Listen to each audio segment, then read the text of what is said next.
Hey there! Welcome to what I've chosen to call a history of rock and roll in film and rock and roll. You may call it what you like. But today, we dig in deep, way back in history, as far as rock and roll is concerned, because we are covering Robert Johnson, one of the greatest heroes and most unsung contributors to rock and roll.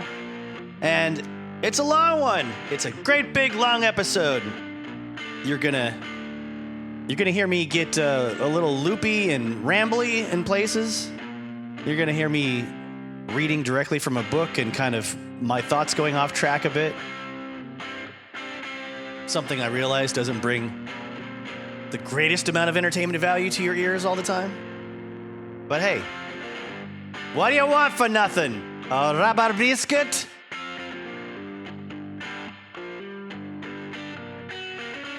Plus, you get all kinds of great free music, like those wrong notes you just heard. For me trying out a new guitar. Like, I'm not letting that go. I'm not just throwing that away. It's got to go somewhere. And if you're new to the show, I suppose it's worth mentioning that that's part of the creation process. Is me dumping a bunch of non-usable or unused as of yet guitar demos that I've recorded in my living room as interstitial music in this podcast. Kind of like Mark Maron, I guess, if he just never stopped throughout the entire episode and wouldn't let your ears rest for a millisecond. The movie we're covering today is Crossroads from '87. I didn't see it until about 10 years after it came out, so I did a lot of tracking down of some details, and we are only getting into the blues-specific parts of what the movie represents. I'm saving a whole nother long episode for the history of shred guitar, linking to the Steve Vai, Jack Butler head-cutting scene of the film. So, rest assured, today is all blues, all the time. Next time I come back to Crossroads, it's going to be all shred guitar. So I did initially want to foist both upon you at once and just cut between the two. But I think I might have a line on someone I can interview about Steve Vai, or at least get a couple of quotes from. So that's going to take me a little more time. Anyways, hope you enjoy what you're about to hear. I'm going to start with a text reading directly from it. A well-known blues historian that provided America with its first listenings in a lot of cases to America's blues.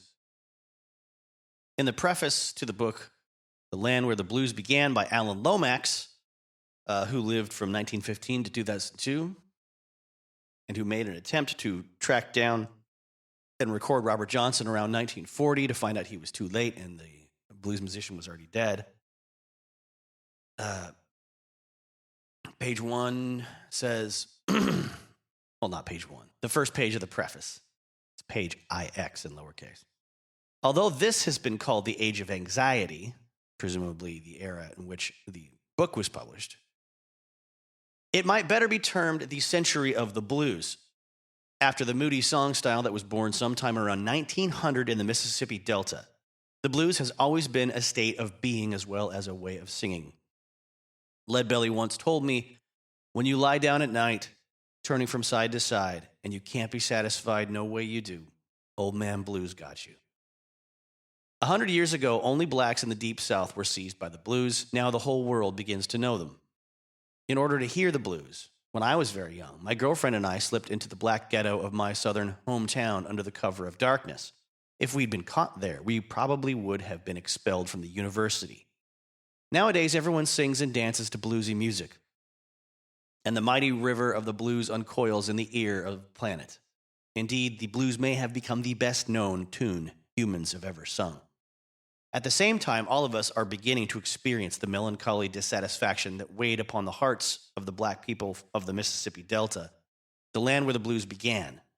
Feelings of anomie and alienation. Is it anomie? I don't know. Of orphaning and rootlessness, the sense of being a commodity rather than a person, the loss of love and of family and of place, this modern syndrome was the norm for the cotton farmers and transient laborers of the Deep South 100 years ago.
Hope you like that.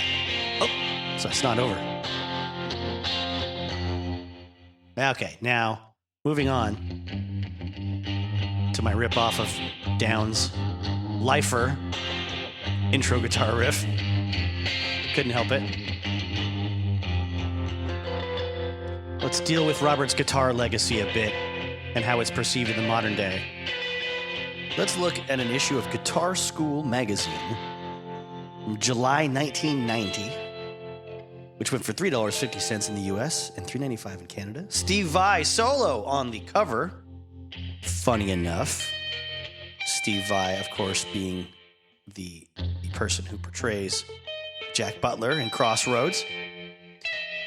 Transcriptions from Passion and Warfare, For the Love of God, and I Would Love To. Plus, AC/DC, Dirty Deeds, Living Color, Funny Vibe, Faith No More, Epic, BTO, Taking Care of Business, Great White, House of Broken Love, and Robert Johnson, Crossroad Blues. Now, on the page that starts the Crossroads Blues, as it's titled, transcription, it says, Eric Clapton may have stood at those fabled crossroads, but blues legend Robert Johnson was there first. The life, music, and death of Delta blues singer-guitarist Robert Johnson have long been the subject of much controversy and investigation. Even the most dedicated researchers have often returned empty-handed, and so the myths continue. As I toiled over this month's transcription for the solo department, it soon became evident that even his singing contained ambiguities, and in order to compile the correct lyrics, I had to seek out a qualified blues historian. A phone call to the Blues Archive at the University of Mississippi put me in touch with staff member William Liniger, Liniger, who helped me unravel the mystery of the missing lyrics. I guess even Eric Clapton had a wee bit of trouble figuring out the third verse because he replaced it with one from Johnson's Stones in My Passway. Transcribing Robert's acoustic steel string guitar picking was another story. The notes are all here, but it's uncertain whether Johnson used an open A tuning, E-A, E-A, C-sharp E, lowest to highest, or open G tuning, D-G, D, G, B, D, lowest to highest, with a capo behind the second fret. Maybe we'll never know the answer to that riddle, but you, the student body of Guitar School, have the option to take either approach. I have chose to notate it in open A tuning because not everybody owns a capo. Two things are for sure, though. We guarantee that this is the only accurate transcription available of this classic blues piece, and that beneath its simple rural veneer lies the genius of one of the world's greatest musicians. And looking at the lyrics and the transcription, I think the parts that Clapton would insert in his version of Crossroads was before the verse about run and tell my friend by Willie Brown. There's I think Clapton sing. Doesn't he sing like going down to Rosedale, take my rider by my side. We can still barrel house baby on the riverside. Here, it's dark gonna catch me here. Sun going down, boys. Dark gonna catch me here. Dark gonna catch me here. I've got no love and sweet woman that love and feel my care. Then into the run you can run. And tell my friend by Willie Brown. But I'm standing at the crossroads. I believe I'm sinking down. Funny enough, another Steve Vai connection. Although, to look back at early 1990s guitar magazines, you would assume Steve Vai was just on the cover every 3 months, but not so much when I was getting out of high school in 1996. Or it was either 96 or 97 when he was on the cover of Guitar for the Practicing Musician and promoting the Fire Garden album, double album. I bought it because there was an interview with Corrosion Conformity in there, who were promoting Wise Blood, and I highly recommend that album, of course, to anyone that likes that sort of thing, or if you don't. Good songwriting, good riffing, catchy vocals too. But that issue of that guitar magazine had a small blurb in it from Kirk Hammett of Metallica, who I think they were asking, what are you listening to right now? Or what do you recommend guitar players listen to right now? And he had a couple paragraphs or a few sentences on Robert Johnson, recommending them to people. Recommending the recently released in early 1981, so 5-6 years before that, the complete recordings from Sony. And I took his word for it. I checked out Robert Johnson. I think I went to the library, found the compact discs, listened to them, decided I needed to own them, and I think I asked for them for Christmas that year. So, 2 Robert Johnson, Steve Vai connections, besides the obvious one in the movie Crossroads. Now, let's go back to sort of like the premise of that little blurb in Guitar Magazine, Guitar School Magazine. When it comes to the origins of rock and roll, through ragtime and jazz and swing and all that stuff, I always want to check up with Ed Ward and his book, The History of Rock and Roll, Volume 1, 1920 to 1963. Robert Johnson's mentioned in basically 3 little parts of this big book. And the most substantial mention of him was talking about, let's see, it's way back in page 19 in the chapter, The Record Industry, Race and Country. He's talked about the light crust doughboys at this point. He's talked about Roy Rogers. He's talked about Texas polka bands and Dust Bowl migrations of the 1930s, from people going from Texas and Oklahoma to California, things like that. And then he says, the record business was hit hard by the Depression, although this period gave birth to the economic rule that entertainment does better during hard economic times. The entertainment it refers to is the kind with high production values, e.g., Busby Berkeley film musicals, or movies like The Wizard of Oz or Gone with the Wind, or live music. Spending $1 on an item that at most gave 6 minutes of music was an insane extravagance next to spending 10 or 25 cents to go to a dance by a good band. Even the 3 for $1 bargain labels only gave you 6 songs for your buck, and the records wore out more quickly.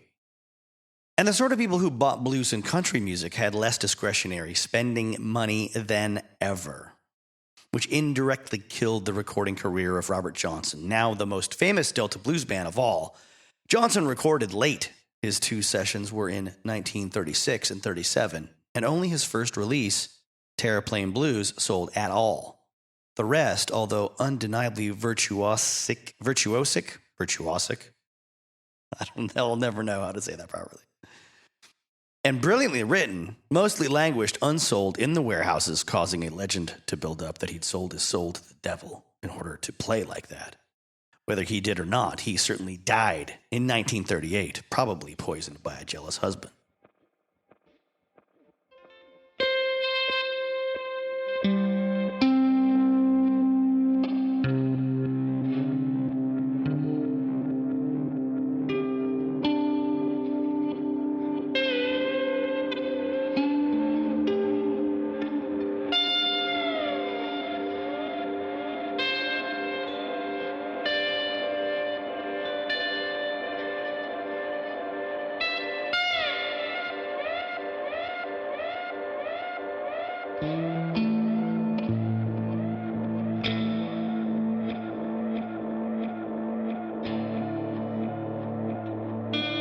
Now let's jump up to 1999 when Hal Leonard published a book called Robert Johnson, The New Transcriptions. The introduction, titled Robert Johnson, The Greatest Blues Guitarist, 1911 through 1938, starts as follows. In the history of American popular music, there have been a handful of certifiable instrumental geniuses. Louis Armstrong, Charlie Christian, Art Tatum, Charlie Parker, John Coltrane, and Jimi Hendrix among them. With this publication of Robert Johnson, The New Transcriptions, following on the heels of the several box sets released in the 90s, this exalted group should be increased by one. Robert Johnson's monumental contribution to the blues, and by extension R&B and rock and roll, confirms his place among the aforementioned giants. The fascinating facts and myths of Johnson's life are still being sorted out. It is the stuff of melodramatic fiction and may yet make it to the silver screen. His music, however, lives with us in various audio formats and now, for the first time, accurately on paper. To arrive at this point has been no easy task. Over 2 years of listening, studying, and researching historical documentation by several experts in their field has yielded this, the authoritative Robert Johnson transcription collection. Presented here in their entirety are all 29 songs, plus an alternate take of phonograph blues, and the recently discovered Traveling Riverside Blues Take 1. As several versions or takes of many songs exist, we have referenced each of the transcriptions by the matrix number of Johnson's original recording, i.e., Kind-Hearted Woman Blues SA 2580-1. So that you will be able to identify which take has been transcribed. In addition, the songs are presented in order in which they were recorded rather than in alphabetical order. In this way, you will be able to better understand Johnson's thought process as he moved from song to song and from one tuning to the next. Now, I am reading this chunk here verbatim because I want you, the listener, to understand how much digging and archaeology went into just publishing a guitar songbook for this guy. All right. I'm not going to read the whole thing, but continuing on to the next paragraph. Since all modern day transcriptions have used the old LPs or CD box sets for their audio source, there has always been speculation as to the true keys and tunings. These songs in this book have been transcribed using the original 78s. That is to say, this is your narrator speaking, not the text. 78 RPM original, vinyl recordings on a record album, right? The songs in this book have been transcribed from the original 78s from Johnson archivist Steve Vai's collection. Surprisingly, perhaps the 78s have a much higher fidelity, affording us the ability to hear previously muted notes, as well as to assess the actual keys that Johnson used. To hear for yourself, obtain the 1998 reissue of The King of the Delta Blues Singers, Sony Columbia. The result of all these factors is a book containing extremely detailed note-for-note transcriptions. As you study and play through the songs, you will discover, as we have, several unique playing techniques and tunings that eluded Johnson's contemporaries, not to mention all the guitarists who have attempted to play his music. Now, speaking again as your narrator, I've done some extra reading that explains that he was recorded at like 75 RPMs, and the songs were sped up to fit to be put. They're sped up when they were transferred to 78 RPM, so they could, I guess, fit more songs on the physical media at the time. So if you go to YouTube, you can look for Robert Johnson speed corrected and whatever song you're curious about. Hear him slowed down to, a few fewer RPMs, a few less RPMs. I don't know how you say that, but a slower speed that I got to say sounds a lot more natural and a lot more human. And I think some of the crazy, spooky weirdness of Robert Johnson's songs definitely come from his high, like soprano voice and intense vibrato on the recordings that we were used to hearing. And when you hear it slow down a little bit, and it's not dramatic. It's like not a night and day difference. It's not apples and oranges, but it's, like apricots and peaches, right? I'd say it was, I don't know. I think the slower version is the peach, but I'm partial to the peach anyway, more than an apricot. I would say give it a shot if you're already familiar with the recordings from Sony and see what you think. But that all feeds into the legend. The fact that his voice was different on the recordings than it was in real life. And his the vibrato and the quavering in his voice was a little more unnatural sounding than it would have been if you were listening to him, in person. Later, further down the page, after the author, Dave Rubin, talks about, different tunings and different chords being used and different themes being reused. Let's see. Robert Johnson has long been viewed as a mysterious, tortured artist who composed dark, poetic lyrics, sold his soul to the devil at the Crossroads, and was tragically murdered at a young age. This obsession with the legend of his life and death that grips so many fans and journalists has partially obscured the true nature of his accomplishment. Though his work bears comparison to that of his predecessors and contemporaries, guitarists and pianists alike, their music was utterly transformed in his hands, creating a world of blues like no other. And that world still contains secrets to be uncovered. Meanwhile, you now hold in your hands the key to the highway. Oh, the 61 highway and beyond. Oh, you were doing so good, Dave Rubin. Anyway, whatever. It's that was a corny ending. Yeesh.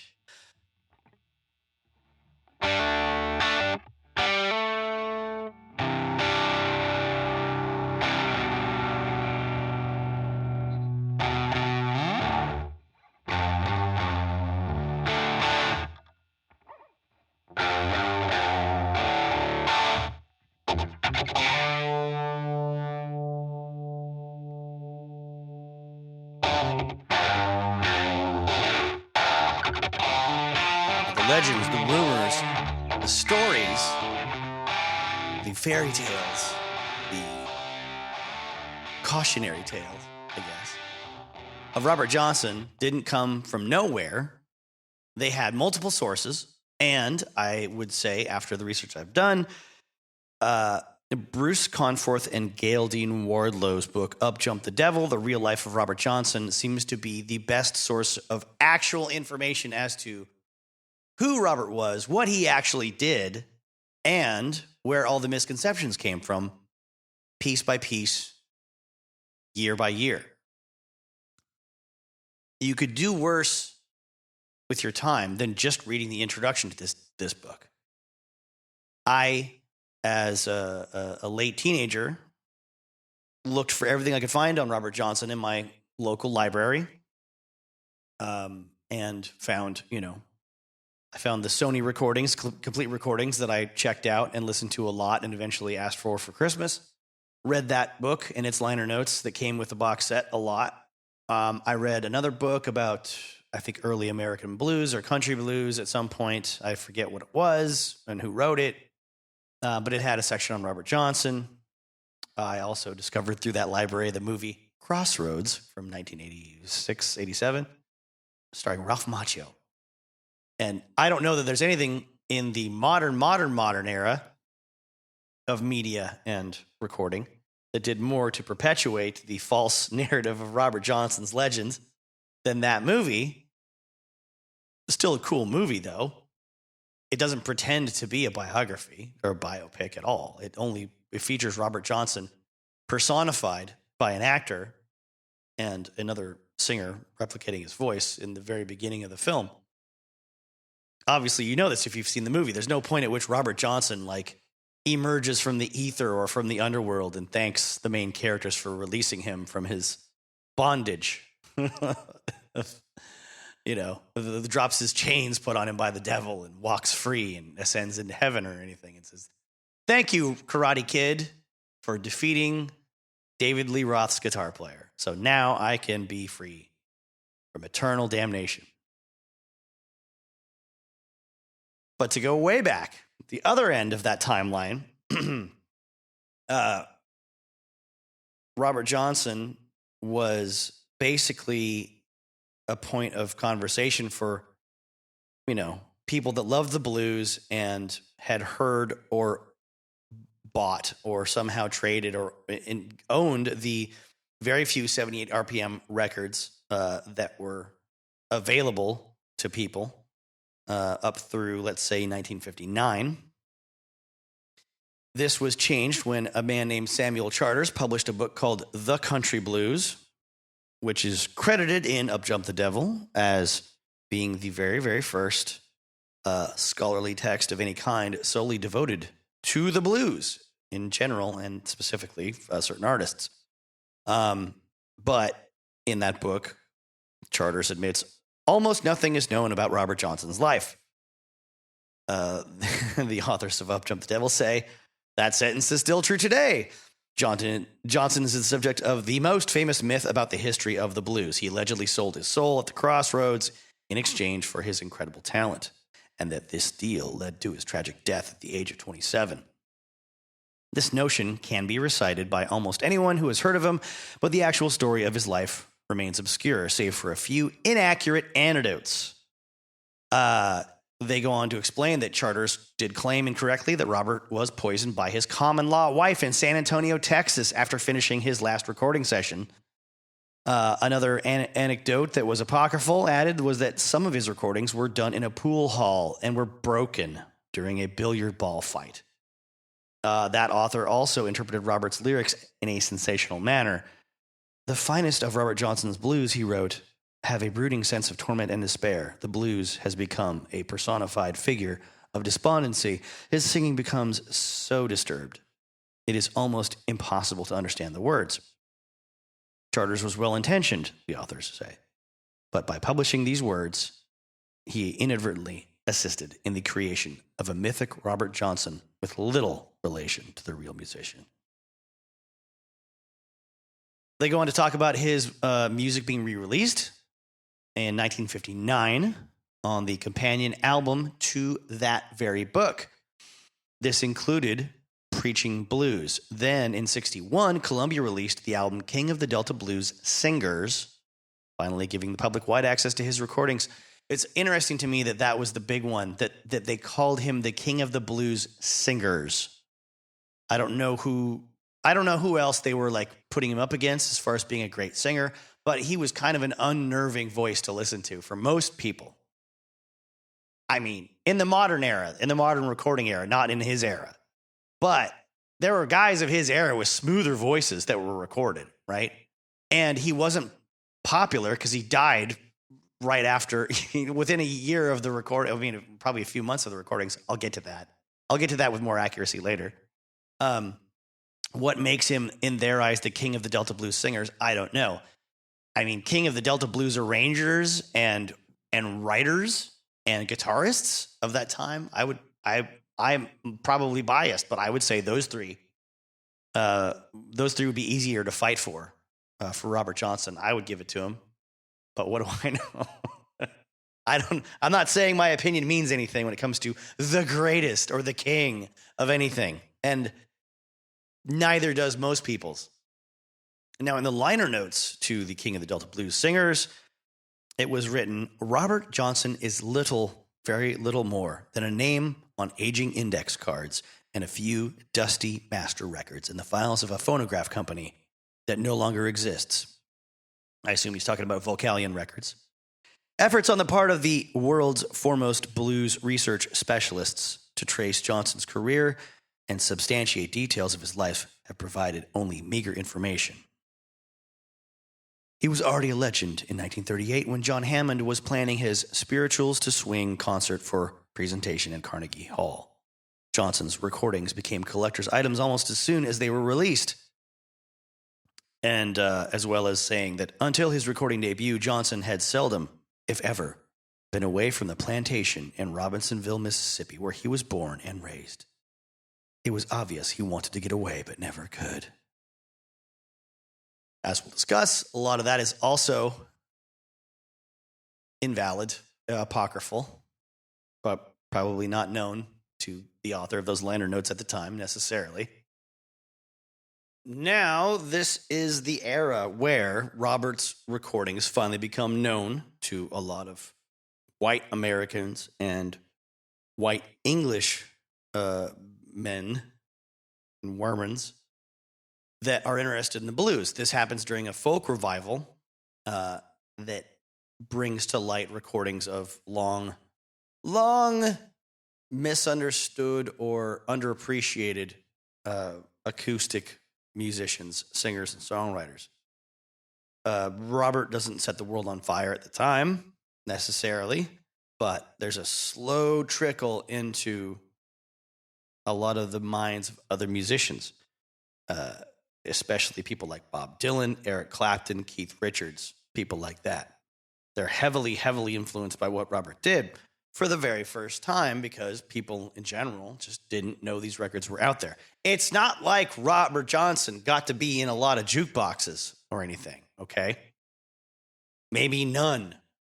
If there's one Robert Johnson, if there's a jukebox still living out there from 1938 that had Robert Johnson 78 in it, I want to see it. I would like to buy it with someone else's money.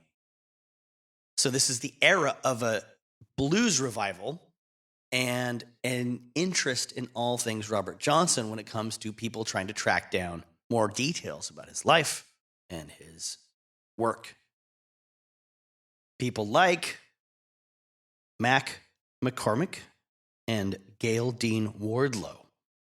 People seeking out the stories of other musicians that were performing around the same time as Robert and maybe knew him and played with him, like, Son House, Skip James. And around 1968, Gail Dean Wardlow locates Robert's death certificate. That will come into play later in this narrative. Then in 1970, Columbia puts out another volume of Robert Johnson's songs with only 3 little paragraphs of liner notes to read when you bought it. Now, there's a blues writer named Pete Welding who builds on the previous myths of Robert Johnson by proclaiming, in these words, "No other blues are so apocalyptic in their life view. They are shot through with dark foreboding and almost total disenchantment with the human condition and besetting mindless terrors that haunted all his days and nights. His songs are the diary of a wanderer through the tangle of the black underworld, the chronicle of a sensitive black Orpheus in his journey along a labyrinthine path of the human psyche. In his songs, one hears the impassioned, unheeded cries of man, rootless and purposeless. The acrid stench of evil burns ever in his mind."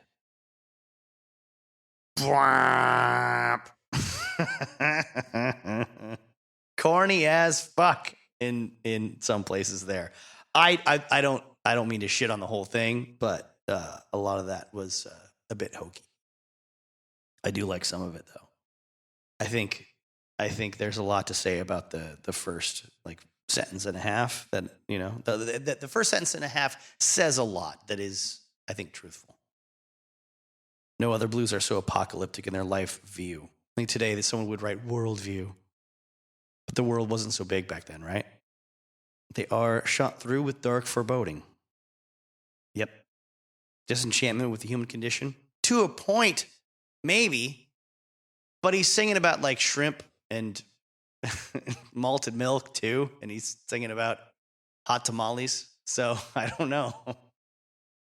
Granted, maybe not all those takes of all those songs were on this particular collection. I'm not going to go back and source it, but he did write about the pleasures of the flesh. So now let me jump into the actual words from the book. I've jumped the devil for this part because there's a lot going on in a certain period of time.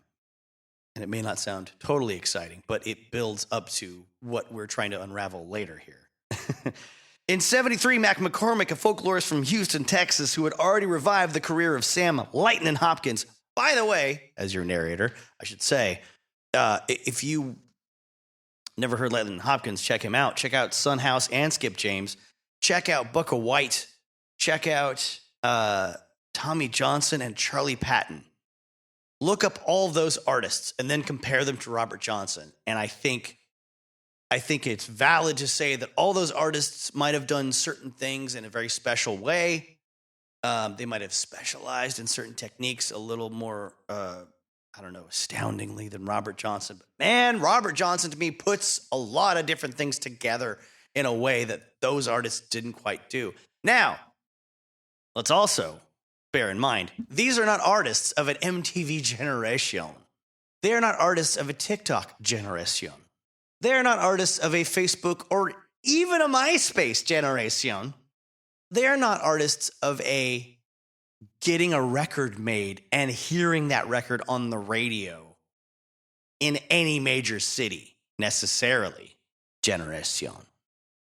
Nor are they the type of artists that could have gotten those records heard in more than, a certain amount of radio markets or in a certain amount of record stores across different regions of the country they came from.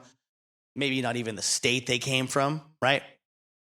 So they all sounded to a person, to a person that listens to a lot of blues around that era, they all sound pretty different in their own way.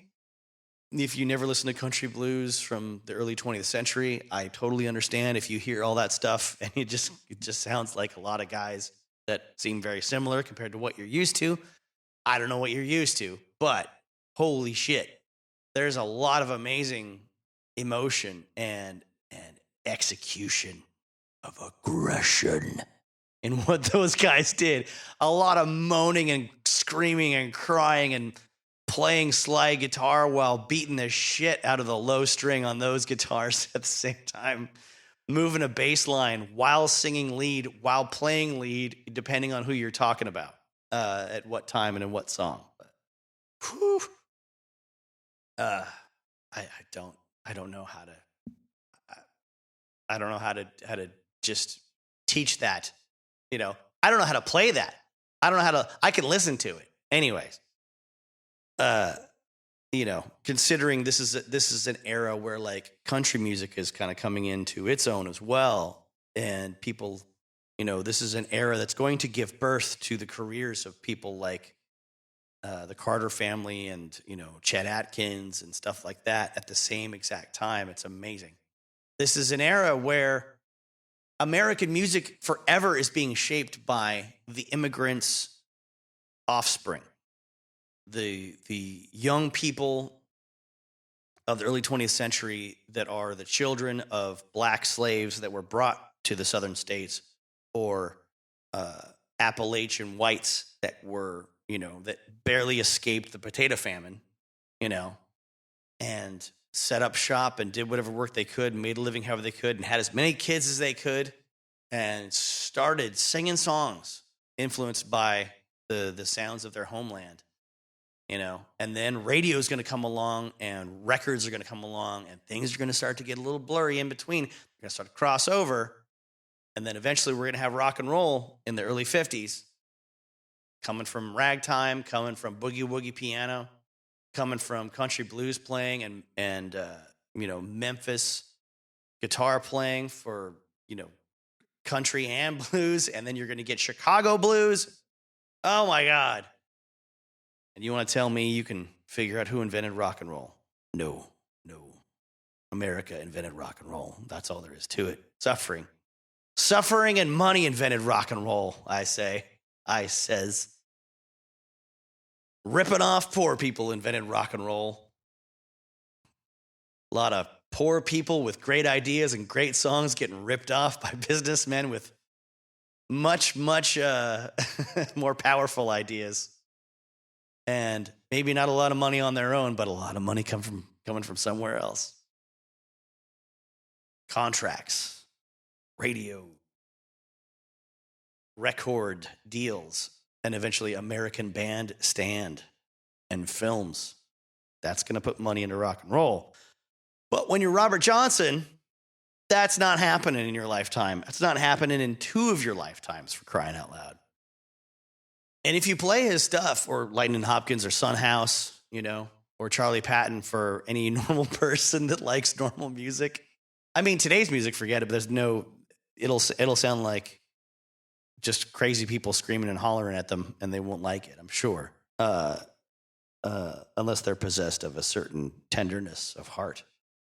But if you play it for folks that like rock and roll and early guitar playing, they'll kind of get it usually, but the timing and the odd, like the meters of it and the pulsation of the vocal over the driving rhythm of the right hand picking the strings, punctuated with like a bottleneck or a piece of steel being scraped across the high strings at the same time, it throws a lot of people off. I was like, I heard that this stuff is like really influential on rock and roll, but I don't know. It just sounds like a lot of really weird timing and like yowling. And I don't, it's not to say they're not wrong. It's just that some of us hear that odd timing and yowling and go, yep,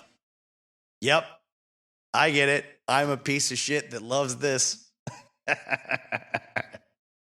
I am susceptible to this scraping of the bottom of my little tiny soul that was done for me by somebody else way older and way wiser and way more poor and way more beat up than I will probably ever be. And I'm glad that it wasn't all for nothing. I'm glad I got to hear it. I'm selfishly glad, incredibly selfishly glad that I got to hear what these men did recorded before they passed on, before generations of other uncultured swine decided to label them all as Satan worshipers, trying to corrupt the youth of America. And the thing is, with Robert, man, I'm not on a first name basis with him, man. I shouldn't be so casual. With Robert Johnson, oof. There's a lot of guys around his era that are pleading with the Lord and they're begging for forgiveness and they're asking for guidance. But man, Robert Johnson really, really digs in hard and he lyrically cops to the fact that he is a piece of shit that mistreats people and has demons chasing him and is fearful of where he's going to end up tonight and has wronged people and just wants to get loaded and is tired of being broke all the time. And half the time in the lyrics, he's ready to fuck. And half the time half the time. Part of the time in the lyrics, he's not sure he can fuck as much as he wants to. And aren't we all better off for knowing that about him and about ourselves? I say, yes. Yes, we are. Now, will the congregation please open their prayer guides to Psalm 69? Let's see. Back to this whole lineage of various wannabe Robert Johnson historians. Mr. Sam Charters re-enters the Robert Johnson universe in 1973 with a book just named Robert Johnson. He uses the death certificate that had been found by Gail Dean to focus in more on his story.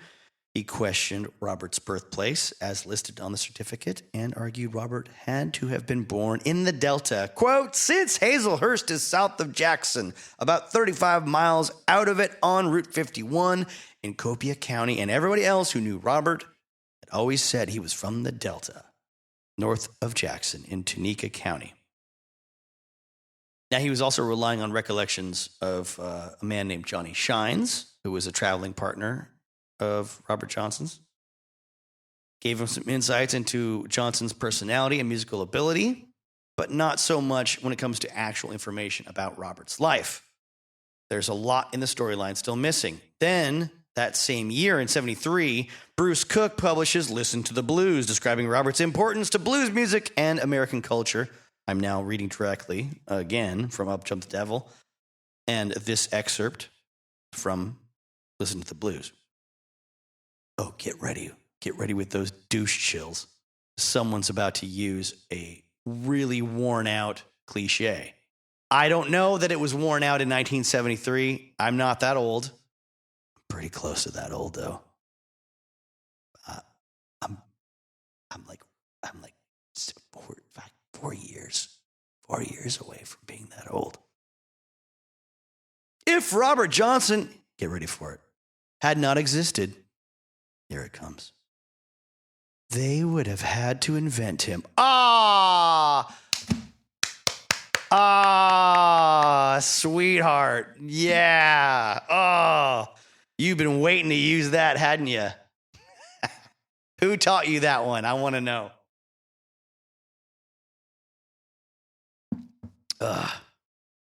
He is the most potent legend in all the blues. Not wrong, I say.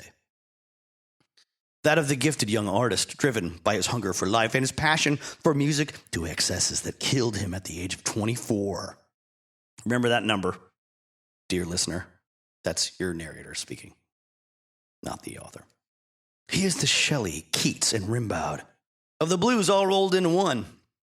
Now, as your narrator, I would say, I agree with that because that makes me sound smarter than I am and more well-read than I am.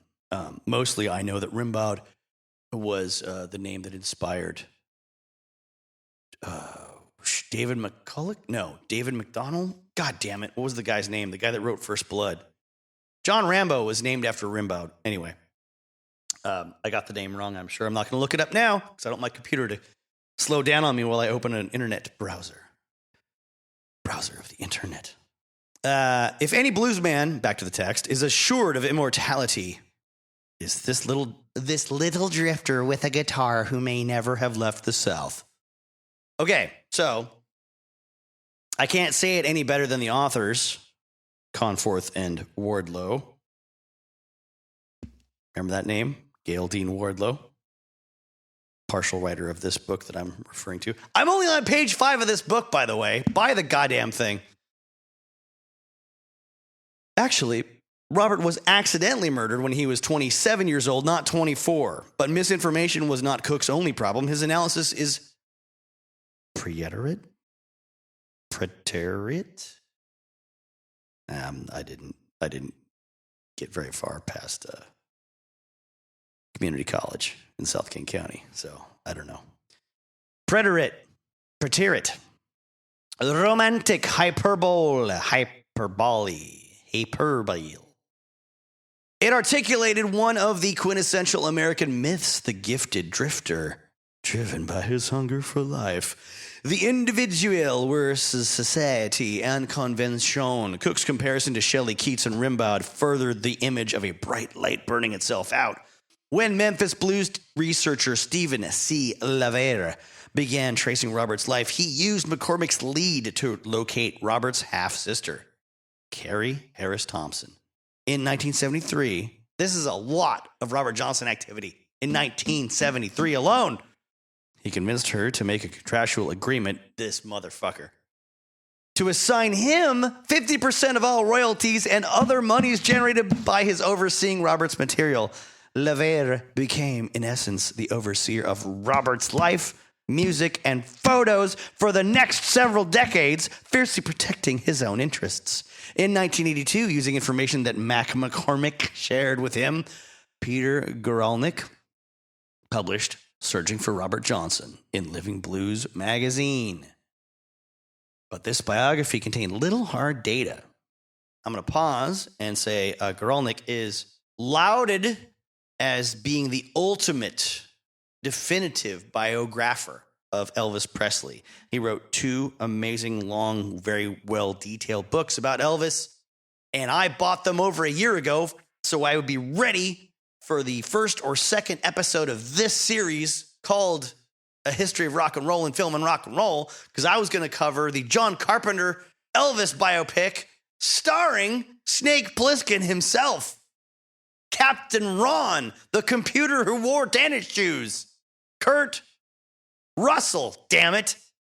And obviously that episode has not come out yet because there's a lot of information about Elvis. And I don't know I'm going to pull that one off. It's a lot to talk about, a lot. And it's great. I think those volumes are amazing. And Guralnick has published a lot of books that people hold in very high regard. At least 2 of which I'm currently reading for other episodes of this series. But I do get it.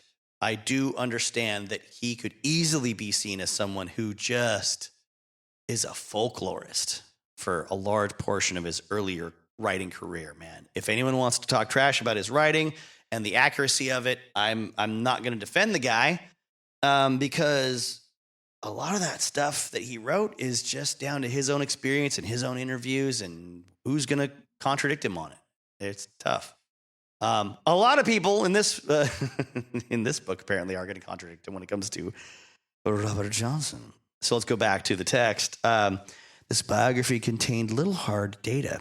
Guralnick tried to document Robert's life, but his account is more widely known for one single sentence.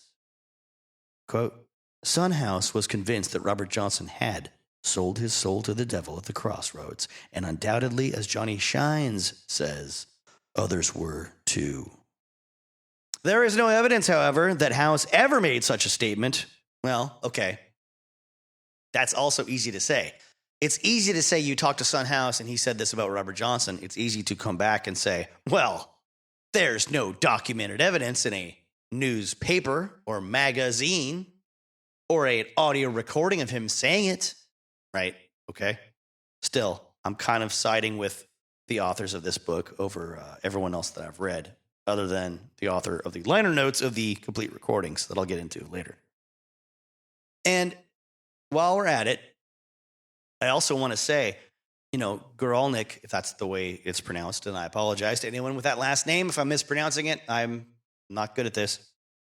He was a magazine article writer. He is not someone with a grant from an university travailing the globe. He is not funded by anybody but his editors at a blues magazine. He needs results on a deadline. And it's like, pulp writers like Robert E. Howard or Stephen King or H.P. Lovecraft, among many others, Dashiell Hammett, they had to make some money writing by, getting paid by the word, or, a half a penny a word, whatever the hell it was. They had to come up with something. And if they didn't, the bills didn't get paid, and then they would get fired and let loose from the magazines that they wrote for. Okay? This is driving a different kind of journalism than the older man looking back at all of his old interviews on cassette tapes and hard drive space filled up, that goes on NPR and talks about his new volume of the history of Macon County blues and ragtime and jazz from 1967 to 1979. I was with the same woman that entire time, and her father really influenced a lot of my musical tastes, and he died of cancer the day after we got married, and I really feel like this book is a testament to him. These aren't guys that have like a publishing deal, you know what I'm saying? They don't have that going for them. So I'm thinking Peter Guralnick, like, dudes that would come to prominence in the rock genre of journalism, and do it really well, like your Nick Toshis, your Lester Bangs. They got to inject some attitude and some prose and some lyricism into their own writing to fill out the blank spaces when they don't have hard facts. I guess that's kind of unfair. What I want to infer is not that Lester Bangs and Nick Toshis and those kind of guys didn't have hard facts. I'm saying they were great with language. Peter Guralnick, it sounds like, is a guy that went on a lot of trips and interviewed a lot of people and tried to put together a narrative that he didn't quite have the authority to do. So he filled it in with some florid prose and some language and some poetry and fairy tales and some implications. Lester Bangs and Nick Toshis wouldn't do that to us. They love us too much. So now back to Guralnick expanding his whole article into a book that was released in 1989 under the same title, which is available if you want to purchase the book.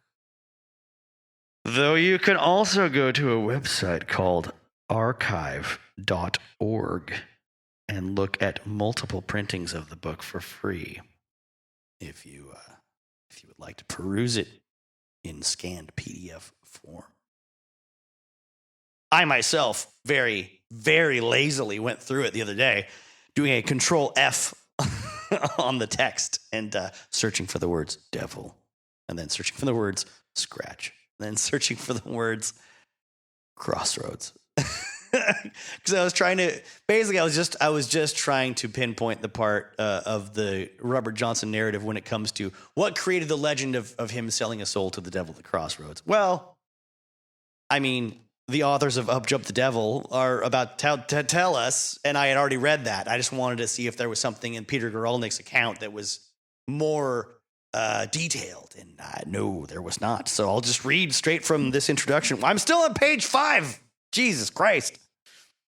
1 year later, let's see, after 1989, the Living Blues magazine dedicated an entire issue to the death of Robert Johnson, his legend, Crossroads, and Hoodoo myths, and more.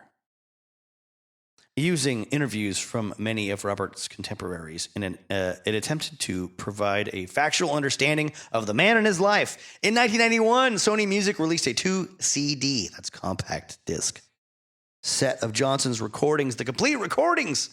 It marked the first time that all of Robert Johnson's known recordings, including alternate takes, which is very important to bear in mind, were issued in one package. Blah, blah, blah. There was a guy named Lawrence Cohn, a producer who was the head of Epic Records for a while, was now grandfathered into Sony Music. And he was the guy leading the efforts to create a whole Roots music reissue program. But Sony kept shooting him down. Years and years and years of this back and forth took place, and they finally gave in and approved the whole project. Now, if I scooch over to my liner notes, God damn it, where are they? Oh, here you go. Let's see. You know, it says all recordings originally produced by Don Law, Roots and Blues series producer Lawrence Cohn, Cohn. The Roots and Blues series is wonderful. I don't know how relevant it is today, but for a young person in the 1990s that had a library card, holy fuck, did I know where my parents' tax dollars went in a way that benefited the shit out of me. I checked out every CD or cassette I could find with the Roots and Blues label at the top of the top right corner, I think it was. And man, if you do nothing else, see if there's like a Spotify playlist or a YouTube playlist of, what was it? Knives, Bottles, and Steel? All right, I should stop now and make sure I'm not fucking this up. But the point that I was going to get to on the liner notes is, you know, there's credits for digital restoration and engineering, reissue producers, LPs mastered, production coordinate, project coordination, package coordination. Special thanks to Jonathan Horn, Joe McEwen, Peter Guralnick, there's our boy, Andy Franklin, Greg Geller, and Gail Dean Wardlow, who, of course, we've heard from a couple times. Excuse me, got the hiccups. But the Roots and Blues series includes Big Bill Brunsey, Good Time Tonight, Willie Dixon, the Big Three Trio. The Willie Dixon one is a bit weird. I remember as a teenager I got it because Willie Dixon had writing credits on a lot of songs covered by, you know, people like the Doors and the Yardbirds and the Rolling Stones. He wasn't much of a recording artist as much as he was a songwriter. He's the guy that changed blues forever, especially in Chicago. Check him out. We'll get back to him some more on the Muddy Waters episode I'm working on. We're going to revisit Cadillac Records. But anyway, Lonnie Johnson, Stepping on the Blues. Cajun, Volume 1, Abbeville Breakdown. Legends of the Blues, Volume 1, News and the Blues, telling it like it is. Here it is. Here's the title I was looking for earlier. The Slide Guitar, Bottles, Knives, and Steel. If you can check that out, you're going to get your ass ripped open wide. I'm telling you. Woo! Be tore up from the floor up. Primitive stuff, but refined at the same time. It's amazing. So now Cohn, when he finally wins Sony over and convinces them to release the shit, you know, all those titles I just gave you were secondary. The first title he insisted they put out was Robert Johnson's Complete Recordings. Sony expected that whole box set with 2 discs and a book to sell no more than 10,000 copies over a 5-year period. So they put out an initial pressing of 4,000 copies. That one set actually sold hundreds of thousands of copies in the first several weeks. They had to keep pressing. They had to keep pressing them because they were so far behind in their estimation of what the demand for Robert Johnson's recordings would be. They didn't understand. I mean, one of Cream's greatest hits was Crossroad Blues. It was Crossroads. Their version was called Crossroads, right? And by the 90s, putting this book aside, by the 90s, you got to understand, there was another revival for the blues because of the martyrdom, basically, of Stevie Ray Vaughan. The move from Eric Clapton into electric guitar into acoustic hits on his Unplugged album.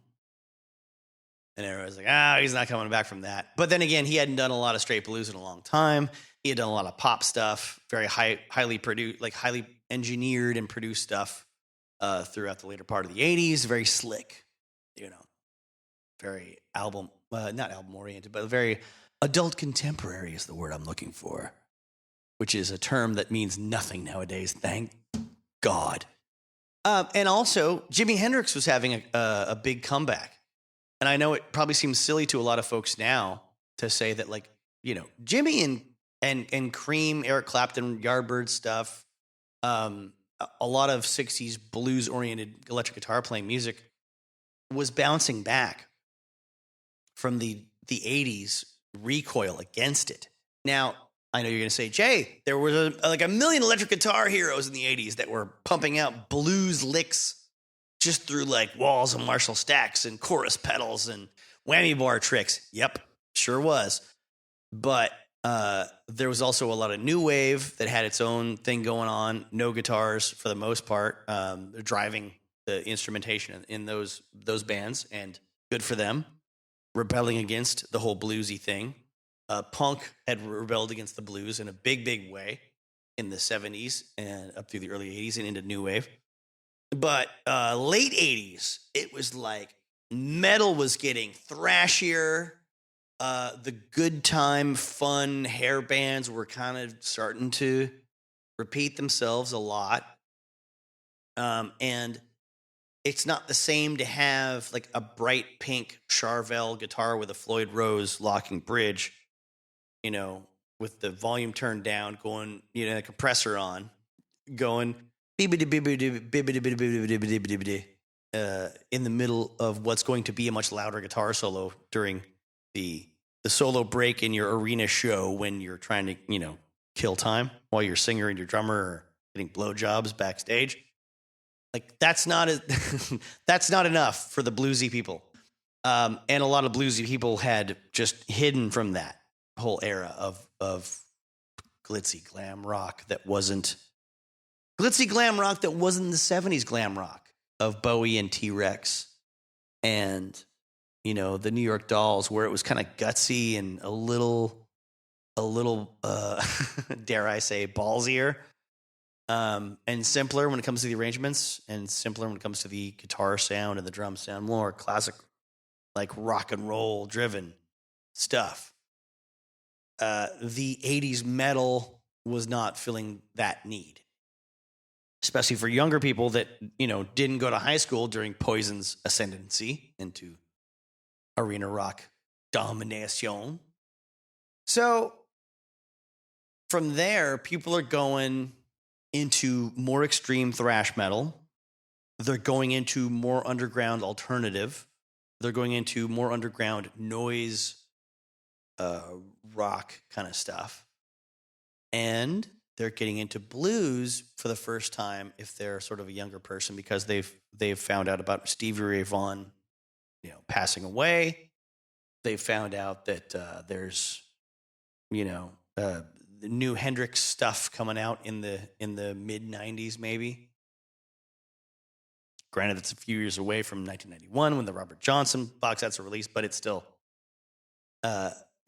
relevant. It's coming around. Interest in Jimi Hendrix is coming back around. Legally, the family of Jimi Hendrix is getting the rights to his catalog once again. They're going to remaster all the albums and stuff. But even before they did that in the mid 90s, there were special collections of Hendrix stuff that people were buying. And people that were not into Eric Clapton slowing down were into Eric Clapton's like box sets of everything up to then. That was a big deal.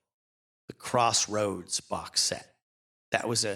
It's funny, it's a theme in his marketing that kept going and going and going from like Cream through the 80s and 90s, and then his own series of festivals in the late 90s and early 2000s, I believe. The Lagunita. Is that where it was? No, I might be wrong. I apologize. Again, not going to look it up. You look it up. Call in with the answer. 10th caller wins free tickets to go see Night Ranger. Oh, not Lagunitas Island. Catalina Island. He had Clapton had a Crossroads rehab center on Catalina Island, which the Crossroads festivals every year would raise money for. Funny because don't sue me, anybody, but I think you had to have like $1 million to be able to go to that rehab facility. I was on that island once for like 2 hours.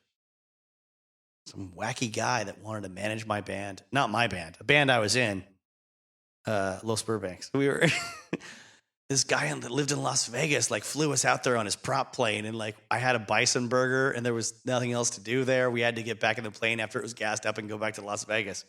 It was just fun for him to sort of take us on a trip. You're rich and you buy things. What are you going to do? You take some guys in their late 20s, early 30s from Seattle and you go, hey fellas, I got a plane. I got a soundstage. They're gonna film some scenes from a movie about Iron Man here soon. That's what year it was. Anyways, this is not relevant at all. But what if I die tomorrow? This is all there will be of a record of those stories. Man, he was a wacky guy. I only knew him for a few days in Las Vegas, and nothing else ever worked out for that management deal. God damn it. Really wish it had. I really wish he had been ripping us off instead of the label that we were on. Anyway, so we've talked a lot about the weird perceptions of Robert Johnson and the history of his history. Let's get into Crossroads a bit, the movie, away from what we've been talking about. The Crossroads branding of Eric Clapton, who has done enough in his own life that he should have branded something else his own by now, I would think. Now, we'll talk in the next Crossroads episode about the Steve Vai and shred guitar element of this. But this episode that we're listening to right now is going to be all about Robert Johnson, connection to country blues, and the parts of the movie that I can relate to that whole history. At the beginning, there's an interesting sort of flashback, recreation, if you will, of Robert Johnson doing his thing, making his one of his recording sessions happen on his own, and we get the sound of a very talented lead guitarist that was well known for doing a lot of soundtracks in the 80s and 90s, and also later to work with the Buena Vista Social Club, Mr. Ry Cooder, playing Robert Johnson licks while you're hearing vocals by a guy named Terry Evans, who had worked with Ry Cooder for a while before that movie was made. He's also worked with John Fogerty, Eric Clapton, John Lee Hooker, Boz Scaggs, and many others. And I have to point out the fact that Robert Johnson, for the short period of time that he is featured on the screen, is portrayed by the man who also portrayed Tuvok on Star Trek Voyager. This man was also in stuff like Amazing Stories. He was in Hill Street Blues as Ben Childers. He played a trooper in Spaceballs. He was in the 80s version of The Twilight Zone. He was in 30-something, I guess, in probably one scene as a salesman. He was in Jake and the Fat Man. He was in Death Wish 4. He was in Alien Nation. He was in the TV series Beauty and the Beast as Lieutenant Eric Parker in one episode in 89. Beauty and the Beast, starring a young-ish Linda Hamilton and a young-ish Ron Perlman. If you don't know, if your mom didn't watch that show religiously. He was also in, let's see, Fresh Prince of Bel-Air in 3 episodes as Agent Collins/Eugene. And he worked a lot in TV. Murphy Brown, Star Trek, as previously mentioned, NCIS.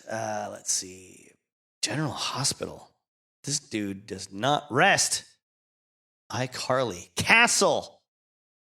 Now I know I just yelled someone's IMDb page at you for a while, but that's not even half of his jobs as an actor. And he's the guy who plays, musician that we're mostly talking about. So let's go to Joe Morton, who plays Scratch's sort of right-hand man who shows up at the Crossroads in a car with a hot lady. He gets to strut a bit. He gets to yell a bit. He gets to be kind of wild and intimidating, and it's Miles Bennett Dyson, man. It's Miles Bennett Dyson from Terminator 2. This guy's a hero. He also, of course, more recently went on to play the father of the character Cyborg in the DC Universe movies like Batman v Superman and Justice League. Silas Stone was his character's name. He was also in Godzilla King of the Monsters recently. Before that stuff, he had showed up as a regular character on the TV show Eureka, Henry Deacon. He was Charlie Williams in American Gangster, and I love that movie so much. If you need movies to watch every year near Thanksgiving to wash the taste of everything else that goes on with Thanksgiving out of your brain, I highly recommend American Gangster and Scent of a Woman. They are both Thanksgiving movies in some way or another, if you're determined enough to link them in your brain. He did a lot of Law and Order, various kinds. He did Smallville, which is an interesting connection to the DC universe already in the early 2000s. He did one episode of The X-Files, Red Rum, in 2000. He was Martin Wells. And, oh boy, poor guy was in Blues Brothers 2000. He was in Tribeca. He was in The Equalizer in the late 80s. A Man Called Hawk. Now, I wonder if this is a spinoff from Spencer for Hire. Somebody call in if you know, please. Before that was Crossroads and a limo driver and Who's the Boss, one episode. A TV series called Another World in 1983. He had a recurring character named Dr. Abel Marsh. And way back in 79, he was a prison doctor in the movie And Justice for All, worth noting because, of course, it inspired the Metallica album of the same name. He did one episode in 76 on MASH and one episode of Sanford and Son. So, and one episode in 1970 of Mission Impossible. Of course, he did a lot more than all of that, but I think that's all that stuff's worth noting. Now, the hot lady that hangs out with him rides up in the car and does some dancing during the head-cutting scene later in the film. Her name's Gretchen Palmer. She is best known, I guess, for being in the movie I Got the Hookup with Master P. And she was on a show called The Parkers.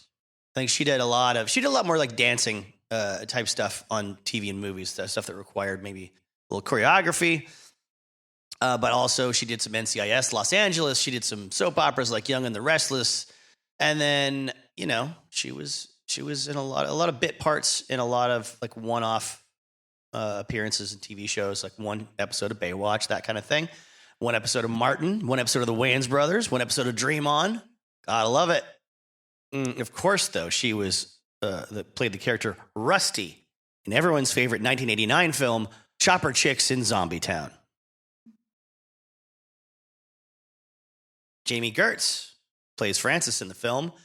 She started out with some regular work in 82 and 83 on Square Pegs, a TV series that featured Sarah Jessica Parker as well. Facts of Life. She was Boots St. Clair on like 5 episodes. She did a little bit of let's see. She was in 16 Candles, played the character Robin. I'm not familiar. My older cousin Kimberly would watch that a lot. I didn't take notice. Right before Crossroads, she was in the movie Quicksilver, which I think had something to do with riding your 10 speed through the city really, really fast. She was in Solar Babies. Holy smokes. But then also she was in a music video for Julian Lennon as his girlfriend, I guess. And then after Solar Babies and before Less Than Zero, very important rock and roll movie I should try to cover at some point. Or it's important to me as a rock and roll movie, and it's in that it had an amazingly eclectic soundtrack that I had to buy in 1999 when I found out it existed, because that was the only way I could get a hold of Slayer's cover of In-A-Gadda-Da-Vida. But as a lot of folks will already know, Jamie Gertz was the character of Star in Lost Boys, 1987.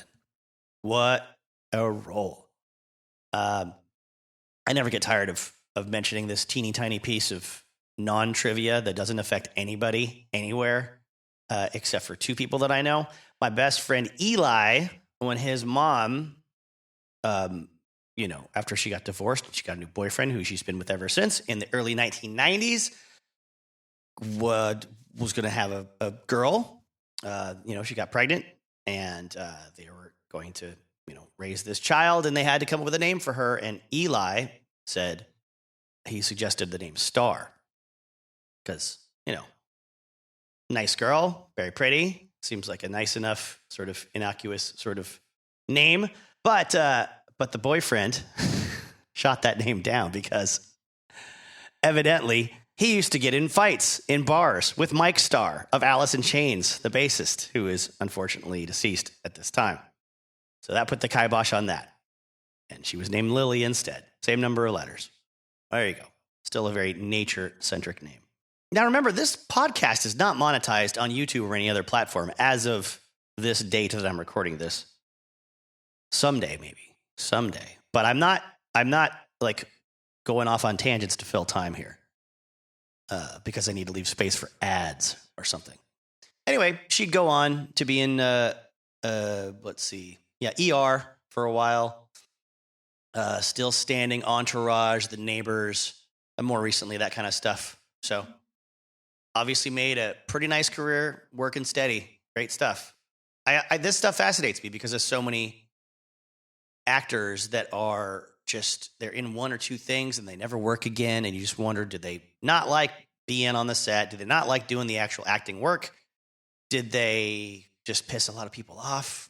Maybe they're not easy to work with. I don't know. Because there's a lot of examples of people that mildly famous folks can get lots of work in the biz, it looks like. Which is not to say, what's your excuse? It's to say, yeah, what's the excuse for those really, really famous people that do like 2 things? I'll get back to more of the people that are responsible for making the film a little later because I don't want to stray too far from Robert Johnson's story for too long here. So back to Up Jump the Devil by Bruce Conforth and Gail Dean Wardlow. There's, continuing with the introduction, you can read yourself. It's sort of a timeline breakdown of all the past attempts to cash in on Robert Johnson's myths via books people have written. Some only a couple do the authors actually recommend. And even then, they say that neither of those books technically claimed to be definitive biographies. Their list goes on and on and on, up through the 90s and early 2000s. And of course, puts itself up as the definitive accounting of Robert's life as far as what's been verifiably true up to this point. The introduction ends with, not only do we reveal Robert's real story, but also where other accounts were in error. Basically, we discovered that everything we and everyone else believed or thought about Robert Johnson was wrong in some respects.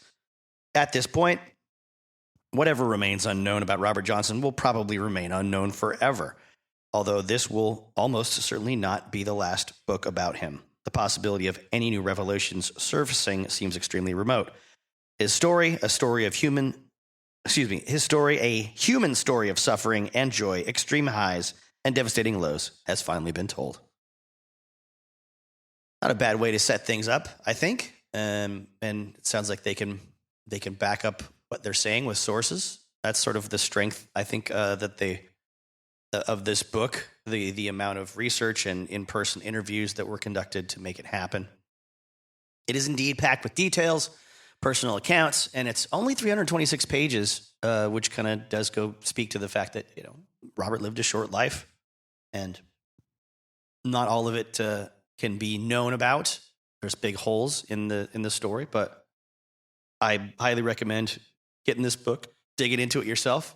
I can't just read it to you on this podcast, unfortunately, but I would love to get paid for doing something like that just somewhere. Sit in a room with a microphone and some crazy people that want to listen to me read books to them. I'd do that all day long. Now, Robert would be sort of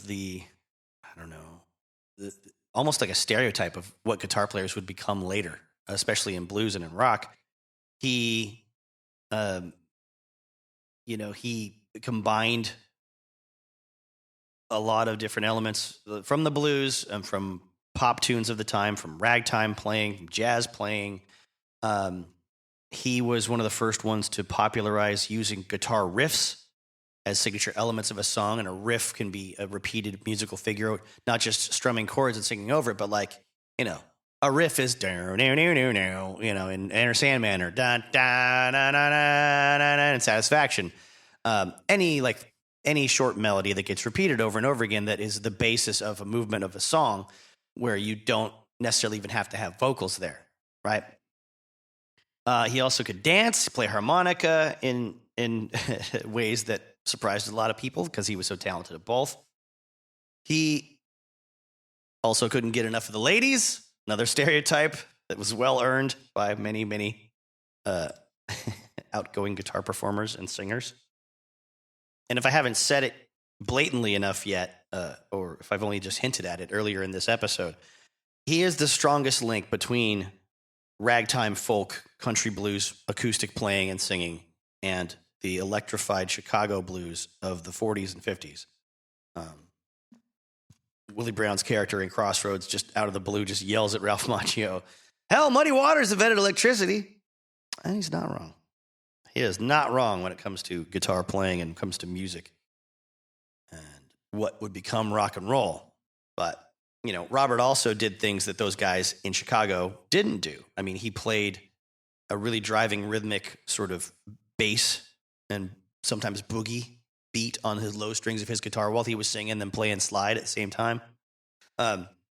He combined, all those elements that other guitarists later, when things get electrified, would just do in a singular form and have other musicians in the same song take the other parts for them.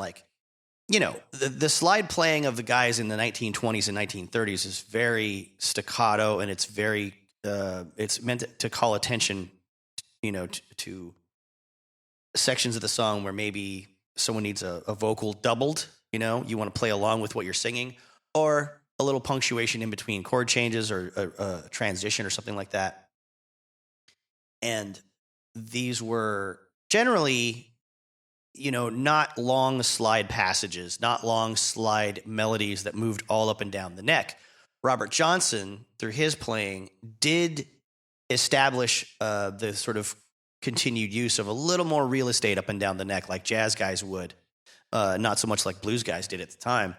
But it really was the electrified musicians that would come along way later. If you want to fast forward up to some bands like, let's say, the Allman Brothers, Duane Allman's slide playing would not have happened as easily or as naturally if it was the acoustic era, pre-electric guitar amplification. He could just have those wailing solos that went on for long periods of time and had lots of sustain to those notes because it wasn't acoustic. It was being electrified. There's, many speakers behind him pumping out that sound and helping him sustain it. And there's like 6 guys in the band, playing away behind him, keeping the rhythm going and making rhythm changes happen. It's keeping it all really cool and interesting. In 1936, 1937, if you're Robert Johnson, you don't have that option. You don't have you can't afford a bunch of guys to back you up. You can't afford to carry, to other people with you and with your talent, and you're in it for yourself. Like a lot of guys are in it, for themselves at that time. Just traveling, whatever you got on your back. In the Search for Robert Johnson video that was released in the 90s, I remember one of his traveling companions saying, he was the kind of guy that he would just show up in his work, like work clothes kind of looking, and then he would unroll a paper bag. I mean, this is after he had ridden to town in a boxcar, that he'd hopped on from a train yard after the authorities had walked away from whatever boxcar he was about to jump on after the train already got moving. And he would, get into town, walk into where he was going to be for the evening or for the rest of the day. And when it was time to perform, if he was playing, a certain kind of club or a certain kind of room, I say club, it's not a club, barrel house, back room somewhere. But if it was time to wear a suit, he'd, unroll this paper bag, and there would be this perfectly pressed suit that he always kept in there, kept it clean, kept it neat, no wrinkles. No matter where he went, he said, Robert always had this one suit, the only other set of clothes that he would, be seen in, basically. And it never had a mark on it, never had a wrinkle in it. He just kept it in a paper bag, and somehow it all worked out. Now, when you get into town, if you're a guy like him, you want to set up somewhere public to get people's attention so you can sort of promote the show you're going to do or the party you're going to play at late that night. And in a lot of cases, the center of town would have a drugstore that always had people coming in, going in and out of it. For an example that is included in the book talks about downtown Friars Point, which is in Mississippi and part of a network that Robert would basically tear through, going from south from Clarksdale on Highway 61. He'd hit places like Alligator, Shelby, Mound Bayou, Marigold, Cleveland, not the Cleveland, Ohio, naturally, and Shaw. And then if he headed south on Highway 49 West, he'd hit Tutwiler, Drew, and Ruleville. Highway 49 East, he would go to Minter City, Greenwood, Chichula, Yazoo City, Bentonia, where Skip James lived and played, and then finally down into Jackson. From Jackson, south on Highway 51, Robert can stop at places like Crystal Springs, home of Tommy Johnson, Hazelhurst, where his Aunt Clara lived, Beauregard and Wesson, and from there to Bogalusa, Louisiana, over to Gulfport, Mississippi. Friars Point was a very important place for him to go, which is going to contain the example we're going to get into about the drugstore. A ferry went between that town and Arkansas. Mississippi at that time was still a dry state when we're talking 1935-ish. Even after Prohibition had ended in 33, so liquor would basically just get transported into Friars Point by that ferry that came from Arkansas.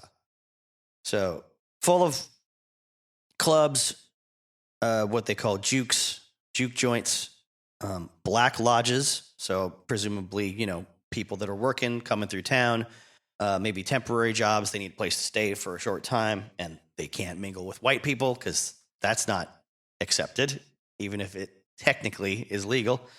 There is obviously a dense network of places for him to play when he's traveling down the highway or, hopping a rail or whatever he's doing. Obviously, the railroad is there to get you from one nexus of all those small towns I had mentioned that you've probably never heard of. I've never heard of.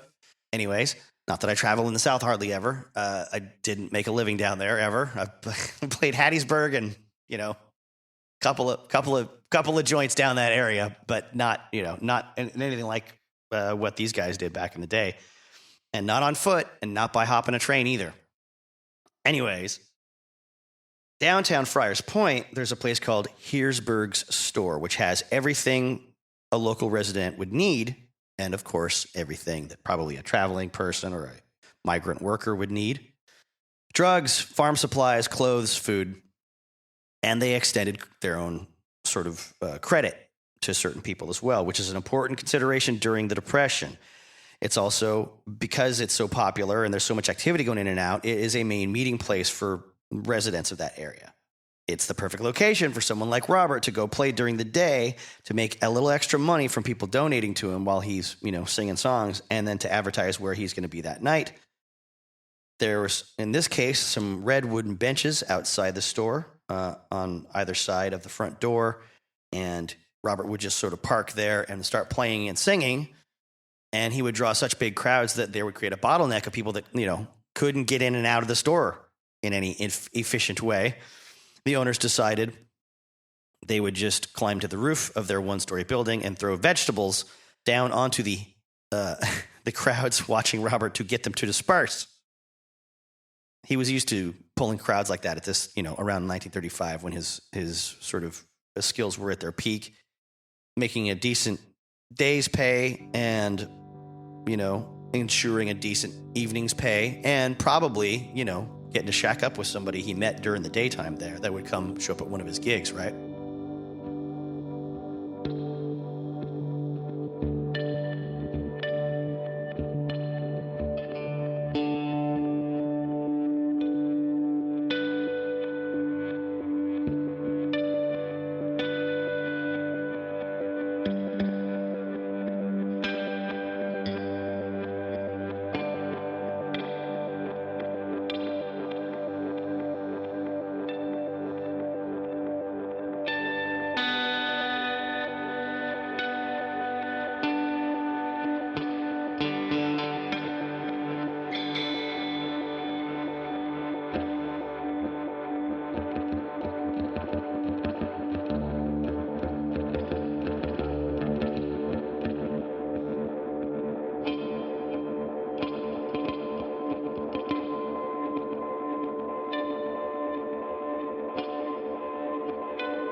It's worth noting that Robert Johnson's parents were both classified as mulattoes. They had enough documentation that there were mixed race, members of their family and their ancestry.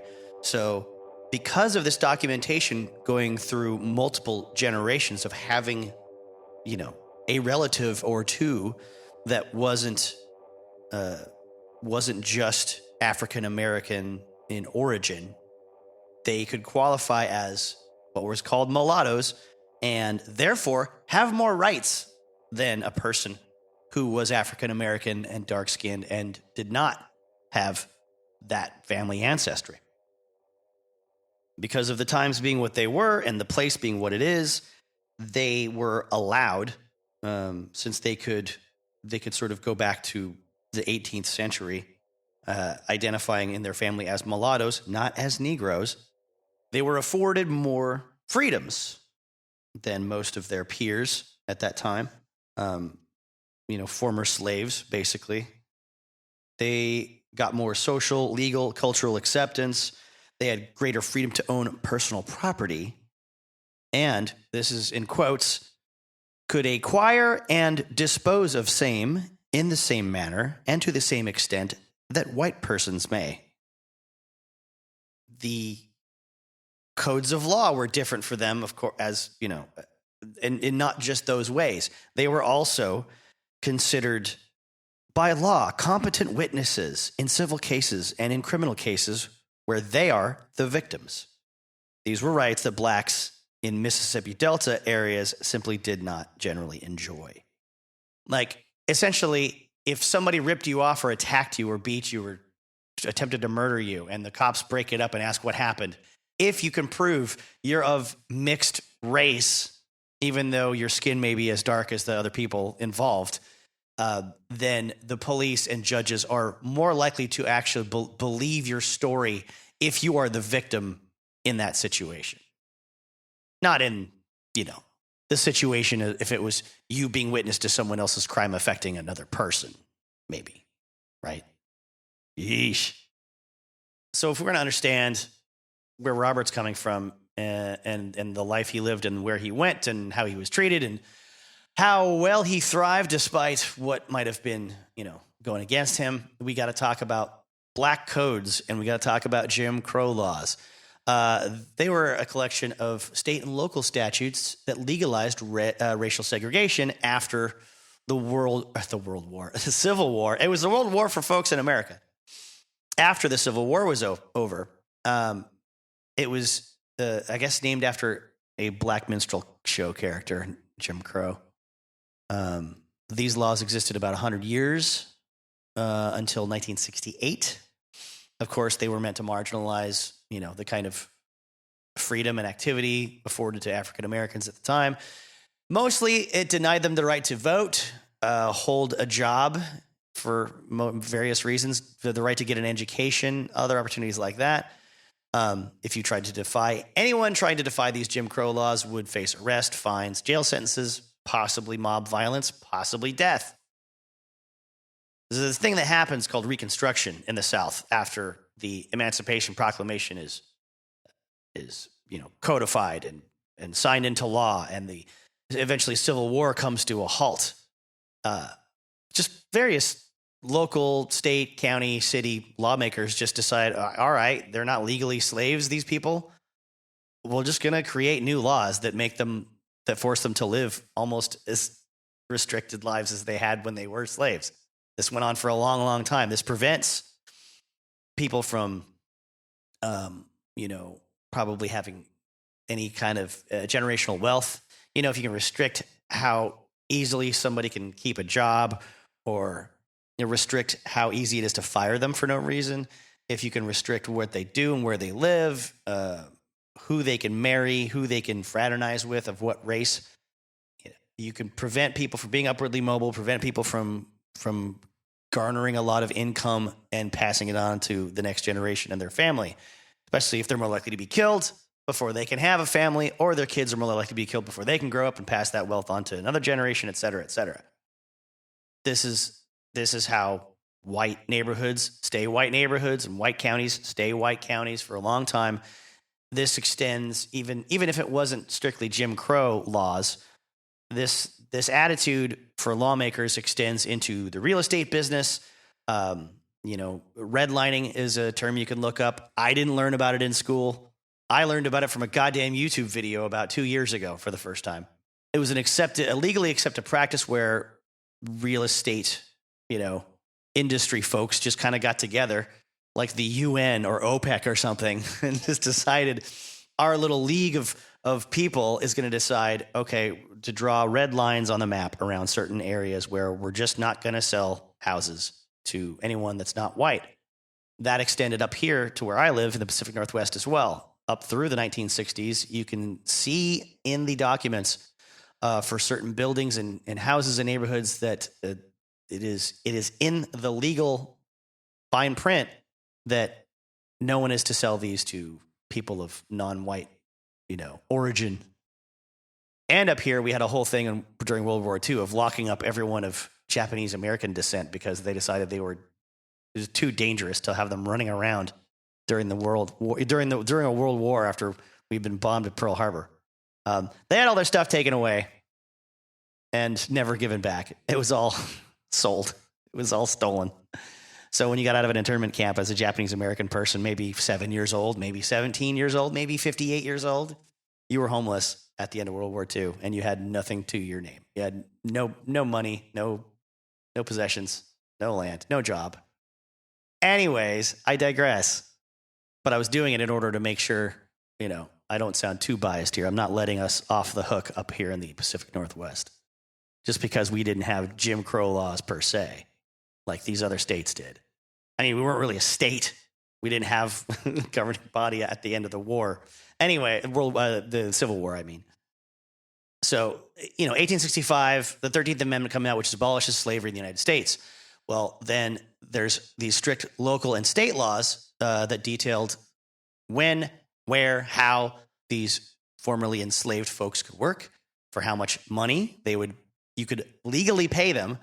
And they were called the Black Codes, and they were all throughout the South as a legal way just to put black citizens back into indentured servitude, take away voting rights, as we mentioned, control where they get to live, how they can travel, and also seize their children for labor purposes. Former Confederate soldiers are making up the police force at this time and the judges at this time. So no black man's going to win a court case ever in that environment. Now, when you're a black person at the time and you can get picked up and thrown in the wagon for something as flimsy as, let's say, a charge of vagrancy, which can literally mean anything. Walking somewhere someone decides you're not supposed to, being somewhere after dark someone decides you're not supposed to, just being seen at a time when, hey, maybe there's a crime has been committed and the description is someone that looks just like you. Oh, what a coincidence. Well, all these black citizens get just chucked into labor camps via the prison system or the jail system, right? So another way you're going to limit, besides just limiting freedom in general for this whole race of people, you can limit their ability to put down roots. Again, as I said, have families, pass on wealth. They're not making any of that happen in their lifetime. You're going to a labor camp and you're probably not going to live long enough to make it through whatever your ridiculously long sentence was. You're going to die in there. We're talking about like laws that extend to even non-legal activities like prostitution. Although you did have places like Storyville in New Orleans, which for a time had essentially a legalized prostitution model, although it probably wasn't publicly, talked about that way in every situation. It's essentially what it was. Prostitutes still couldn't, take on jobs. They couldn't perform their duties to people of certain races if they weren't, blacks and blacks had to prostitute together and whites had to prostitute together. I mean, we're talking about an era and an area for a long time where even graveyards are segregated. White families don't want black people buried in the cemetery next to their dead white relatives. That's some serious shit right there. And I'm saying all this for the benefit of folks that either didn't grow up in America or, like myself, did and didn't, know much about this stuff until they got well into adulthood, because it affects the story of Robert Johnson very directly. It affects his lyrics too. It affects his songwriting and how he ends up, dying. He wasn't lynched or anything, but if he had been a white man, rest assured, there would have been more opportunities to save his life that night. Let's talk some about Robert's recording sessions and his songwriting. Now, if you've heard my podcast before, you're familiar with the fact that I don't go in chronological order very often or hardly at all. Part of that is just because that's where my whims will take me, but also because I'm integrating this narrative of someone's life or career with information about the movie that I'm covering in the same episode. And we're going to talk about the movie here in a bit. Actually, for all I know, I've rearranged all the blocks of the recordings I've done, and I've already talked about the movie at the point that you're hearing me now. But whatever. I want to talk hear about the recording sessions that took place in 1936 at the Gunter Hotel, room 414, San Antonio, Texas. Because these hotel room recordings, that one and the 1937 508 Park Avenue, Dallas, Texas, recording sessions, are depicted, or one of them is depicted at the beginning of Crossroads, the film, with Robert coming in and sitting in a corner, turning his back to the people recording him. And according to Don Law, who was there, who was the engineer, he only ever did that when there were a group of Mexican musicians hanging around him and he was having a conversation with them, or they were close by and he was working on his songs or recording. And that's just relevant to the fact that he was known for turning his back on the musicians when he played because he didn't want them figuring out his techniques. That's another one of those guitar player stereotypes, I guess, or tropes, or just, I don't know, things that a lot of us do. The first person who ever taught me how to play blues was African-American gentleman in a coffee house in downtown Seattle, Washington, around 1995. And he flat out told me, "Oh yeah, whenever I'm playing solos, I turn around so all these guys up at the front of the stage watching me trying to steal my licks. I don't let them." He taught me most of one blues scale and one E9 chord and said, "That's all you need to play the blues forever."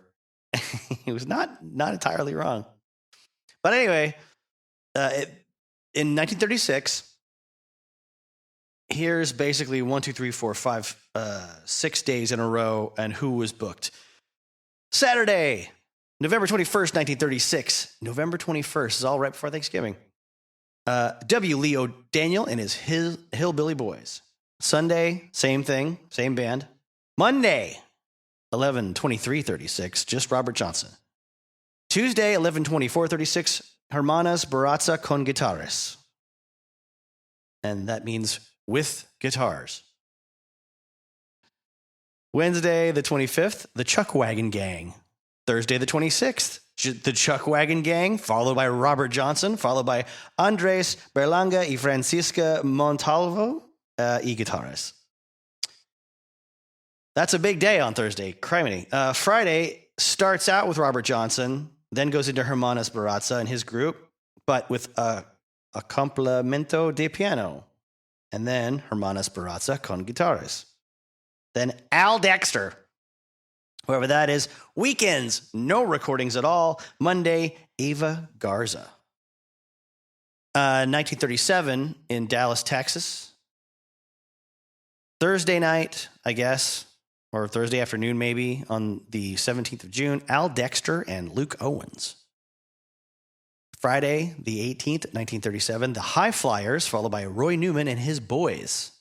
Are you getting a picture of who Robert Johnson's sort of contemporaries are in this recording environment? It's a bunch of, Mexican folk mariachi, I'm assuming, style music, and then a bunch of country western, maybe country western swing. Maybe it's too early for country western swing. I'm not looking that up right now. As anyone that's listened to my show often has heard me say many times, I've got too many things jumbled up in this head of mine, and right now they're focused on Robert Johnson. I'm not going to look that up. But anyway, Saturday the 19th, 1937, Crystal Springs Ramblers, so a bluegrass group probably, or of some sort, country folk, fast-picking group, dance, swing, something like that maybe. Then Robert Johnson, then Zeke Williams and his Rambling Cowboys. And then Sunday, someone I've actually heard of, but only because I've watched the Ken Burns country music documentary series a few times.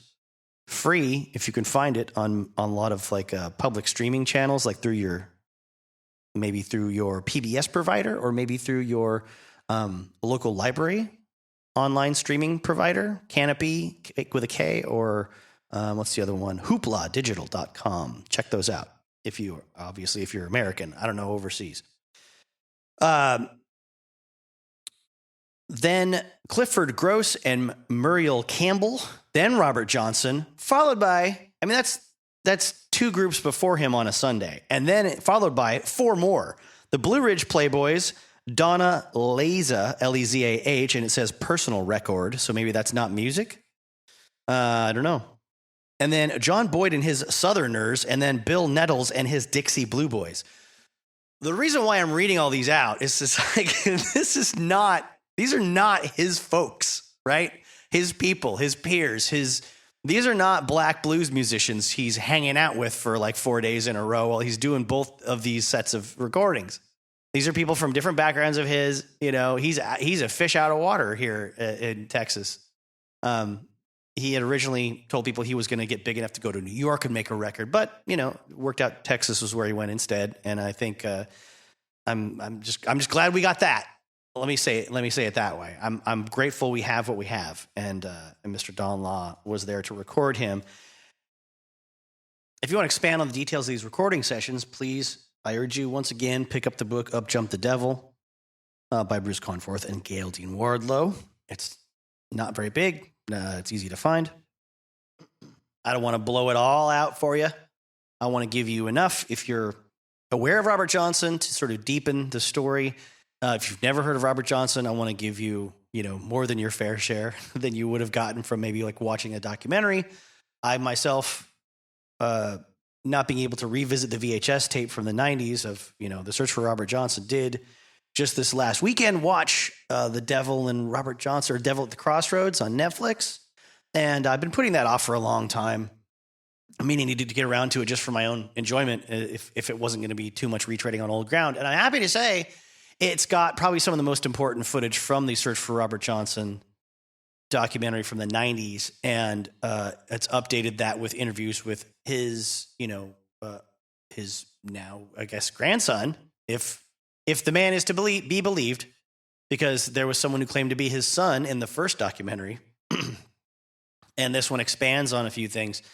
It does a great job of dispelling myths in a way that is incredibly satisfying, and that's not to say that it just debunks things and says you're stupid for ever believing that. It does even better.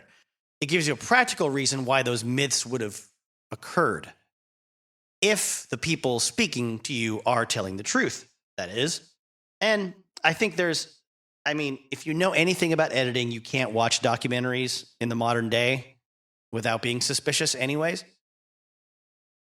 Some of it's a little bit rushed. I would watch another hour of that documentary if it was, I think there's some relevant information on the first one that's not available anymore that could be used when it comes to the discourse and the blues culture and the fear of the devil in music and things like that. But what the original one doesn't have that this one does, when I kind of get into some of the meanings of these songs and some of the devil talk and stuff, there's a couple of things that just make sense to my brain, I think, a lot better that they've been put into this sort of Southern context and historical context. One is that, at a point in his young life, Robert Johnson did have some tutelage and some mentoring from a man named Ike Zinnerman. Zinnerman, I'll be reading probably his name from the book later on, who helped him get really good at guitar, but also took him out to a graveyard to practice. That's a big part of his legend. He would practice in the graveyard and he would commune with, the dead or call up the devil. And in the explanation from I believe it's his grandson, I think in the interviews, it says, well, if it wasn't him, it was another blues musician that knew Robert Johnson or claims to have known Robert Johnson. It's like, yeah, the point of that was, you're not going to bother anybody out here. No one's going to come tell you to quiet down if you're going to play all hours of the night trying to get better at guitar because you're not very good. As like, I think it was Son House.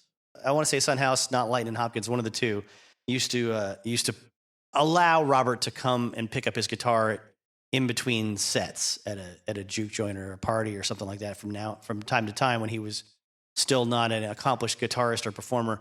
And he said, and the quotes were like, and he just noising it up or noising people or noising up the joint. And we'd say, knock off all that noise, give me back that guitar, to go back to playing their own music. So after some time away, and we'll get into a tiny bit more detail about that later, about that part of his life, he comes back and he impresses a lot of people because he's so good. And people figured that, he had to have sold his soul or made a deal with the devil when he was hanging out in the graveyards and stuff to have gotten that good because they thought he sucked so bad before. And another interesting sort of cultural note and sort of societal bit of context that I really appreciated from that documentary is the notion of the church versus the gambling and drinking and dancing crowd. The whole opposition to rock and roll, opposition to blues music, the opposition to rock and roll, a lot of us grew up with the sort of knowledge of from the church, the Christian sort of church. And then some of us, as we learned more about the history of music and rock and roll, realized that, it wasn't just evil devil music in the 1980s that was heavy metal. It was before that, it was Led Zeppelin talking about, pagan stuff. Because, heaven forbid, if you mention anything that's not Christian, of course, that's an attack on Christianity when it comes to the folklore and the mythology. I'm speaking facetiously, but I'm speaking from the point of view of people that criticize rock and roll for whatever spiritual reasons that they can. When I was a teenager, I was, in the library all the time, as I still am. But, I'd just find any books on rock and roll or guitar or music, or in this case, Robert Johnson. But I also found some old outdated book from the 80s about, the thread of heavy metal and rock and roll and to the Christian church or something like that. And I wish I had just stolen it or waited until a book sale and asked to buy it for 5 cents, because I'm sure they sold it for nothing or donated it somewhere. Because it was really out of date and nobody was probably checking it out except for people that were just morbidly curious about attempts at censoring, rock and roll in the 80s and 90s. But it put forth whatever this book was, it put forth the premise that all rock music by its very nature is devilish and sinful, even if it's touted as Christian rock, because that was the thing that this author was pushing back against. Like, this Christian rock nonsense cannot be allowed to infiltrate the American heart and the American family, the Christian soul and mindset, because every root of rock and roll music is linked to the devil. And it would start chapters with what was the quote? There was one that's like a Led Zeppelin quote, the piper will lead us to reason, which, in the minds of this author, as in the minds of many people that find rock and blues and metal to be corrupting influences. That's a pagan reference to the piper, the pipes of Pan. And because you're invoking the name of a mythological creature that's not Christian, therefore you are attacking Christianity, right? Because any sort of representation must be an attack. As similarly, I would find out as I got older, I read one translation of the origins of Merlin and I swear I'm linking this all to Robert Johnson, people. Stay with me. I read one interpretation or translation of the legends of Merlin and King Arthur, and it said that Merlin was born of a fairy folk or a fairy mother or something like that. And then I read another one, and it said Merlin was born of devils. Like, someone had to point out to me the disparities because of the bias of the translator. If it's not a normal, natural birth, if it occurs by supernatural means and it's not the Virgin Mary, then it's devilish. Got it? Oh, young Jay Smith realizes, I get it. Anyway, not on a crusade here, one way or the other. Just culturally, I find this stuff fascinating, and it bears down on what we're discussing today. I say what we're discussing to make this seem like a very heightened conversation between us, when really I am just yelling things at you for your own good. Doing it for free. Please follow the link in my description to my link tree and maybe purchase a t-shirt of some kind.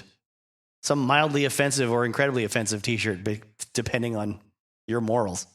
Or go to my Instagram and give me a follow. Or go to Buy Me a Coffee, which is linked there too, and just donate enough money for me to buy a coffee, even though I drink tea. It's not like I have sponsorships from like dick pills and and a vast security to yell at you and pay the bills with. I'll lean on you whenever I want and beg you for money. Like and subscribe if you're listening on YouTube, please, I guess. I don't fucking know. So where I was going with all that was that, you know, we trace it back, Ozzy Osbourne, Marilyn Manson, backwards to Led Zeppelin, to, you know, I suppose Cream covering Robert Johnson in their version of Crossroads Blues, just titled Crossroads. You can go back to rock and roll itself.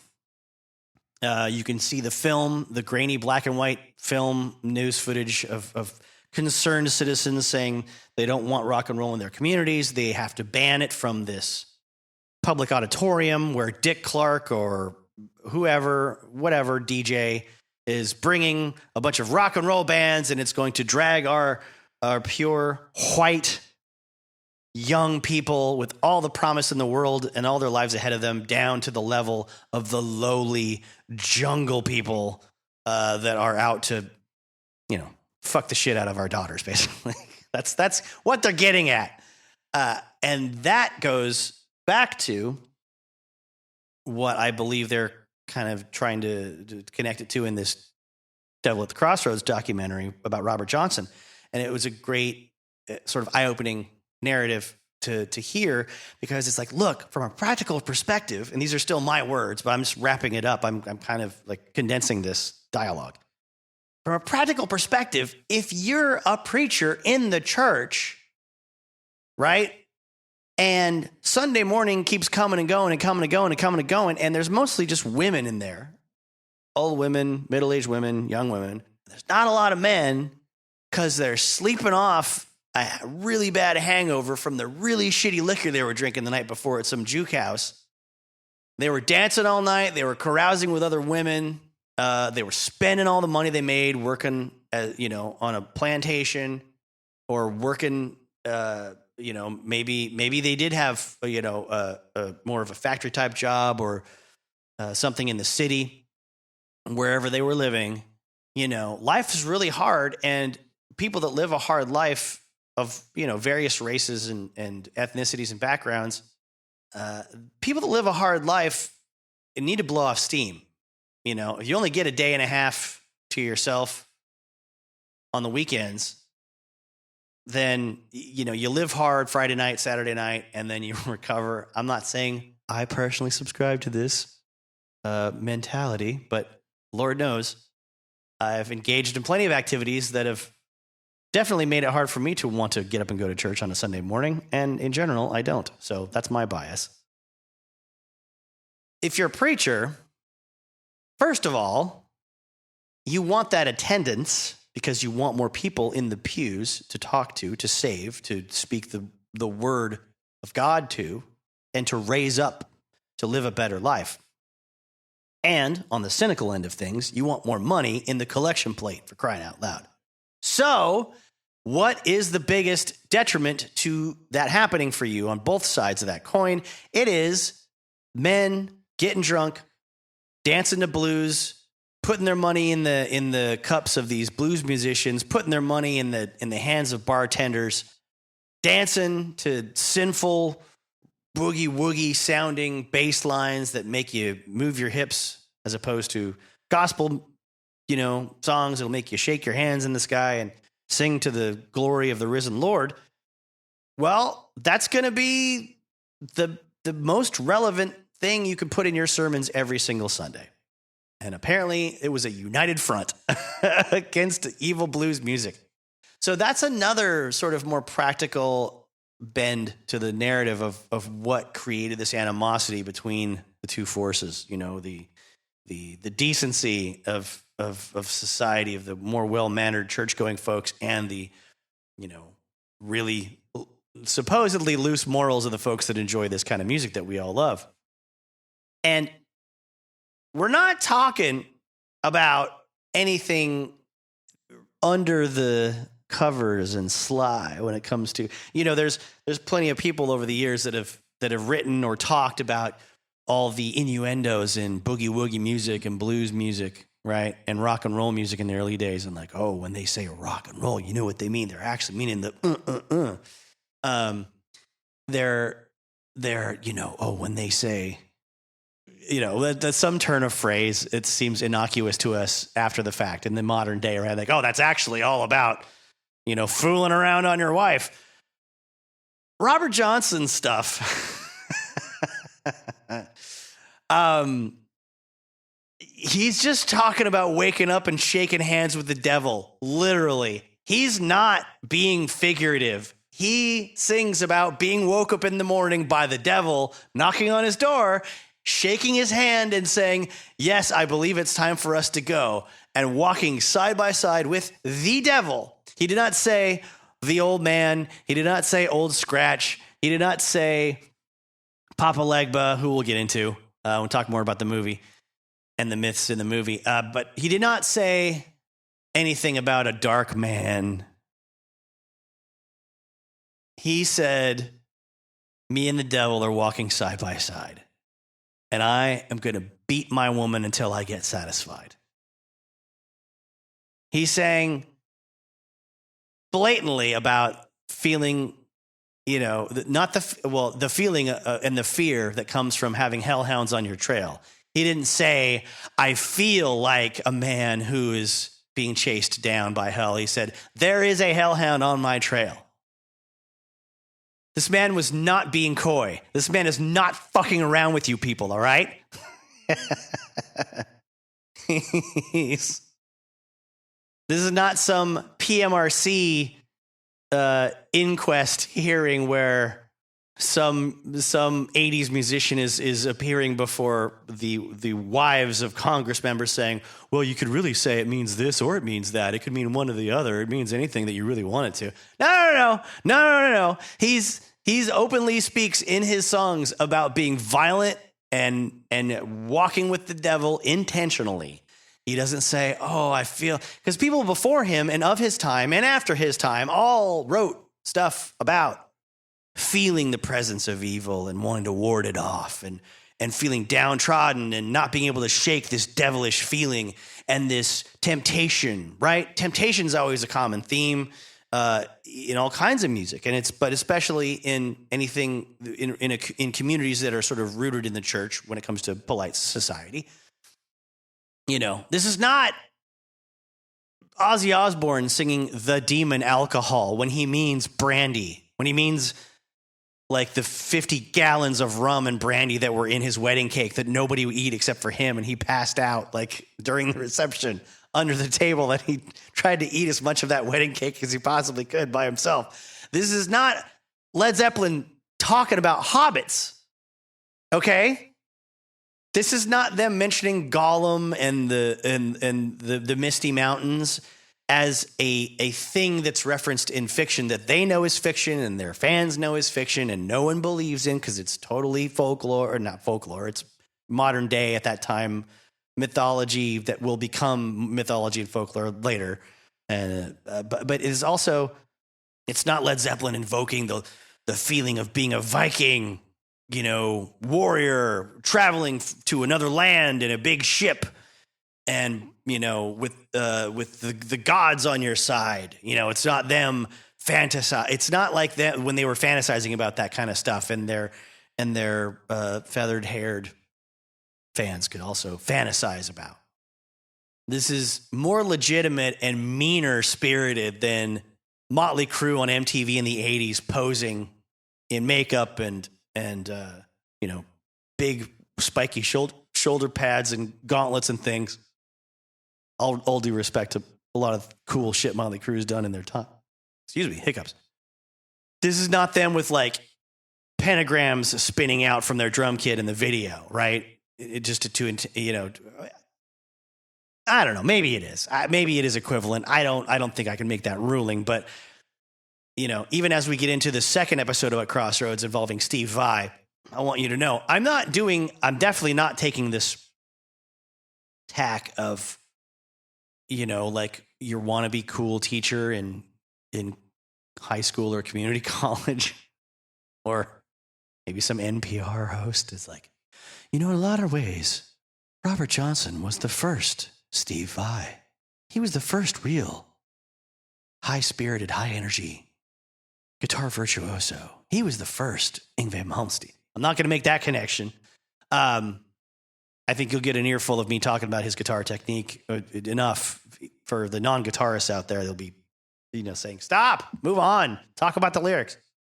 But I don't connect him to. I'm not connecting him to shock rock in any way. Which is to say, he wouldn't have done it if he was from those times. I mean, if he was born, who knows, 10, 20 years later, maybe he would have been like Screaming Jay Hawkins, deliberately just like popping out of a coffin and shaking bones in people's faces and acting possessed and stuff. Who knows? But he was who he was at his time, and what he was incredibly prolific for the amount of career time that he had as a fully fledged artist before he died. And what he was incredibly innovative in taking the boogie woogie beat, a boogie beat on the low strings of his guitar, mixing it with a lot of high pitched lead playing simultaneously and singing very memorable melodies over the top of it, and doing those three things in different rhythms that most people could not handle.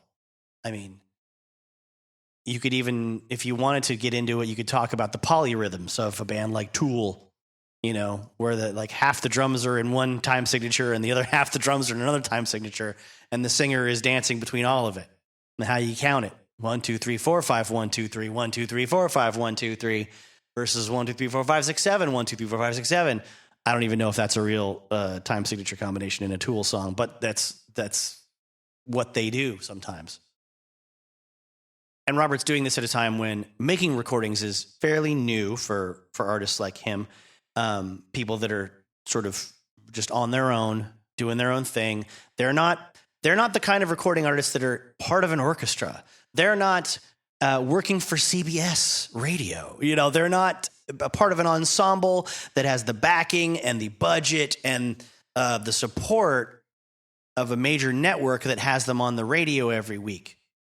They're not the whoever orchestra behind the whomever sisters in the 1940s on CBS that appear regularly on the Jack Benny show or something. They're not even. These are not the kind of artists that you're going to see at the Grand Ole Opry, right? They're not the Carter family where they just get to go on the air every freaking weekend and entertain the shit out of America and just have a new routine every time. We're talking recording sessions where what you are singing and playing is getting dug physically into a disc in a circular pattern. And if that physical disc is broken, you've lost your song. There's no magnetic tape. There's no rewinding and re-recording. There's no erasing anything. There's no reusing that media that you are imprinting your sounds upon. All those people that recorded in the 80s and 90s, we had to do this right back before Pro Tools came along and people could just digitally edit stuff and change the voices to sound more into. Fuck you, dude. You still had tricks in the studio. You still had so many tracks to work with. You still had people watching your back and covering up your mistakes, even if they didn't have the digital editing software that is normal, today, as normal today as it was 20, 25, 30 years ago.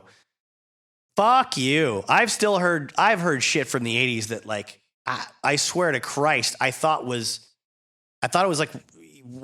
a different member of that band singing that part. And then I saw a video on YouTube from back in the day in the 80s. It was tell me lies, tell me sweet little tangent. Sorry, tangent. Fucking Fleetwood Mac. Insanely talented band. Never fucking liked them. Hate all their stuff that people love them for. I love the early bluesy stuff, but even still, I can only take so much of it. But when, they got on there when they got smart about things and they got, clever and successful, they, of course, had a different lineup change. And there's that song they played all the time in the 80s. Tell me lies, tell me sweet little lies. Tell me lies. That tell me lies, uplifted vocal. I thought that was not Stevie Nicks, but the more boring gal, whoever she is. Brandy Patinkaman, I forget. And I thought, or maybe it was Stevie. I think it was, because I think the main vocal is the boring woman. And then I heard that, tell me lies. And I was like, oh, that's Stevie Nicks. Then I saw the video, just last year for the first time. And it's the really cool guy that plays all the fingerstyle guitar stuff that has a girly sounding name. So many people are angry at me. I'm going to get messages. I know exactly who I'm going to get messages from right now. Lindsey Buckingham, that's his name. It was Lindsey Buckingham with like tons of like chorus or a flanger on his voice and just this really weird EQ going on, shifting. And it's like, oh, they artificially made you sound like a totally different person. Not that they meant to do that. My ear thought that's what it was. I'm not saying they went out to make him sound like a different member of the band. But, oh, you could do that in the 80s, the late 80s? Yeah, all right. Fuck you with all your complaints. Not Fleetwood Mac, but everybody that likes to just bitch and moan about like, oh, these artists all now suck because technology makes them sound good. Well, they don't suck because of that. But they probably suck for lots of reasons. But there's also like a million people making those records sound good for them. Beside the point. So I'm using that as sort of like juxtaposition of like, you want primitive, this is primitive. This is a guy with a guitar, and he's got to do one take of a song perfectly to kind of get, so the engineers get the timing of it right. They figure out how long the song is generally supposed to be. And then even if that's perfect, they still got to do a second take because they want it for insurance. Like in case that disc gets physically broken that it was recorded on, they've got another one. And then they still might say, you know what, that we needed to fit it this way or to fit it on to whatever. I don't know how this exactly works, but they were like, it won't fit unless you do it faster. It's too long, Or you won't be able to do 6 songs today if they're all going to be that long. So sing it faster, play it faster. Or, as we talked about with Robert, there was a sort of a recording slower and then the finished product was sped up. Supposedly. I'm not going on the record. I'm not going to court with that, but that makes perfect sense to me, having heard the slowed down version. So during these sessions, he's wearing himself out, doing all these takes. That's why on the box set of his complete recordings, we have multiple versions of, a few of the songs. It's kind of cool. But unlike people before him and a lot of his peers, Robert Johnson was incredibly consistent with his delivery and his level of accuracy of playing his own songs. A lot of other guys play blues by themselves. They would vary from take to take pretty wildly. That was kind of common. Not Robert. He's more of a product of his time and his generation that is used to hearing a song on the radio multiple days, multiple weeks, multiple months, probably in a row. And since that music was consistent every time, he feels internally that that's the standard he needs to live up to. Now, at the time when Robert was recording these songs of his, there wasn't much trust in record companies to pay you royalties over a period of time. So bluesmen tended to just demand the money up front for what was seen as the value of the songs they provided to recording companies like Vocalion, which is who put out his stuff initially. He got basically an average of $25 per song, which is a pretty tidy sum when you add it all up compared to what a musician would make for the average day's work, I suppose. Because it would also translate to name recognition wherever you went if those songs got pressed and distributed and put into jukeboxes or played on the radio. I mean, I don't know how many of them that he recorded would have been, big hits per se if they had a fair shake, if they got good distribution. The main one that people at the time got to hear was Terraplane Blues, Song About a Car. I've even seen that on compilations of like songs about cars. I remember my girlfriend's dad high school, community college age that I was. Like, he knew I loved Robert Johnson. He's like, yeah, I heard that Terraplane Blues song. It's interesting. I don't get why this guy is so important to rock and roll. He's just, the timing is weird, and I can't really move to it. And he's, for a modern listener, he's not wrong. I mean, even for a 1950s listener, he's not wrong. There's so much connection to what rock and roll would be, I think, if you analyze it right. But I don't know so much that he's just one of those guys that's so original and so innovative, having taken from the people around him and then reworked their stuff into something that sounded way more innovative and original, that only looking back years later can you go, oh, okay, so Robert Johnson popularized this technique and that became this guy's technique, and then years later this would change into this, and this. Because, I mean, you can hear his influence on some Chicago blues, some electric, 1950s blues that's a little more danceable in our modern sort of mind, right? But not the way it's not the way he played it. It's certainly not. And of course, you get your Led Zeppelin comparisons because they covered Traveling Riverside Blues. They did, versions of his songs that they would change the title of, like the Lemon song, uses his lyrics, throw out words, throw out phrases of his in their own songs, that kind of stuff.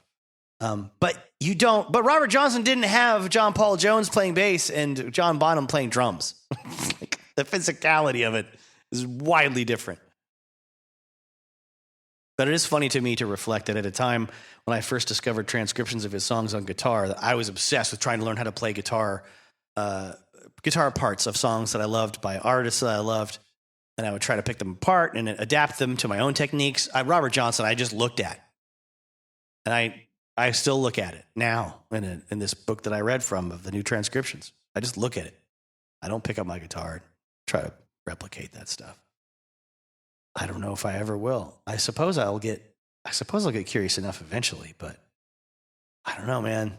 His stuff is like untouchable to me. It's so magical and it's so compelling. And it's like, what's the point?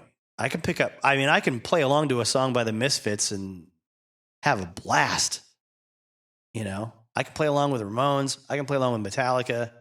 I'm sure none of this is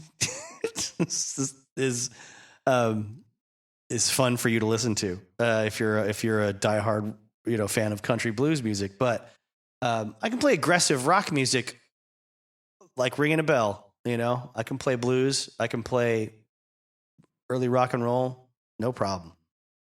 Robert Johnson, though, I don't know that I want to. I don't know that I want to just be disgusted at the sounds that come out of my guitar when I'm trying to play the perfection that is Robert Johnson.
Okay, let's talk about some Hoodoo stuff. Going back to what I was saying about, Robert's mention of the devil, Robert's mention of certain practices not being comparable to your Led Zeppelins and your Motley Crues and your Ozzy Osbournes. I want to really expand on that in detail because I don't want that to be sort of left on the side of the road, as it were, in your mind as something that I just tossed out there. In cities that Robert Johnson would frequent, the practices of hoodoo and root work were thriving in those communities. Practitioners, conjurers, and the stores that catered to them were plentiful. To read from Up Jumped the Devil by Bruce Conforth and Gail Dean Wardlow. If I say it enough, I won't feel bad about leaving a link to it in my description, taking up precious word count space like you use for links to my own garbage. Hoodoo had its roots in traditional practices from Africa, Brazil, the Caribbean, and other locations that sent slaves to North America. And those practices had been syncretized. Pause while I look up syncretized. Those of us cretins that have never read or used this word or heard it in use, syncretize is to attempt to amalgamate or reconcile differing things, especially religious beliefs, cultural elements, or schools of thought. Oh, of course it is. I like that word. That's fun. I'm going to try to figure out how to use that. Anyway, these practices had been syncretized. Okay. From various locations in the lives of American slaves, basically. And why did I say basically? God, it's just, I need to stop. I need to let the words run out, Jay. Let the words run out. It's okay. You don't have to keep talking. If you do that, I urge you to try to teach yourself to stop saying like actually at the end of sentences or basically. Damn, Devin Costa had a great bit about that, specific to Mexican Americans that he knows in Southern California, but that's neither here nor there. No, those practices have been syncretized. For some, hoodoo was seen as a cultural resistance, a way for poor blacks to create an agency that white culture, society, and politics denied them. For Robert Johnson, hoodoo was an enticing part of Memphis culture that he would use in his song lyrics as an adult. Continuing on with the same text, as early as the 1860s, reports from Memphis concerned Obi, or Obeah men. Apologies if I'm not pronouncing that right. OBI, is it Obi-Wan Kenobi? Probably not. Or OBEAH men, a reference to the practitioners of folk, magic, sorcery, and religion among West African slaves.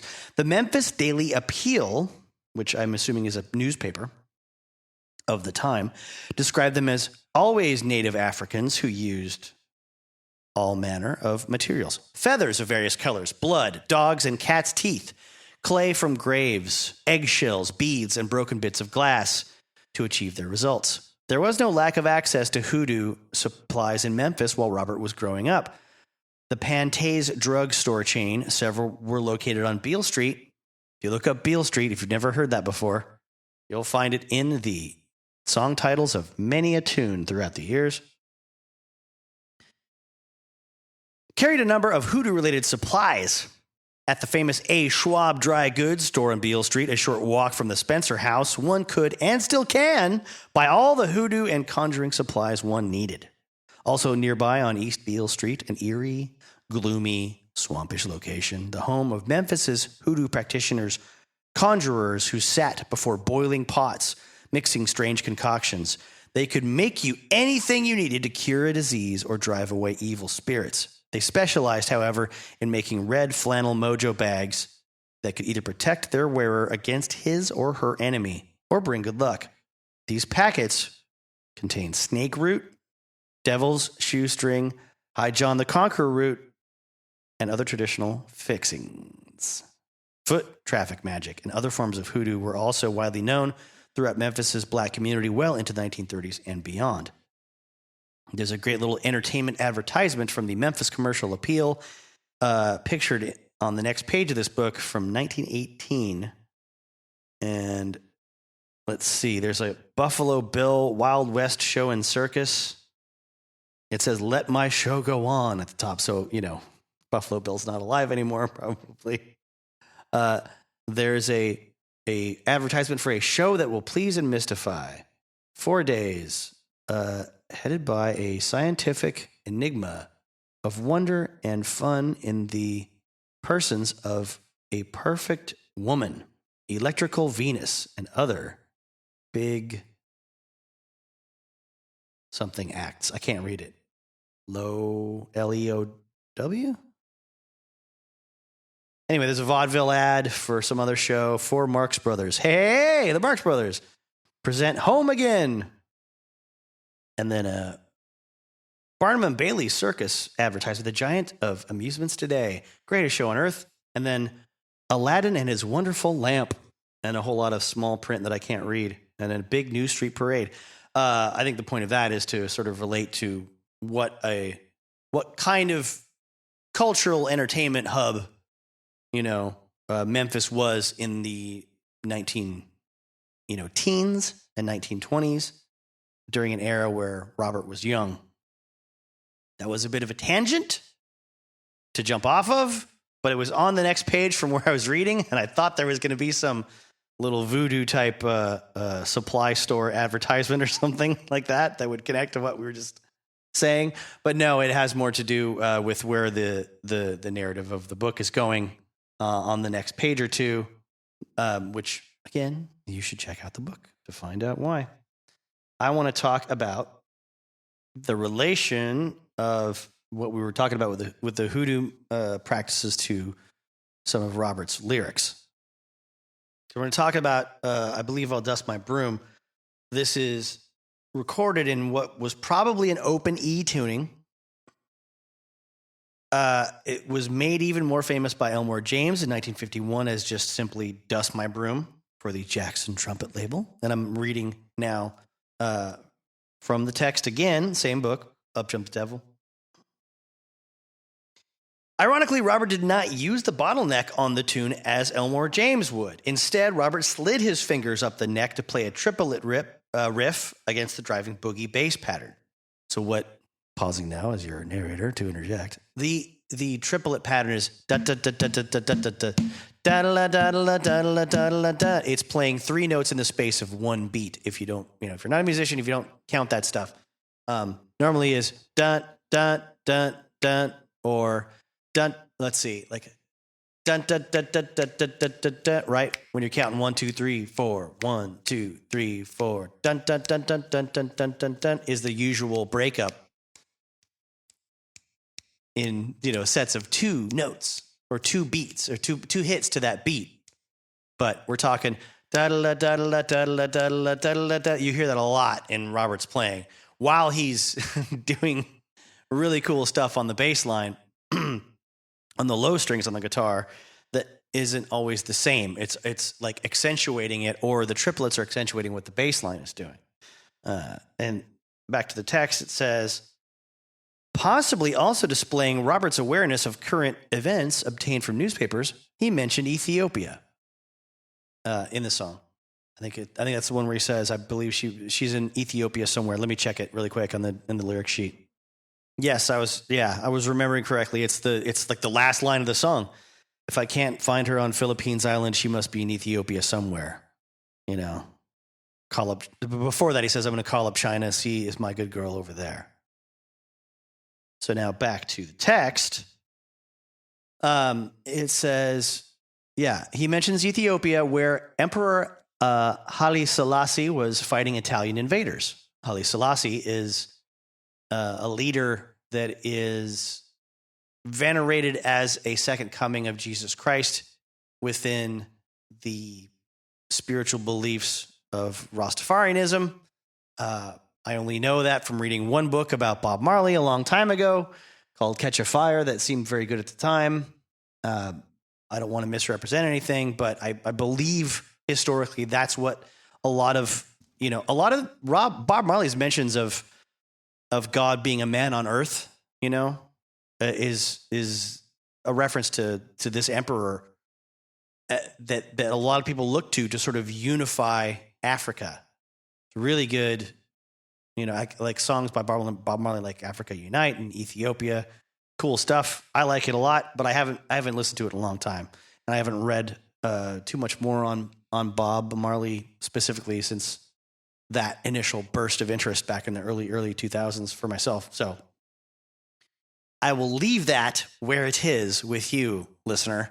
I don't want to say anything inaccurate, but that's my understanding.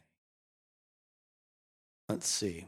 I'm the only Slayer fan I know that owned multiple Bob Marley documentaries. Actually, on the day of September 11th, 2001, I drove to work listening to Bob Marley's Exodus, not knowing we were under attack.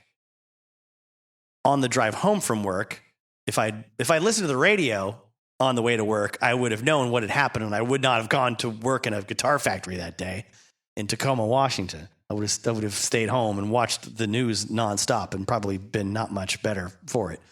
But that was it was a Tuesday. Tuesday is the day that record stores, music stores get their, new deliveries, new releases. Or that's when they put them out. Maybe they don't show up on Tuesday. I don't fucking know. Whatever. New releases appear on the shelves on Tuesdays, at least in my adult lifetime. So I drove to work listening to Bob Marley. And on the way home from work, I stopped at a music store, as was my plan that day, because I knew what was coming out. That album was entitled God Hates Us All by Slayer. Oh, what a day. What a day that was. But I, again, digress. Back to the current events mindset of Robert Johnson that he's possibly sort of using to feed the lyrics of this song, I believe, Well, Dust My Broom. He also mentions China and Philippine Islands in the song, as we just talked about. For local color, he used an old Charlie Patton trick and also sang about his home area. In lyrics, he says, "If I don't find her in West Helena or Helena, she must be in East Monroe. I know." Referring to the county adjacent to Helena, Robert was, perhaps because of his education and urban upbringing, turning his songs into more cosmopolitan pieces than the usual good old down-home blues. If you've heard my Chuck Berry episode, you know that's sort of an interesting barometer for how widely a songwriter might want their stuff to be heard and appreciated. Chuck Berry was the guy that said, I don't want to just play for the neighborhood. I want to play for people all over America and maybe all over the world. So he wrote songs that young people could relate to, that want to dance to songs that, they would play in jukeboxes or on American Bandstand, as opposed to just singing about a dirt road or a farm where you're being mistreated. Chuck Berry was like, no, I'm going to go more of the Nat King Cole route. Thank you very much. And I think he did a pretty good job. Anyway, back to the text. Melodically, the song borrows from another cartoon, Carr, another songwriter mentioned earlier in the book. I Believe I'll Make a Change, as well as lyrical influences from Kokomo Arnold's Sage Field Woman Blues and Sissy Man Blues. Although always assumed to be about leaving, being unhappy with your cheating girlfriend, and packing up, dusting one's broom, meaning shaking off the dust that's accumulated on your broom in the eras before the Swiffer and the, what is it? Not the Roku, the Roomba? Yeah. The Roomba. I have friends that have named their Roomba after a female that we know, because she just runs into things and it sucks. Back to the text. Robert may have included this first reference to hoodoo practice in the song. The first verse ran, I'm going to get up in the morning, I believe I'll dust my broom. Girlfriend, the black man you've been loving, girlfriend, can get my room. The text goes on to say hoodoo references abound concerning the use of broom as a means of ridding oneself of an unwanted visitor. Harry Middleton Hyatt collected black folklore in the 1930s, and among the beliefs he found were that to rid one's home of an unwanted person, one needed to sweep salt and pepper out the door when they leave, and they'll never be able to come back. Other references stated that dusting one's broom with magic powder and then using it to sweep your house would free it of unwanted house guests. There are literally dozens of documented Hoodoo folk beliefs involving the use of a broom and dust, some form of magic powder, to rid oneself of someone or something. When Robert sang, "You can mistreat me here, but you can't when I get home," it was almost certainly because he knew about the Hoodoo practice he had described. Musically, Dust My Broom is a hard-driving, forceful song in which Robert's signature high-note triplet riff increased the tension of his boogie-driven bass. He was the first blues guitarist to make such a boogie pattern a standard part of his repertoire. As I think noted earlier, he's not the first one to ever play it, but he's the man when it comes to it being a standard practice and format that everyone else would sort of take up. Thereafter, the song became a standard among many Chicago blues stylists. That's another one of those things that kind of leads him to be linked to, electric blues and electric rock and roll. This song and Sweet Home Chicago got covered by a lot of electric blues musicians well after Robert was gone. Now, on a technical note about another song, Ramblin' on My Mind, to go back into deep guitar nerd stuff, I want to, again, just use the words of the authors because I can't make it any more succinct than they did. Ramblin' on My Mind stands out as a unique piece because of its unusual open tuning. Somehow Robert developed a tuning that was apparently never used by any other guitarist. Computer analysis of his recording produced transcription identifying an inventory of the notes he played in his opening guitar riff. Pausing for a second. For a long time, the guitar transcription business, for what it's worth, for as big or as small as it has been from the 80s and 90s and onward, has relied upon computer software to sort of analyze, okay, what's most likely when it comes to these note patterns, like how would someone physically play it on a guitar? And they're not always right. There's lots of artists in the 80s and 90s and 2000s that have said, Dimebag Darrell, Angus Young have said multiple times, like, yeah, the transcriptions of the books are wrong. I mean, some of the notes are there, but that's not how I play it. So there's no surefire perfection when it comes to a computer analyzing stuff. But I think in this explanation in the text, it does seem like it's probably the best answer we're going to get in this lifetime. An inventory of the notes he played in the opening guitar riff revealing his tuning. To play all the notes identified, Robert could have only tuned his guitar to an open F chord from low E to high E. It would go like this: C, F, C, A, C, F. But not just an ordinary open F. Interestingly, prior to this research, guitarist Rory Block had for years, and she's, I believe, if I'm remembering the right person, I believe she's in the Devil at the Crossroads documentary playing guitar and talking about Robert's playing. Had for years been using the same tuning for this song after arriving at it through her own painstaking process of listening to what Robert was playing and testing the various tuning possibilities. The computer analysis confirmed that her tuning was indeed accurate. Robert tuned his low E string down to a C. That is insanely low, especially for the time. A low C on your guitar. I mean, it took Black Sabbath was, I think Black Sabbath's lowest tuning was C sharp. I might be wrong. Don't come at me. But other bands in the early 2000s certainly got heavier than that. They got lower than that. They got down to like B and A, especially if they had 7-string guitars. But he's in that range of tones where most people would play a C on a 7-string in the 80s or 90s or 2000s, for crying out loud. He tuned his A string down to an F. That's a long way down. His D string down to a C, only a full step, so okay. But he tuned his G string up to an A, that's a whole step above what it normally would be. His B string up a whole step to C, and his E string up to F, so a half step up on that one. Text says, he kept his split open F original tuning from being displayed to any other guitarists. It belonged to him alone. Almost certainly this could not have been the only song he used this tuning on. In live performance, it would have taken too much time to tune his guitar to this new unique set of notes only to have to retune it again for the next song. It would have made much more sense for him to use the tuning for several songs before changing back to another tuning. Unfortunately, we only have this one recorded example of his musical ingenuity. Now let's jump over to a song like Stones in My Passway. This is one of my favorite songs of his in general, especially when it comes to the arrangement. I love that it has a little breakdown in the middle.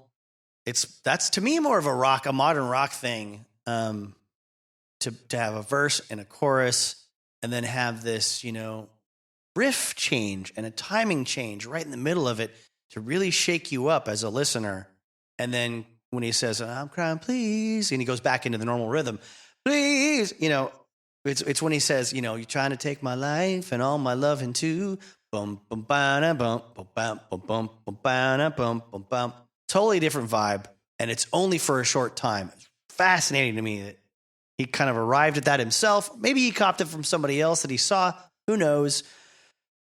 From my vantage point, and that's the only way I can speak. I'm not speaking as an expert, just an enthusiast and a lover of this music. So I'm not saying anything, definitively. But to me, that weirdness of this song, musically and rhythmically, is so goddamn cool and seems so innovative for its time compared to what else is out there. Like, there's a lot of driving rhythms that are very consistent, or there's a lot of jagged rhythms that are really shaky in country blues that I've heard. But this one it's like refined, and then it shakes you up, and it gets refined again, but not refined in a way that's pleasing to the soul or the heart. It's unnerving, the whole thing, in a lot of ways. All a matter of opinion, obviously. And the lyrics in this one have some sexual innuendos. I've got 3 legs to truck on, boys. Mm-hmm. Please don't block my road. Been feeling ashamed about my rider. I'm booked and I got to go. There's lots of songs, expressions of the time and of his that use the term rider with the woman he's currently shacked up with, or making a spread, or quivering down. Those are both phrases about sexual intercourse. But there's also a bit of Stones in My Passway that is a direct reference to Hoodoo practices again. I got stones in my pathway, and my road seems dark as night. My enemies have betrayed me, have overtaken poor Bob at last. And there's one thing certain: they have stones all in my path. You've laid a pathway for me now. What are you trying to do? From the book, Up Jumped the Devil, there is no question that he was singing about Hoodoo practice. Foot track magic, a distinctly African form of laying down tricks, is accomplished when an arrangement of objects in Robert's lyrics, stones, called a mess, is laid out in a pattern, line, cross mark, or crossroads symbol. The mess is positioned where the intended victim will walk over it, and it is intended to hurt or poison the victim through the feet. The intent is physical harm, unlike much other magic that affects love, fortunes, or luck. Robert's lyrics do claim the pathway stones did affect his health. He says, "I have pains in my heart, they've taken my appetite." Appetite could mean your physical hunger, could also mean your appetite for sex. And there's also a line in, you sprinkled hot foot powder all around my door. That was from Hellhound on My Trail. And there's an actual image of a hot foot brand powder advertisement in the book on page 208. And the text from this advertisement says, "Hot foot brand powder," is a picture of a drawing of a foot with four toes on it. It says, "Many people in the South have a peculiar belief that so-called," all caps, "hot foot powder would move evil spirits, shake the jinx, bring enemies under control, and keep peace in the home.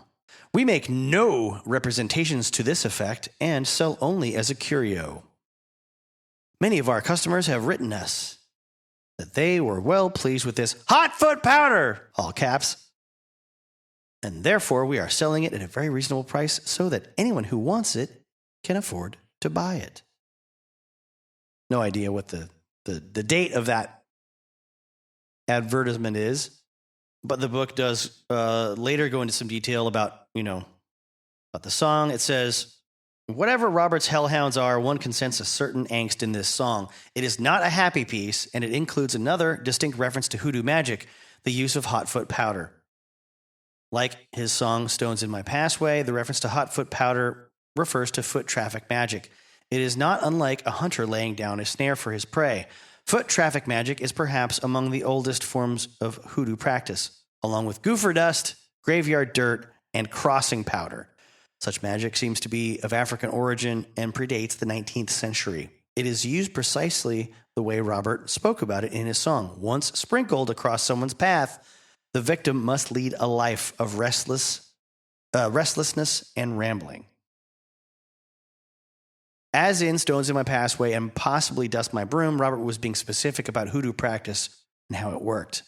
And the eerie cry in his voice, more haunting than Elmore James's falsetto and Hellhound, became one of his most noted performances. Of all of his songs, Hellhound has the most evocative imagery, almost surrealistic in its approach. The song paints visions and sound pictures. Robert emulates the leaves trembling on the tree by playing his slide in a shimmering single-note vibrato. The effect is haunting. Can't argue with that myself, and I would also want to add to this part of the conversation about what he's saying in his song lyrics, just a little reminder that we're talking about, the 1930s here. And if I'm out of line, any songwriting historians want to shoot me down, they're welcome to. But I think I could confidently say this is well before it's accepted common practice to speak in a voice that is not the narrator's, like the narrator of a song being not the performer of the song. I'm talking about the way it's normal in rock music and lots of other kinds of music from, maybe the middle of the century onward, to say that you are something that you personally, the singer, are not. To say you're evil when, like in the folk era and the classic rock era and the punk era, it's commonplace to just say, oh, I'm evil. I leech off of people. I despise them all, and then reveal in your song that you're talking about yourself as the personification of the American government or something like that, or taxes, or some other cultural force that you're representing through your lyrics and personifying it in your own delivery, right? Yes, I've heard, and I'm sure there's plenty more examples in blues music of people, singing something that is meant to not be taken literally. It is meant to not be them personally when they're singing it, but it's not in super common practice at this time to just routinely talk about doing evil things that don't then become obvious to the listener as to it's not you, the singer, singing this, meaning this. This comes across like a guy that routinely is, it's personal. He's worried about stuff. He's vexed. He's tired. He's worn out. He's angry. He's violent. He's walking with the devil. But he never talks about selling his soul to the devil in his songs. He never mentions really specifically that he's like, I'm a good blues player because I sold my soul to the devil. That was up to other people to create that sort of vibe and that sort of legend around him. And that legend definitely was fueled by the fact that his demeanor was a little bit off when it comes to how he socialized with people, especially once he got more, time under his belt as a professional performer and musician. People that remember him as an adult remember him as someone that was not necessarily shy, but quiet and reserved and very thoughtful. Unless he really knew you and liked you, and he would open up and be, and really have a connection with you and talk about his personal thoughts and feelings. But he also had a little bit of maybe a bit of an off-putting look to some people too, and he looked mysterious. He'd always have a hat pulled down over one eye when he wore a hat. That was his bad eye. That was an eye that either was born, he was either born with a lazy eye or he suffered from intermittent like cataracts, supposedly. I mean, based on what people can sort of figure now. His mother was undernourished and he was born undernourished, and a lot of babies will have problems like that if that's the case. When it came to meeting women, of course, the shyness goes out the door, the reserved demeanor goes out the door, and the game is on. But having said all that, I do want to reference the text of Peter Guralnick that was sort of called out as being one of the problem elements of amplifying the myth and the legend of Robert Johnson as someone who sold his soul to the devil. So I'm going to go into that text, and I'll just read some direct from it.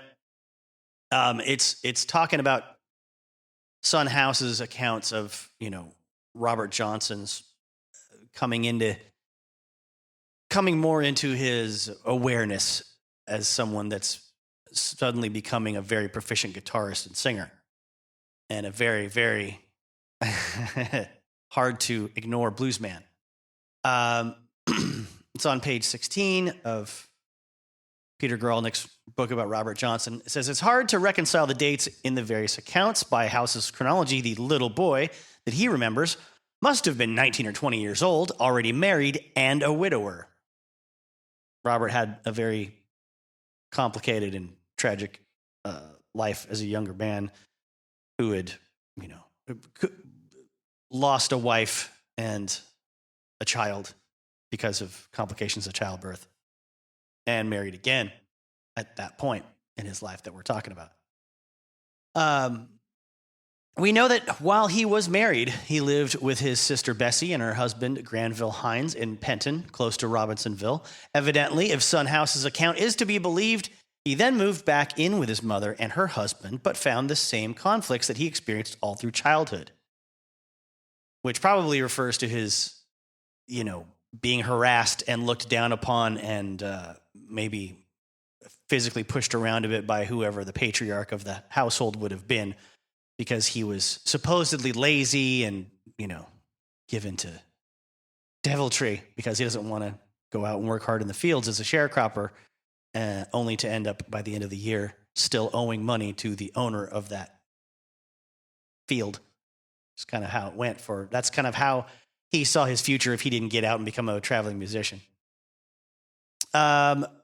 He left home once again, but this time went deep into the Delta and married for a second time. In 1931, near his birthplace of Hazelhurst, about 40 miles south of Jackson, not far from Tommy Johnson's home base of Crystal Springs. For the next year or so, he traveled all through the Delta, using Hazelhurst as a base. When he returned, Son House and Willie Brown had a surprise coming. So let's pause again.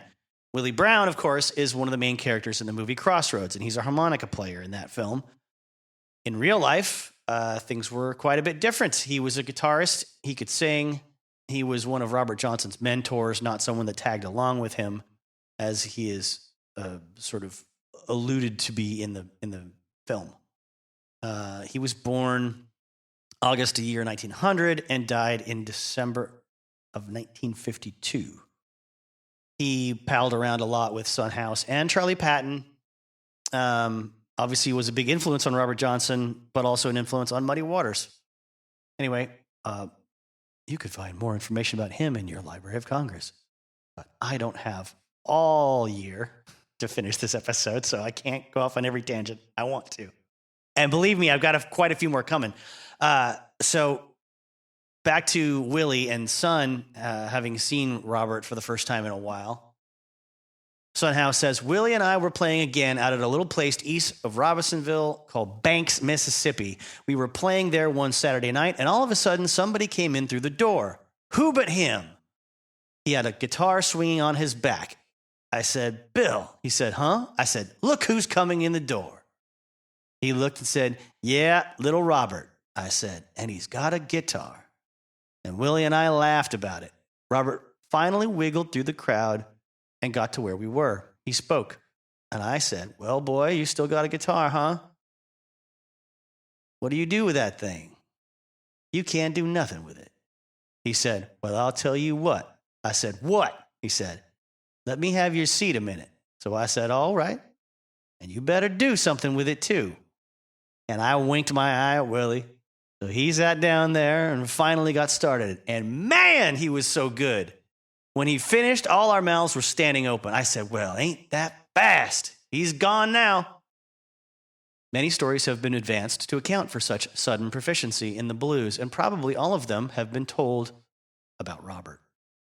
As Johnny Shines has said about his own superstitious awe of Howlin' Wolf, people back then thought about magic and all such things as that. I didn't know it at the time, but Wolf was a tractor driver. As far as I knew, he could have crawled out of a cave, a place of solitude, after a full week's rest to serenade us. I thought he was a magic man. He looked different than anyone I had seen. I come along and say a guy that played like Wolf, he sold his soul to the devil. Tommy Johnson's brother, Lodell, put it to David Evans with even more graphically in describing how Tommy, who like Robert went off from home, scarcely able to play guitar, came back an accomplished musician. Now, if Tom was living, he'd tell you. He said the reason he knowed so much, said he sold himself to the devil. I asked him how. He said, if you want to learn how to play anything, you want to play and learn how to make songs yourself, you take your guitar, you go to where a road crosses that way, where Crossroad is. Get there.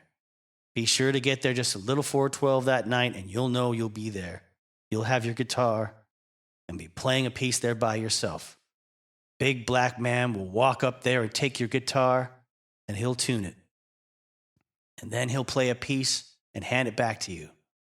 That's the way I learned to play anything I want. Son House was convinced that Robert Johnson had done the same thing, and undoubtedly, as Johnny Shines says, others were too. That was the beginning, in any case, of Robert Johnson's travels and of his life as a professional musician. He stayed around, in House's recollection, about a week, then using Helena, Memphis, Greenwood, and in addition to Robinsonville as his base, Robert traveled all up and down the Delta as he gained greater fame to St. Louis, Chicago, Detroit, and New York as well. He came to know a good number of professional musicians, Robert Nighthawk and Sonny Boy Williamson and Helena, Henry Townsend, Petey Wheatstraw, come back to him in a minute, Roosevelt Sykes in St. Louis, and gained a considerable reputation for himself in the process. When Johnny Shines first met him in Helena in the mid-30s, Shines was taken there by a friend, piano player named M&O, who wanted me to meet Robert because this friend of mine thought I were good. You know how this thing goes. There's a good guy playing at such and such a place. I'd like for you to meet him. And the thing about it, what he wants you to do is to go and get your head cut. So M&O finally talked me into going to see him. And Robert played a good guitar, the best I'd heard. Now, I had Wolf's style in the beginning, and I was beginning to pick up on quite a few different guys' styles as the time went along. But I thought Robert was about the greatest guitar player I'd ever heard. The things he was doing was things that I'd never heard nobody else do, and I wanted to learn it. Robert changed everything, what you might say.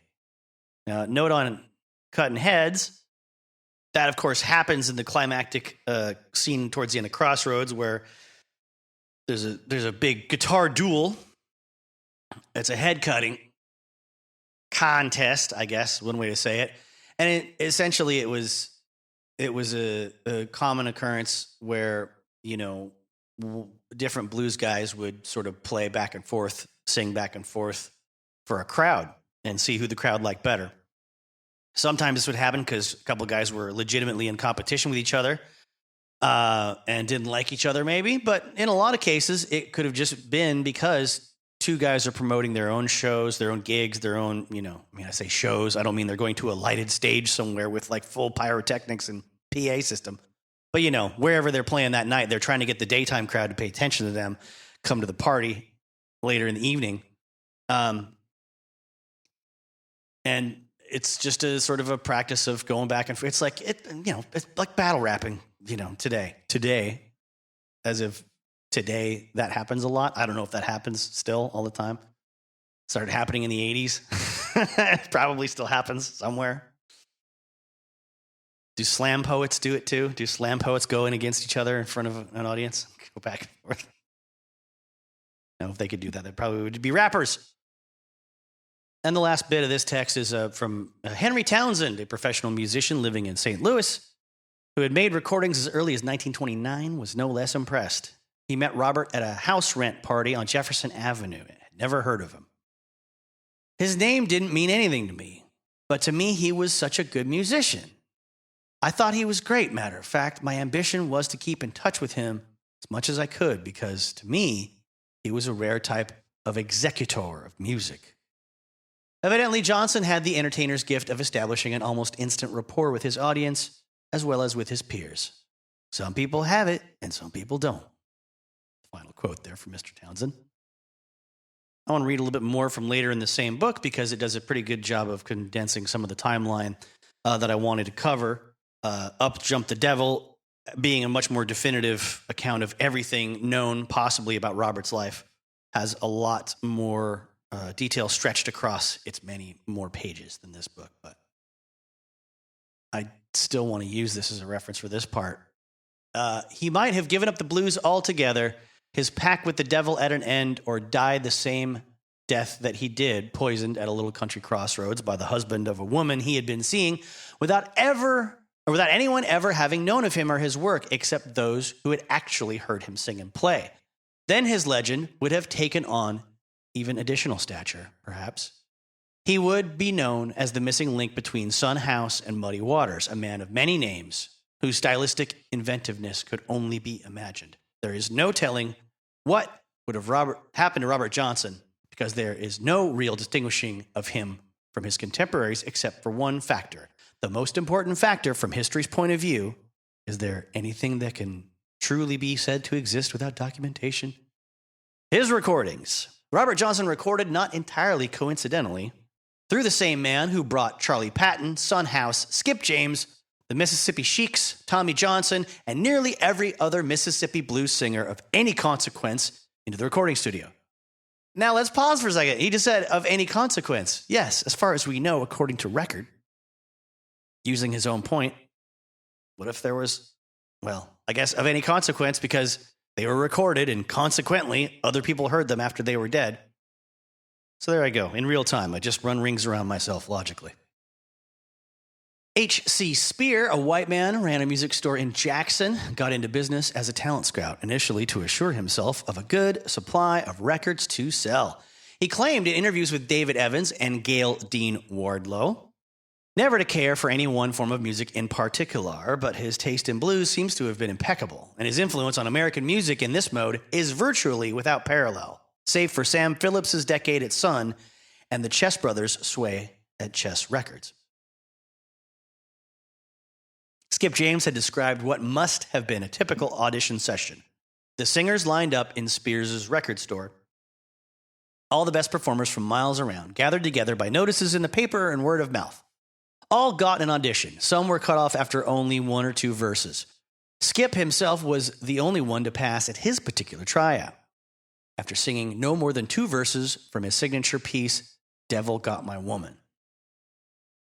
I think it's Skip James's Devil Got My Woman that is the subject of some of the conversation in the film Ghost World, based on the graphic novel Ghost World. It's probably in the graphic novel too.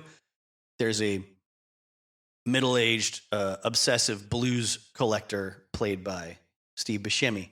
And if you haven't seen that movie, and you don't have the time to see the movie, because it's not about the blues, it's about a young teenage girl in a small town that knows life is happening elsewhere, but is doing the best she can with the life in the small town, being an awkward young person, and having what she knows to be a much more attractive best friend in the personage of Scarlett Johansson. She ends up, meeting this quirky middle-aged man who's obsessed with collecting hard-to-find blues records in Steve Buscemi. And there's a scene, if you, like as I'm saying, if you don't have time to watch that movie, and it doesn't sound like it's really up your alley, see if you can find the blues hammer scene on YouTube. If you love country blues, it is hilarious. Because they go to a local sports bar type of a place, to see an old blues musician that Steve Buscemi's character explains is sort of more connected to ragtime than what we think of as actual blues, et cetera, et cetera. He's one of those historians, that knows all the ins and outs of the genres connected to the blues. And this old gentleman is coming through town, and he's opening for a local bar band, and it's hilarious to watch the bar band go on stage after him. It's like guys in tank tops with muscles, and they're like playing electric guitars super loud, but they're playing slide and like, I've been plowing in the field all day. Ah! It's hilarious. I know it sounds like I just ruined the scene for you, but the visual is even better. And I think Skip James's "Devil Got My Woman" is played in the movie on some scenes in Steve Buscemi's like apartment or house or wherever he lives on his phonograph record player. Back to the text. Robert Johnson came into Spears' store sometime in 1936 when he was 24 or 25 years old. Obviously, Spears' reputation by this time, nearly 7 years after Charlie Patton's first recordings, had solidified in the black community. The number of singers whom he brought to a recording contract was well known. His influence with the record companies was evident, and his store was undoubtedly a hangout for all kinds of aspiring musicians, where records, acetates for demo purposes, were actually cut. When Johnson came in to see him, Spear was working for the Arc label group, for whom he had recorded nearly 200 sides in Jackson and Hattiesburg. Of these, only 40 had been issued, so Spear passed the name of the young man on to Ernie Oertle, Oertle, who was a talent scout and a salesman for Arc in the Mid-South. That's ARC, not ARK. Oertle heard Johnson and offered to take him to San Antonio to record in November of 1936. Johnson must have been elated. To someone like Son House, who remained a local musician primarily, recording was a memorable experience, but as much for the exoticness of the setting and the income the few sides provided as for the potential to become more widely popular or even to be remembered by posterity. Such considerations probably didn't even come into play. For a self-convinced professional musician like Skip James or Robert Johnson, however, recording must have offered the opportunity to make a statement. It was a validation in its own terms.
I'm going to read some of the account of Mr. Arlen Roth, well-known guitarist, musician, teacher type fella that came out of the 80s with a series of VHS cassette videos called Hot Licks.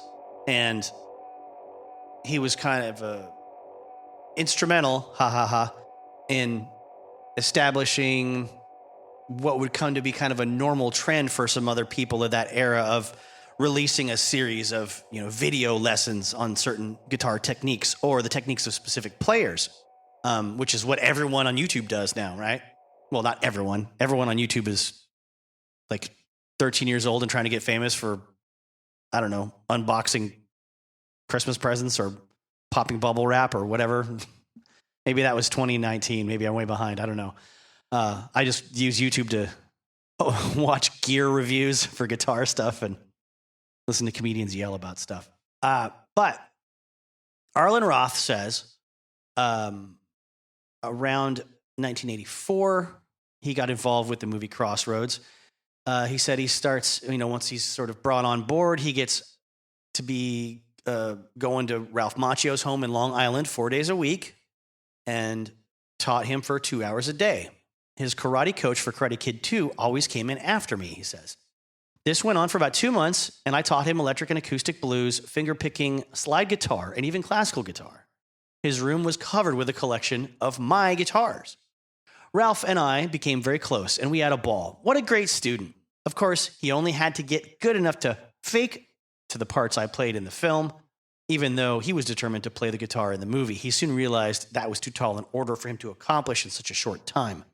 We worked with the script, which of course kept changing as we went along, and I wanted to be sure he had enough of a vocabulary on the guitar so that I could create pieces for the film that he could look believable playing. This proved to be invaluable many times.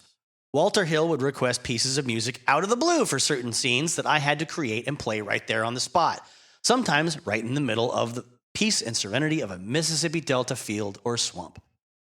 After 2 weeks of initially recording some tracks in L.A. with me and Ry Cooter, Jim Keltner, and Jimmy Dickinson, I went down for 6 weeks of location shooting in Mississippi. This had to be some of the most amazing times of my life. Location shoots, especially in such a real environment like Mississippi Delta, simply can't be equaled when it comes to giving a film a true sense of authenticity. And it really brought all of us so closely together. Truly an experience none of us will ever soon forget. The actors such as Joe Morton, Joe Seneca, Jamie Gertz, Ralph, the crew, and other musicians such as Juke Logan, the harmonica coach, and I became incredibly close and had a blast. It was so much fun hanging out in Mississippi, going to old pawn shops, finding cool guitars, many of which I actually used in recording the music for the film, eating barbecue, and on and on.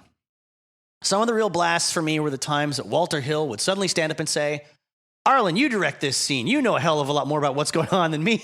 So sure enough, I take over the director's chair, sometimes right in the middle of a Mississippi cotton field, and start directing. Man, when the whole crew suddenly shifts gears and starts looking at you as director, it's quite a feeling, one I won't forget ever. Great experience, and I thank Walter Hill for that opportunity. So I'm going to pause this narrative here and jump over to some of the credits in the film and talk about, some of the major players in the making of it and what else you might have known them from. We already talked a little, and we talked about the actors already. The script was originally was an original by John Fusco, who had been interested in blues music for a long time. He worked as a blues singer and musician, but had been warned to rest his vocals by a doctor for a certain period of time. And I think that's about when he started writing. In 1981, his girlfriend, who was working at a rest home, told him that an old black man with a harmonica had been admitted, and Fusco went to visit him, and on the way dreamt up a story about what would happen if the player was a legendary blues man, which gives him the idea for sort of the beginning of the movie Crossroads. Fun little note, Leah Thompson, famous actress from the 80s. If you don't know the name, she was in, she was in Back to the Future as Marty McFly's mom, Lorraine Bates. But of course, everyone really knows her from the movie Howard the Duck and the television program Caroline in the City. And Red Dawn, a bunch of other stuff. She's, by all accounts, a wonderful human being. I'm lying. I don't know any accounts of what kind of a person she is, but she seems like she's very nice. She said she early on, as an actor, would pad her own resume saying she was in a film called Crossroads. And luckily, this was before the movie Crossroads was written and produced, but eventually had to yank that off the resume once it did. So dig this now. Fusco also would go on to write Young Guns. Come on. What a great 80s Western that is. Holy smokes. I love that film. And I love that film as a cynical older person. I didn't watch it growing up. And he also did Hidalgo with Viggo Mortensen in 2004. He did animated film about horses called Spirit. He did The Forbidden Kingdom in 2008, I guess. He's worked steadily for a long time. He did, I guess he did write Young Guns 2 as well. Let's see. And he's working on something called Guns 3, alias Billy the Kid. Oh, that'll probably suck. But Walter Hill, director for this movie, would also go on to do, not go on to do, but also had done Streets of Fire, another movie I know I'm going to have to cover for this series. I mean, somewhere along the line, I have to watch Streets of Fire because it's got Michael Paré in it from Eddie and the Cruisers, which is an episode that I've been meaning to put out for months and months and months. He was, I guess he was a writer on Streets of Fire. He's a producer on The Warriors, a producer on Aliens, and a writer on the movie 48 Hours with Nick Nolte and Eddie Murphy, which makes sense. There's a connection there with The Warriors. There's a character in The Warriors who I think, no, he doesn't have the same name. There's an actor in The Warriors. The Warriors come out to play. That guy is in 48 Hours. Either under the same name or the same name as he has in another film. But that actor also is in The Crow, which is one of the major movies I'm covering in the history of rock and roll and film and rock and roll, and have been working on multiple Crow episodes for the better part of a year now. That one's rough. That one's really rough. There's so much to talk about, and I'm trying to figure out how to break it up. He also would work on stuff like Deadwood, my favorite TV show of all time. The episode titled Deadwood. So apparently that was, what kicked everything off, the pilot episode, if you will. Not really a pilot, I think. With HBO, you don't have to do pilots if you're the folks that made Deadwood. But he did stuff like Red Heat and Brewster's Millions and The Long Riders. Anyway, he's done a lot of work as a producer as well. He was an executive producer on Demon Knight, one of my favorite movies from the 90s. Did some Tales from the Crypt episodes as executive producer. He did the Alien versus Predator movie as a producer. Same thing on Prometheus and Alien versus Predator Requiem and Alien Covenant. Now let's wrap up the narrative from Mr. Arlen Roth.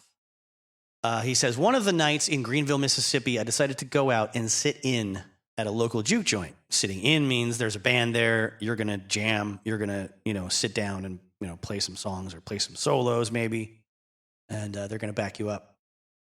It seemed like I was the first white guy to play there in quite some time. Ralph wanted to come along for the experience and was so blown away by watching me jump up on that stage that he wanted the same kind of scene written into the film, which, of course, happened. It was as if the real experience of being in Delta Blues country was actually seeping into the very core of the film and was making it that much more real. The band I sat in with was Frank Frost and the Wonders, along with Son Thomas. And when Rye heard that it was them, he insisted that we use them in the film for those scenes. We would even throw impromptu jam session parties while shooting. We'd all play together for hours. What a time! They actually recreated the bar for the Hollywood shoots. So much so that Frost walked in and ordered a beer, forgetting he was now on an artificial movie set in L.A. The bar they recreated was one in Indianola, where I sat in with Albert King. Albert King is a major badass when it comes to electric blues, guitar, and vocals. He's one of the big three: Freddie King, Albert King, B.B. King. If you know nothing, if you hear nothing else when it comes to these styles of electric blues playing of the post-war era in America, listen to those guys. Now, if you want to hear some unused music and some expanded sort of tracks that were recorded for Crossroads with Arlen Roth and Ry Cooder, you can go to soundcloud.com/Arlen Roth, spelled ARLEN-ROTH. Now, Ry Cooder is best known for playing, most of the blues music you're hearing in the soundtrack of the movie Crossroads. I say he's best known for that. He's not best known in his life and career for that movie. I'm saying, his music, if you've seen the movie, is most of what you're hearing being represented as Robert Johnson playing, or a lot of soundtracky stuff where there's a montage or a travel sequence, or, the characters are doing things, but no one's playing a guitar, that kind of music. That's him. Now, he also worked on a bunch of movies with the creators of this film, because you'll notice a few titles I just rattled off a minute ago. The Long Riders, Southern Comfort, Paris, Texas, Streets of Fire, Brewster's Millions. One episode of Tales from the Crypt, The Man Who Was Death. That's a great one. I think that's the one I'm remembering correctly. I think that's like the first one, and that's the one that stars the gentleman that was the main lead in Tales from the Crypt's Demon Knight. And now I'm spacing on his name, and I don't care. I'm not looking that up right now. Last Man Standing, Primary Colors. He worked on a ton of stuff that's not as well known to me as that, but the guy works. The guy works a lot.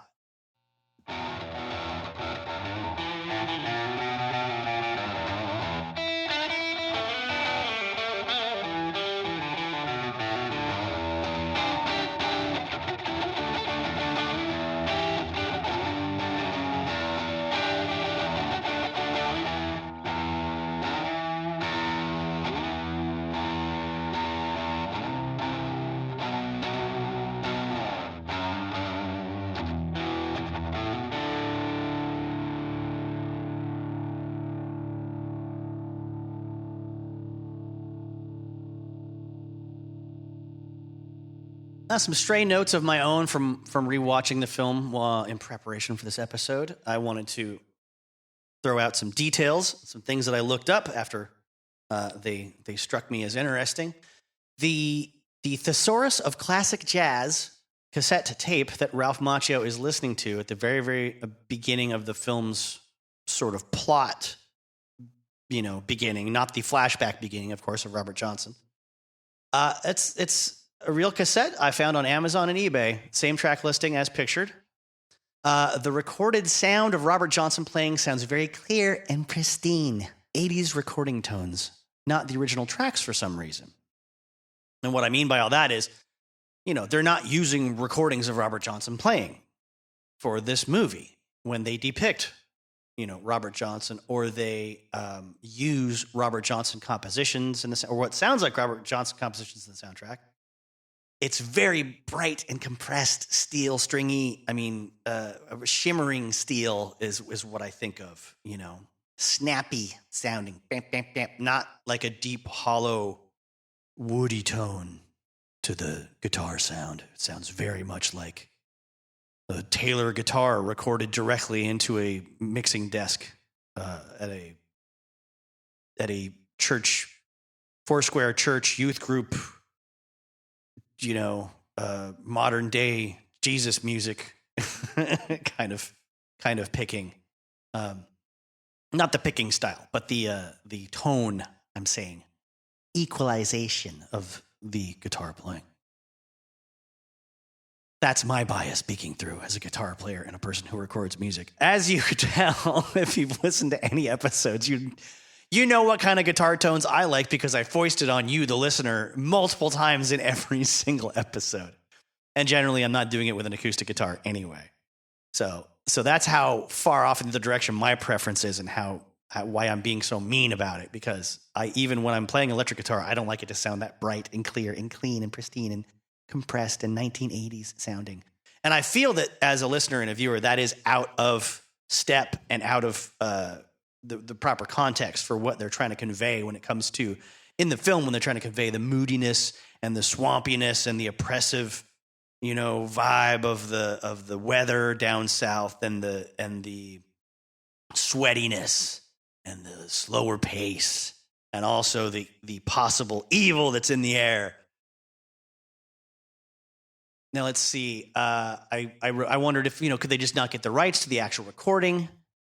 The singer they hired does a good impression, but I'm too used to the original and I'm too sensitive to voices to want to listen to it for any longer than necessary. That's another problem I have. I'm super sensitive about people's voices. If you're doing an impression of somebody and I can tell it's way off and it's way wrong, then, well, I'm glad you got paid. That's probably the best they could do. Ralph Macchio's character trains at Juilliard, and I looked this up. That was not a thing for guitar players. Juilliard at that time was not offering a sort of degree progress study program. He is regarded by his teacher as a prodigy. His miming of the classical playing during scenes when he's practicing are good enough to fool any non-guitarist. And I would also say, good enough that any guitarist can see that and go, well, the tape and the audio doesn't exactly the film and the audio won't exactly line up. Like, he's not playing it, live, obviously, and being recorded in the room, but it's as good as you could hope for a lot of the classical style playing. I'm not a well-trained classical player, though, so I'm sure there's plenty of older classical musicians that could watch that and go, oh, ew. The blues stuff comes off a little more accurately, but the guitar tone, again, is super bright and in your face, which is a good tone when you're playing with people. But in this movie, a lot of this is coming from guitarists playing by themselves. Playing with other people, the drummer, bass player, piano player, singer, you have to have a bright guitar tone if you want people to notice you. If their ears can, notice what's going on with just your guitar. Now, there's a part in the flashback with Willie Brown talking to Miles Bennett Dyson. I love Miles Bennett Dyson. He's talking to Scratch's assistant, the guy that drives the car with the pretty lady in it, who's making fun of him. And he says, "You want to play like Petey Wheatstraw?" I was like, what, like the 1977 Rudy Ray Moore film? Petey Wheatstraw, the devil's son-in-law? No. As we've touched on, reading from the Peter Guralnick text earlier, he was a blues musician of some renown and was well known among the same sort of class of fellas as Son House. Maybe a little bit, their contemporaries like Willie Brown. Apparently, he recorded a hell of a lot more than those guys did, although a lot of it was backing up some other people. He was another one of the musicians and singers that made records on Vocalion Records, which released the Robert Johnson stuff. He played he played 161 recorded songs total. But like the Rudy Ray Moore character that would come later, he did go by the name Petey Wheatstraw, the devil's son-in-law, as well as Petey Wheatstraw, the high sheriff from hell. Now, the writer Ralph Ellison is, I guess, rumored or suggested to have maybe known him because he uses the name Petey Wheatstraw for a character in his novel Invisible Man, as well as some aspects of Petey's demonic persona. In Wikipedia, it says African-American music maintains the tradition of the African praise song, which tells of the prowess, sexual and other, of the singer. First-person celebrations of the self provide the impetus for many of Wheatstraw's songs, and he rang changes on his theme with confidence, humor, and occasional menace. Blues singer Henry Townsend, who we heard from earlier, recalled that Wheatstraw's real personality was similar. He was that kind of person, a jive-type person. Blues critic Tony Russell updated the description. Wheatstraw constructed a macho persona that made him the spiritual ancestor of rap artists. Oh, how square does that sound? Because, I'm sure a lot of rap artists were deep into listening to Petey Wheatstraw records. Not the guys that were not, not the Eric B. and Rakim or, KRS-One types that kind of stayed away from the sexual elements. All those guys like Ice Cube and Dr. Dre and, Jay-Z, all the guys that would boast about their sexual prowess, of course, must have been deeply ensconced in those rare Petey Wheatstraw sides when they were growing up in the 70s and coming up professionally in the 80s and 90s. There's a lot about this movie that seems like a beginner's class in blues conventions and myths. You know, what kind of tie you have to wear, what kind of hat you have to wear, what highway you're supposed to travel. You know, it's ironic that Willie gets pissed off at Eugene for referencing books he's read about bluesmen. I mean, of course he would, because for the character, that's his life after all. But he's still simultaneously like creating new fairy tales here in the movie itself, like creating legends and myths and perpetuating them, But fuck it. We need legends. We need fairy tales. There's nothing wrong with them. And this one, I think, holds up nicely for its time for a good road story, a good coming of age story, a good mythological story of transcendence, a vision into, the other world, the netherworld, if you will. I mean, it's not Neil Gaiman, it's not Neverwhere, or it's not American Gods, granted, but for a studio-produced mid-'80s Hollywood American film, I'm not saying in terms of our entire mythological, historical lexicon, folks, but in the history of rock and roll movies that connect to rock and roll, in this case, the blues, mixed with Steve Vai's like shredding guitar. I think it's a nice film. It's a nice enough movie, and done competently and done with heart. Our travelers are beset on all sides by all sorts of trials, tribulations, hucksters, corrupt police, sneaky hotel owners, angry bar owners, would-be rapists, would-be thieves. And I think the character Frances, played by Jamie Gertz, is a nice foil, for the two fellas she's traveling with. She's smart, she's wise-assy in a way that's balanced between Willie's sort of world weariness and I'm just trying to get to the end of this fucking road, and Eugene's bright-eyed optimism and naivete. She's right to call out the con man vibe that Willie has, because Willie isn't, he's not here for nothing. He knows how to manipulate a starry-eyed young man by rejecting him and downplaying the importance of what he's after. And then, pretending he's never going to help him, and then going, all right, fine, but it's all the money I have, and I'll get us down there. And when it comes to fork over the money, it's like, what? What money? What are you talking about? Oh, that money? Yeah, here it is. And then he hands it over. And this beautiful, beautiful trick of having old newspapers cut up in the shape of dollar bills, $20 bills or whatever, bills, legal tender, Yankee dollars in a huge fat roll. I mean, that's got to be an old trick that lots of people used back in the day when, you wanted to have like a thick wad, a decoy wad of money, right? That you could give up if somebody robbed you. I love that idea. As a blues guitar player and guitar instructor I know named Corey Wilds pointed out to me once, guys like Freddie King especially, they just traveled the road with their guitar case and a suit and all the money they had in cash and then a pack of cards. And it was like every night, it's time to throw down, gamble, try to get as much money as you can from everyone that's willing to play, and then move on to the next town and play some more blues. But back to Frances, Jamie Gertz's character, there's a scene where, like 2/3 of the way through the movie, there's that pivotal, we have to write in this scene where the main character or someone gets sort of rejected, right? Ralph Macchio's character, Eugene, gets pissed off at Jamie Gertz, and he just totally, it says, I don't need you. You don't need to be here with us. We're going to make this trip because we're bluesmen, blah, blah, blah. You don't deserve to roll with us.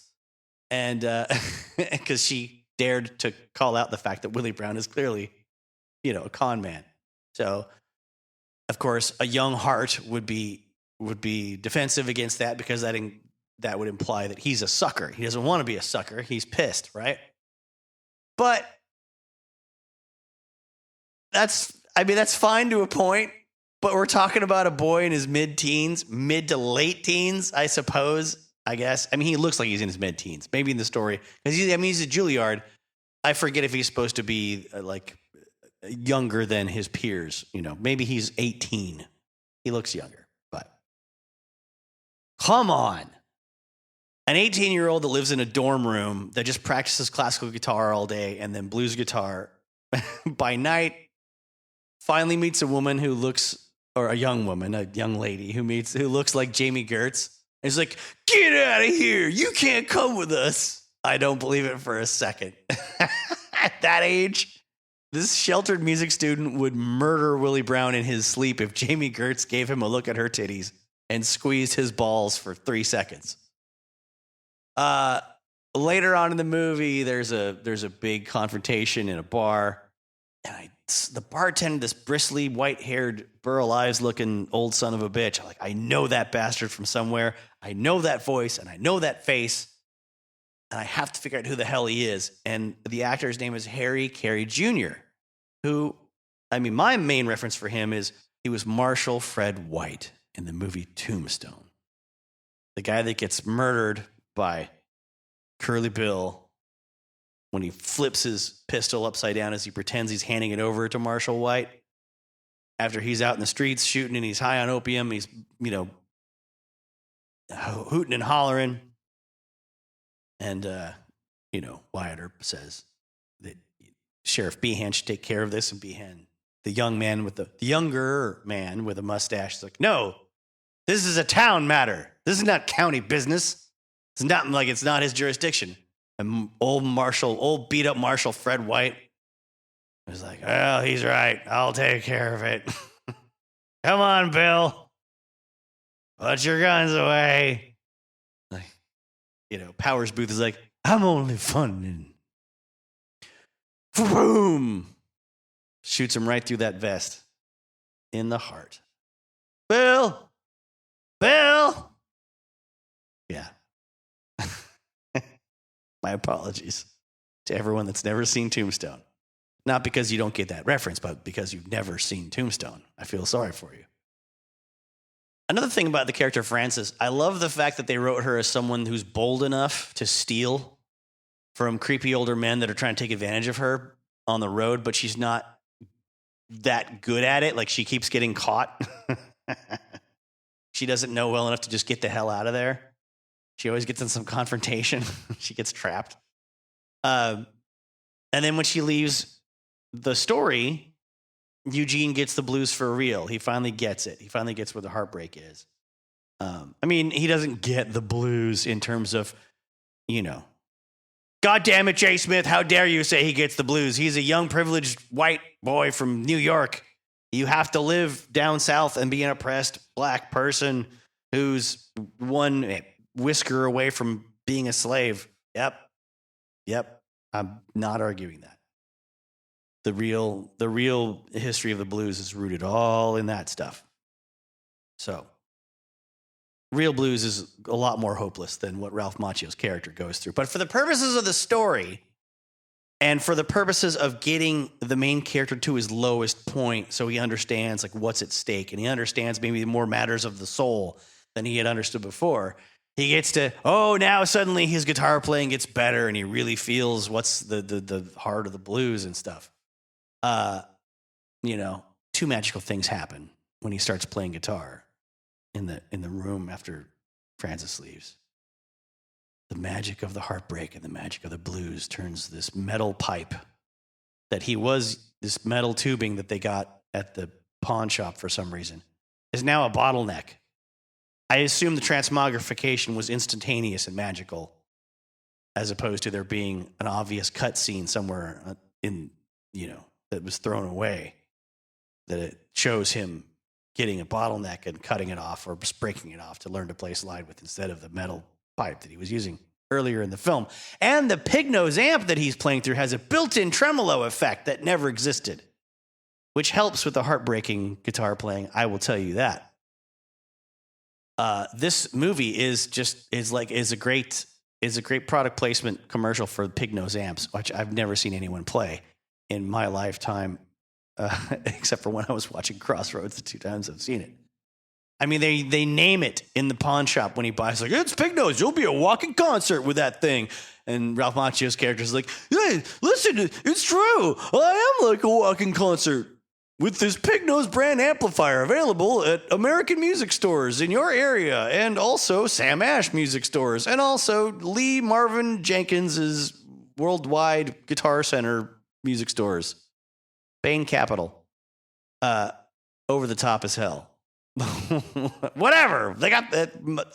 Maybe that little bit of money they got from the Pig Nose Amp Corporation helped them get the goddamn movie made. I want more movies like this done a little differently, personally. I've watched Drive Angry like 2 or 3 times, even though it sucks. It's a terrible movie. But I like the demonic selling your soul and the cults. And I like the the Devil Rides Out, the Hammer horror films from the 60s with Christopher Lee and all that stuff. I love the confrontation between, and not even good and evil, but just the degradation of the soul of a person. And I like the little glimpses into this mythological world that affects our real world. In real life, not so much. Don't go for it. Don't believe in it. But through storytelling, I relate to how much, I guess, fun it should be to sort of think of your life in those terms and the choices you make about life in those terms. Speaking of, let's talk about the old Scratch character, who is referenced as being called Papa Legba, but now his name is Old Scratch, as explained to poor Willie Brown by the very confrontational Miles Bennett Dyson. Sorry, that actor is always going to be Miles Bennett Dyson to me. Holding that homemade bomb duct tape together with the trigger on the bottom. And I don't know how much longer I can hold this.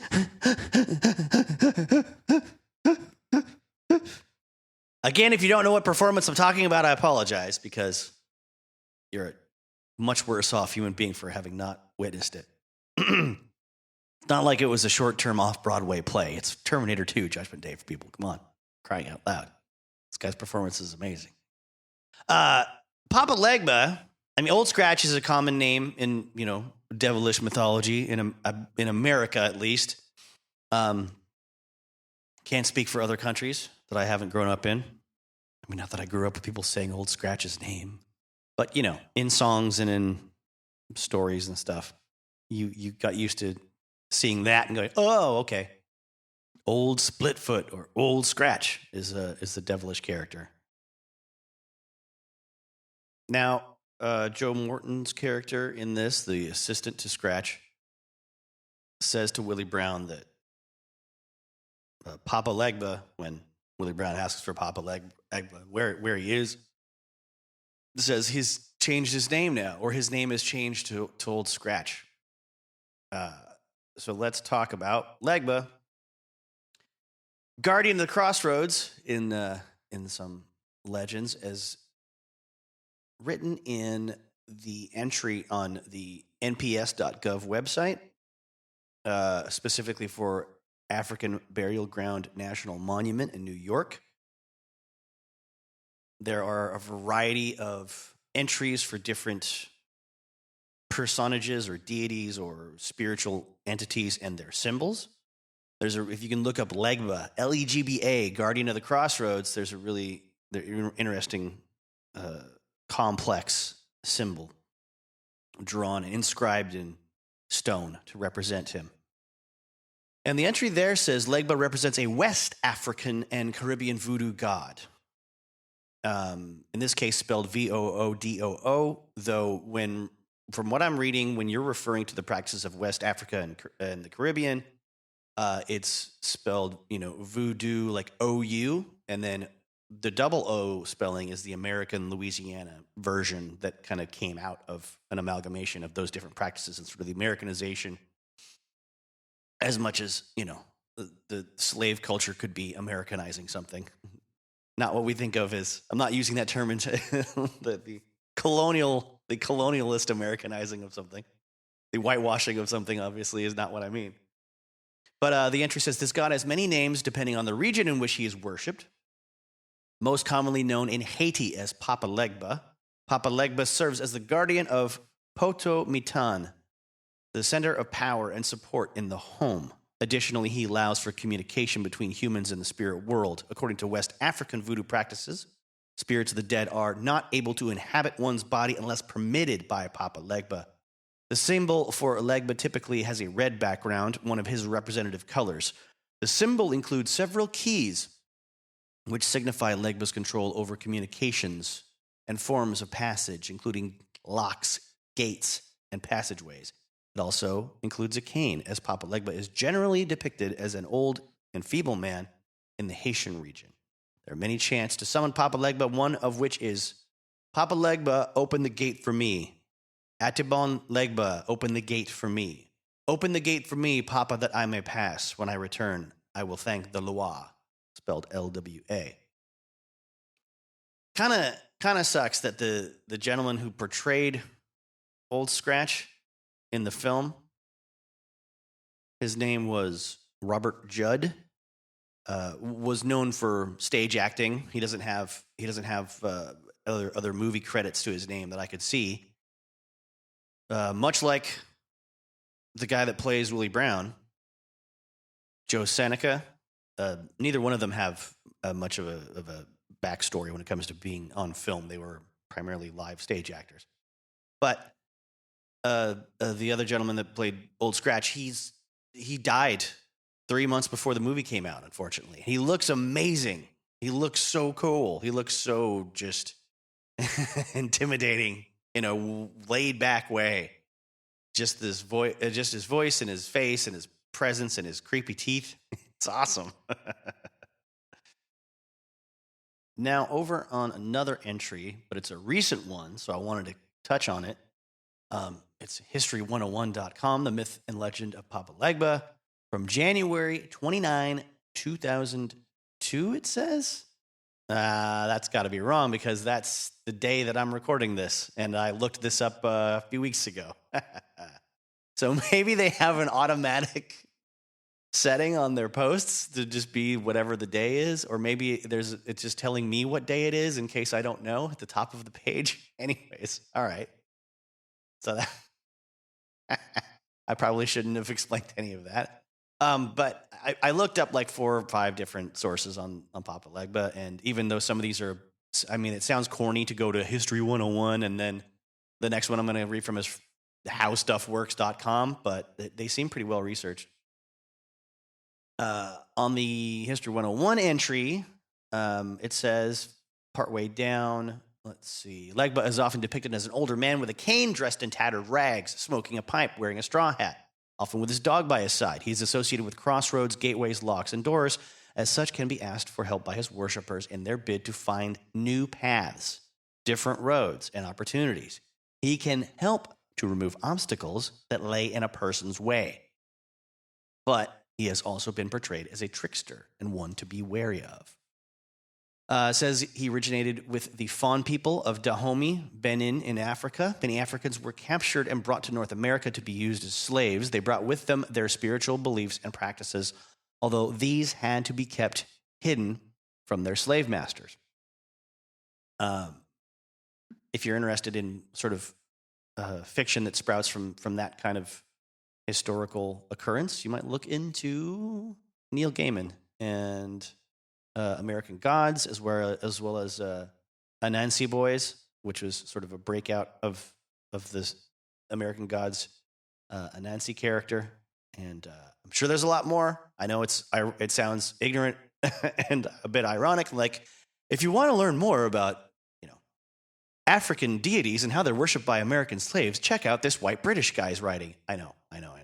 There's got to be others out there, but those are the ones I'm aware of personally and have dipped into. If you're into Neil Gaiman already, you might already.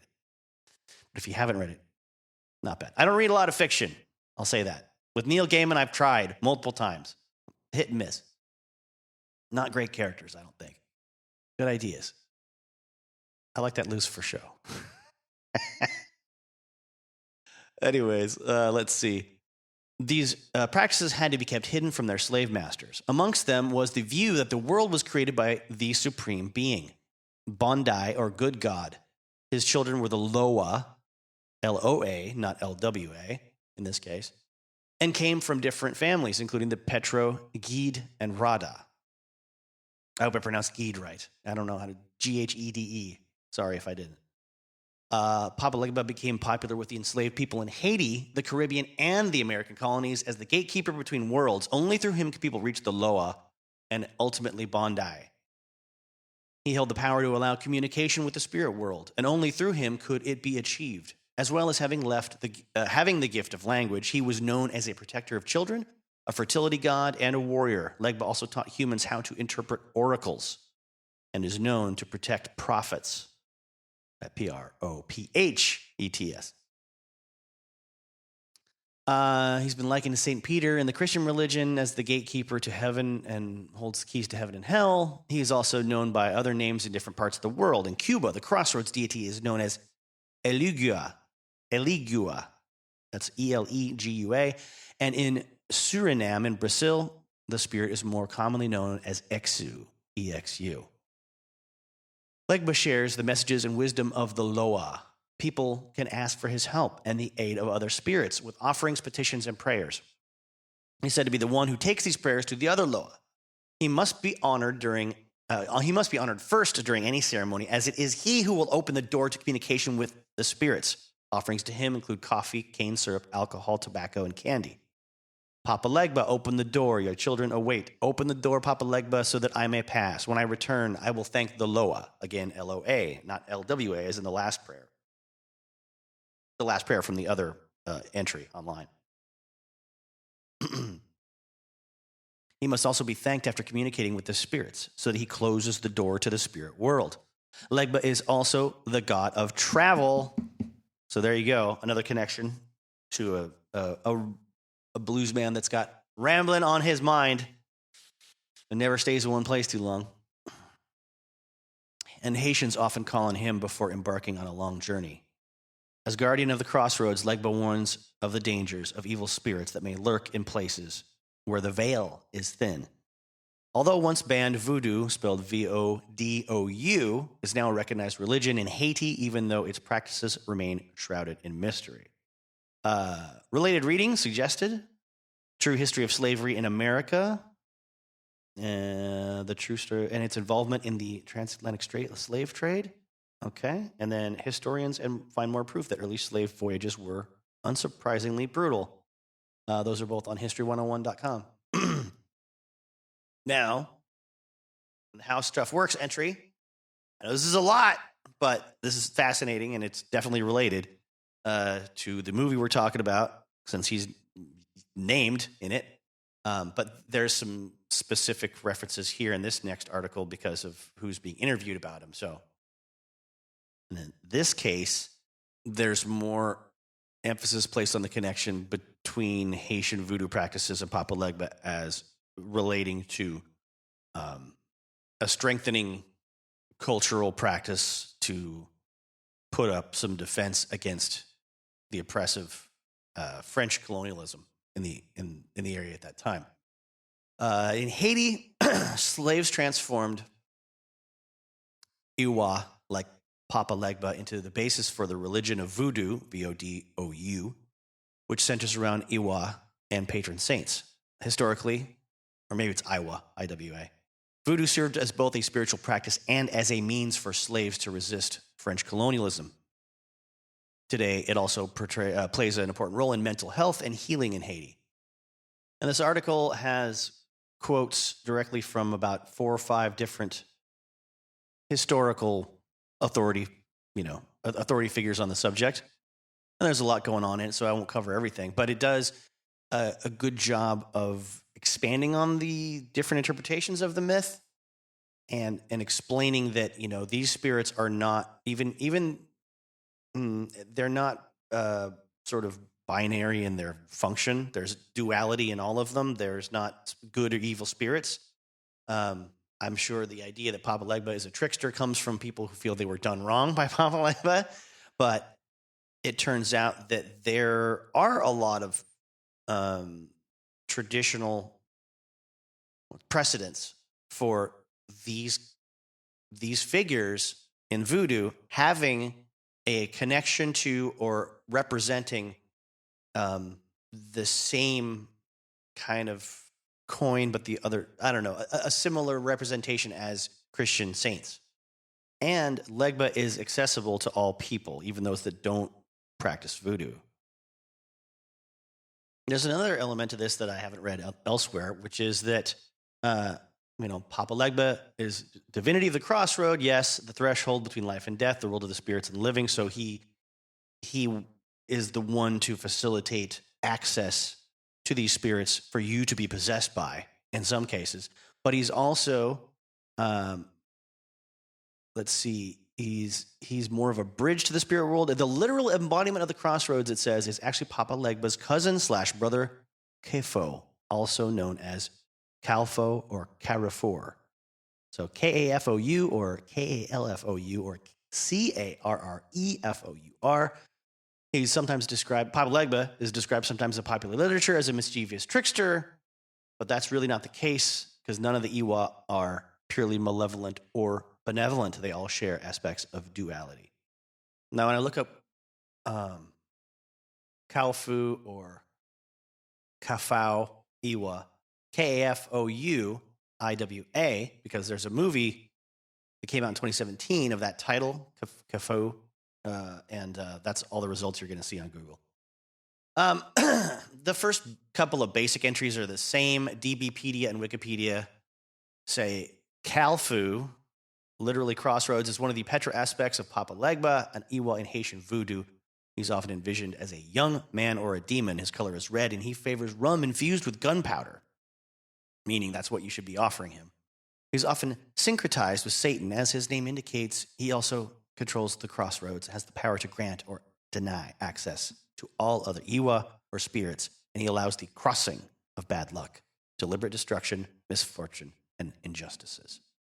But there is an extensively long article on rockofeye.tumblr.com. That's ROCKOFEYE. And I don't know this person's background, but they seem to be pretty damn readable and authoritative on this subject of Legba, Kafau, I'm sorry if I'm mispronouncing it, and the space in between. I think I will try to include this link in my description of this episode, as well as some Alan Lomax stuff, because there's a huge library of Alan Lomax recordings, audio and video, that's very, very, very, very educational and valuable from what I've seen so far. But this article on Rock of Eye, this Tumblr page, looks to sort of round up a lot of the misconceptions about Legba and Kafo, and then talk about the author's personal experience with voodoo a little bit. There's an explanation of Legba's many, many forms in different nationalities and the different names, the sort of mutation of how he's personified, which is really fascinating, depending on what nationality is using that procedure, I guess would be one way to say it. But then there's part of this article where he says his mother told him, if Kafo is unhappy with you, you have nothing. He can close all things in all ways until he is placated. And that can be a lengthy and costly process. Imagine driving on a road and never really getting anywhere. You find yourself continually passing the same bush on the right and the same abandoned gas station over and over, a la Groundhog Day, because all roads are close to you, and you only have the same quarter mile to drive over and over again. think that was the basis for a whole Stephen King short story I read one time. It might have been, I think it was called that feeling you could only describe it in French. Might have been, I think was the title.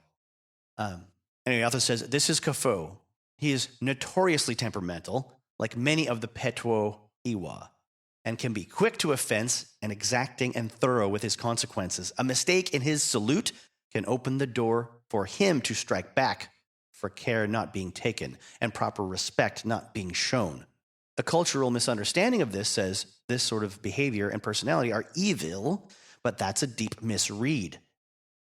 Instead, it is reflective of the general amorality that Kafo and the religion at large can embody. He is neither good or evil, but simply is. If you treat him well, learn how to serve him, and are careful to be extra observant in your service, he can be a great ally.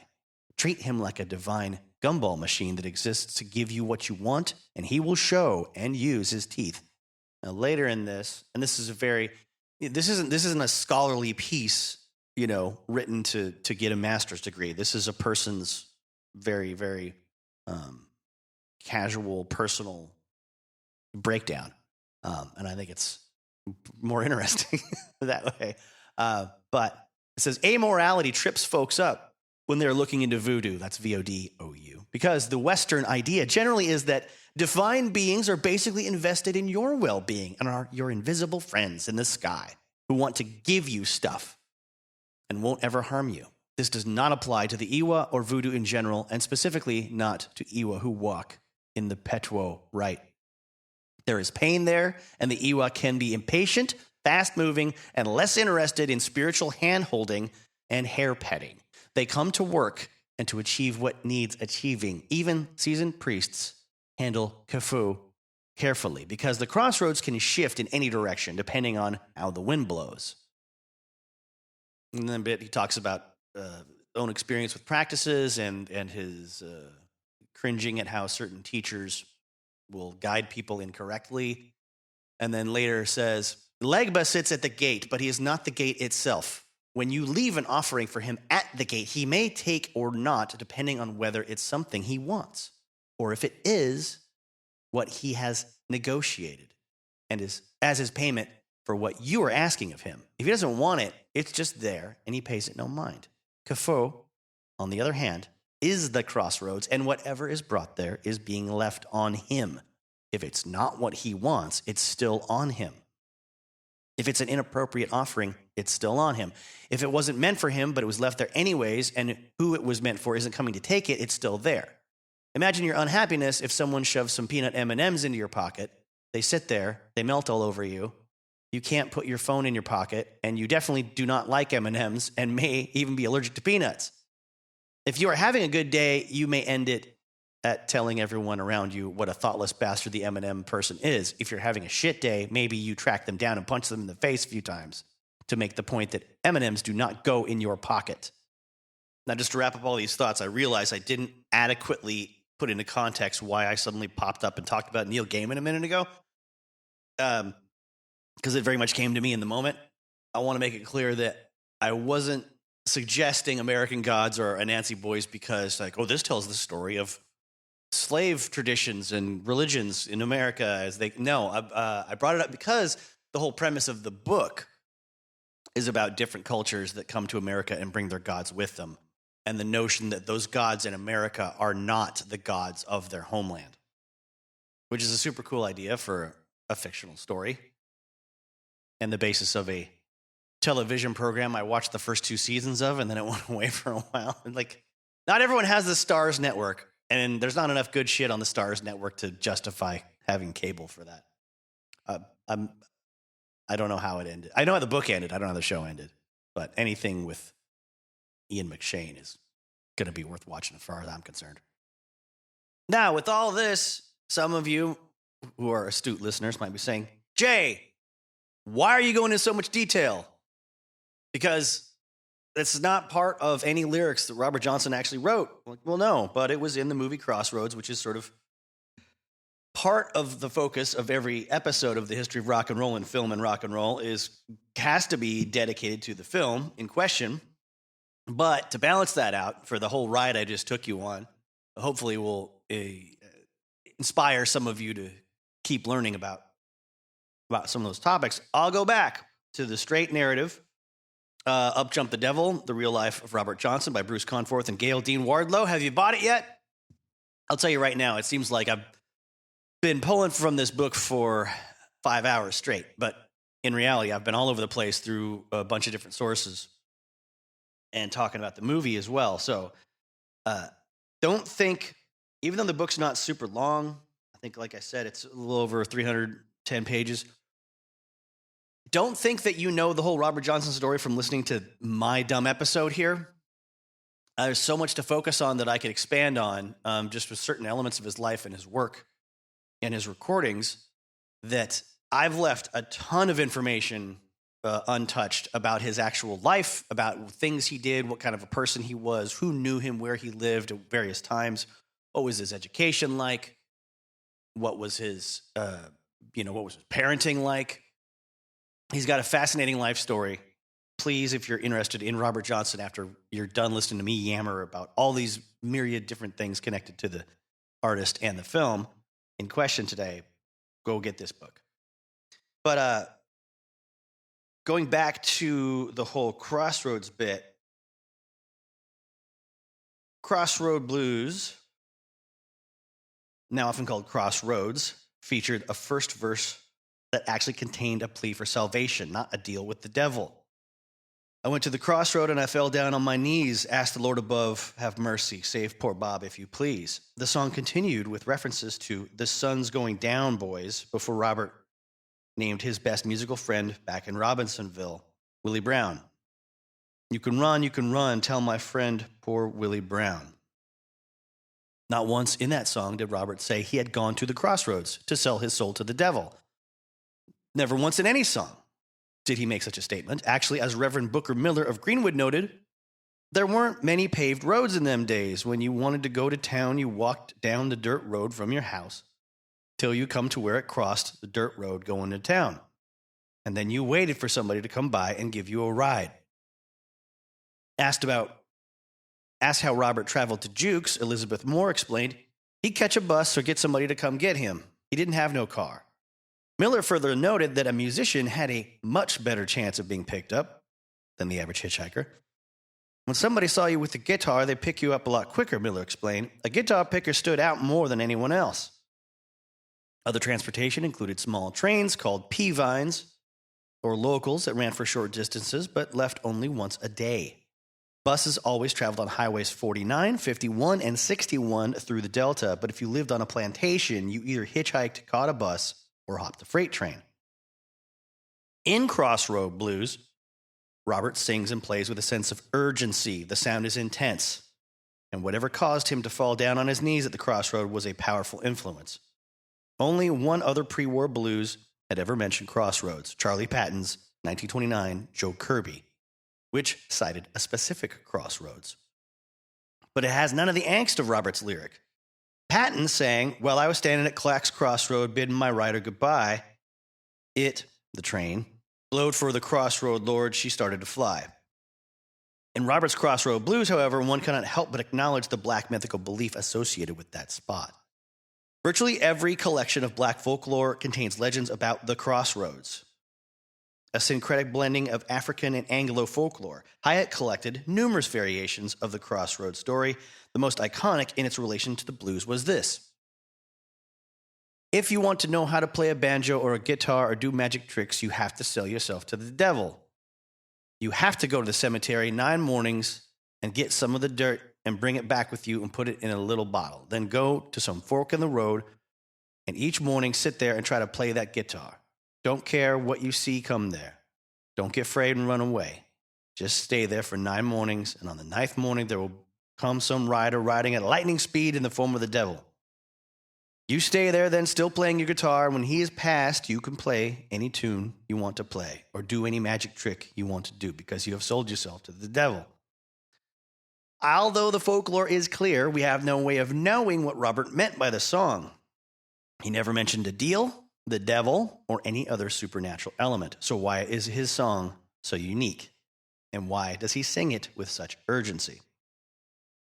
Both versions of the song of his song begin with Robert kneeling at a crossroads to ask God's mercy, while the second verse tells of his failed attempts to hitch a ride. In the third and fourth verses, Robert shows concern, if not outright fear, at being stranded as darkness approaches. Finally, he implores the listener to run and tell his friend Willie Brown that I'm sinking down.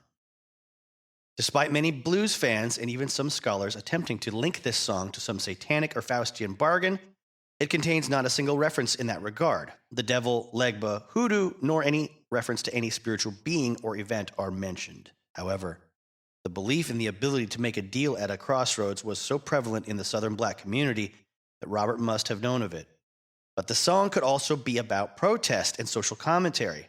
The second verse included, quote, the sun going down, now boy, dark gonna catch me here, unquote. This could be a reference to the sundown laws or curfews that were widely in place during racial segregation in the South. Signs in those rural regions advised, big N-word here, addressing the person reading the sign, don't let the sun set on you here. Robert may have been expressing a real fear of trumped-up vagrancy charges or even lynching. It has been argued that the fifth verse in the second take captures the essence of the song. Left alone, abandoned, or mistreated, Robert stands at the crossroad looking this way or that for his woman. But what did Robert really mean? The passion in his voice indicates how seriously he took his lyrics. What he really meant, however, was known only to him. I'm going to get back to the segregation angle there. There's quotes in this book from Johnny Shines, who was another musician and a traveling partner of Robert's. And, when they would travel together, the rules that Robert laid out were pretty specific. And he was adamant about how he wanted it done. First, find the right place to play. Johnny Shines says, just try to find out where the black neighborhood was. Walk up and down the railroad track and just watch to see which side the black kids are on. Whichever side we find the black kids on, that's the side we go, because that was the black side. All the towns was segregated then. Whites on one side of the tracks, blacks on the other one. And then the text says, second, divide up the work. Robert didn't like playing with another musician on the streets because it would reduce the amount of money each could make.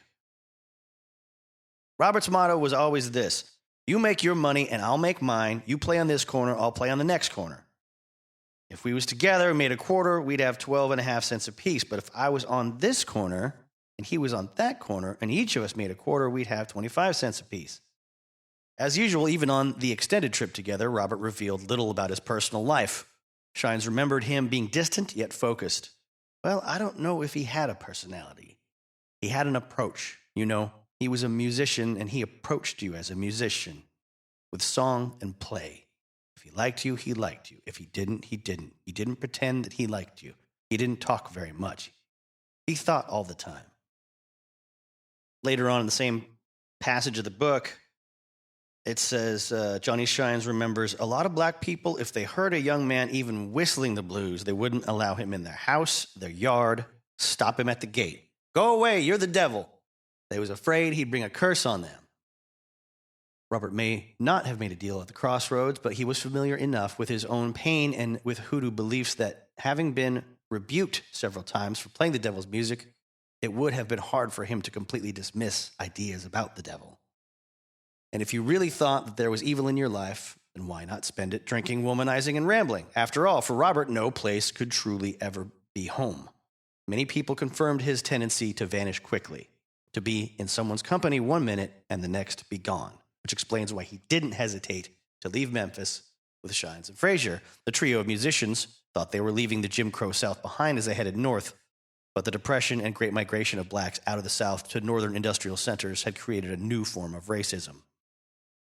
Johnny Shines talks about the time when they traveled up to Wickliffe, Kentucky on the Mississippi River on the way going north toward Chicago. He said, we met some girls that I liked very much. They were a dance team that had never been no place and wanted to be seen and heard. I should have said a song and dance team of 4 people. They could really go to town, and I wanted to take them with us when we left and had it all arranged. But Bob, he would slip from one girl to the other until he had them all fighting among themselves. Now he was ready to give them the slip, and we did. It seems to me that where there were no women around, that's where Robert would find the woman he liked best. And he had to have her or go to hell trying to get her. And he got her. Now, they keep going up into Missouri, following Highway 55 north to St. Louis. And there they met Petey Wheatstraw, the devil's son-in-law, and Blind Teddy Darby. And then from St. Louis, they go north until they reach Decatur, Illinois, and they're hired to play for a white square dance. Their performances for white audiences in the North exposed them to a new type of racism that they hadn't seen in the South. Shines recalled their surprise at another event in Illinois. We was in Illinois, and we stopped at this cafe. And a fellow asked us to come and play a piece or two, and we played. And he hired us to play, and I didn't know. I know I didn't ever see black people in there. But I didn't know it was a town where there wasn't any black people. None whatsoever. And every once in a while, we'd see somebody try to peep in through the curtain or over the curtain, get up on top of the car hood to peep over the curtain. So finally, a fellow told us, "This man was making a bunch of money off y'all, ain't he?" And I said, "How's that?" "He's got people paying 75 cents a piece or something like that just to come in and see you all black people." Well, he didn't say black people. He said, you, the N-words. Sorry. I don't personally approve of censorship in and of itself, but I want to keep this podcast from getting complaints if it's on YouTube and things like that. You never know how the rules are going to change. I'm not monetized anyway on YouTube, but I like the potential to do something with it. Maybe. Or, you never know. Other platforms, too, could have a problem if somebody complains. Anyways, so I told Robert about it, and we left the guy. He was paying us good money to be there, but we didn't want to be there exhibited as the N-word, I didn't feel as though I should have been exhibited as that, an attraction. The music with most people was very effective. They liked the music, even though they didn't like the faces doing the music.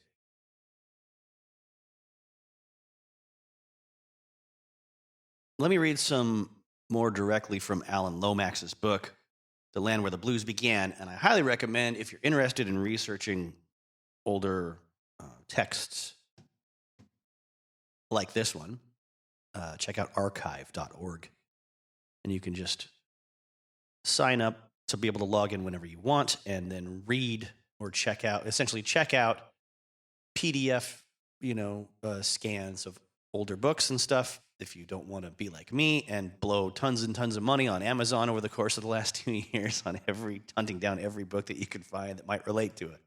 Podcast episode you're about to do. Anyone want to buy a possibly marked up copy of Ray Manzarek's autobiography from me? Anyways, there's an element of the blues, or corruption of the soul, kind of a mentality that I find here in these particular pages that I haven't seen anywhere else before. Alan Lomax kind of talks about being a researcher and talking to the right people during the writing of this and other books of his.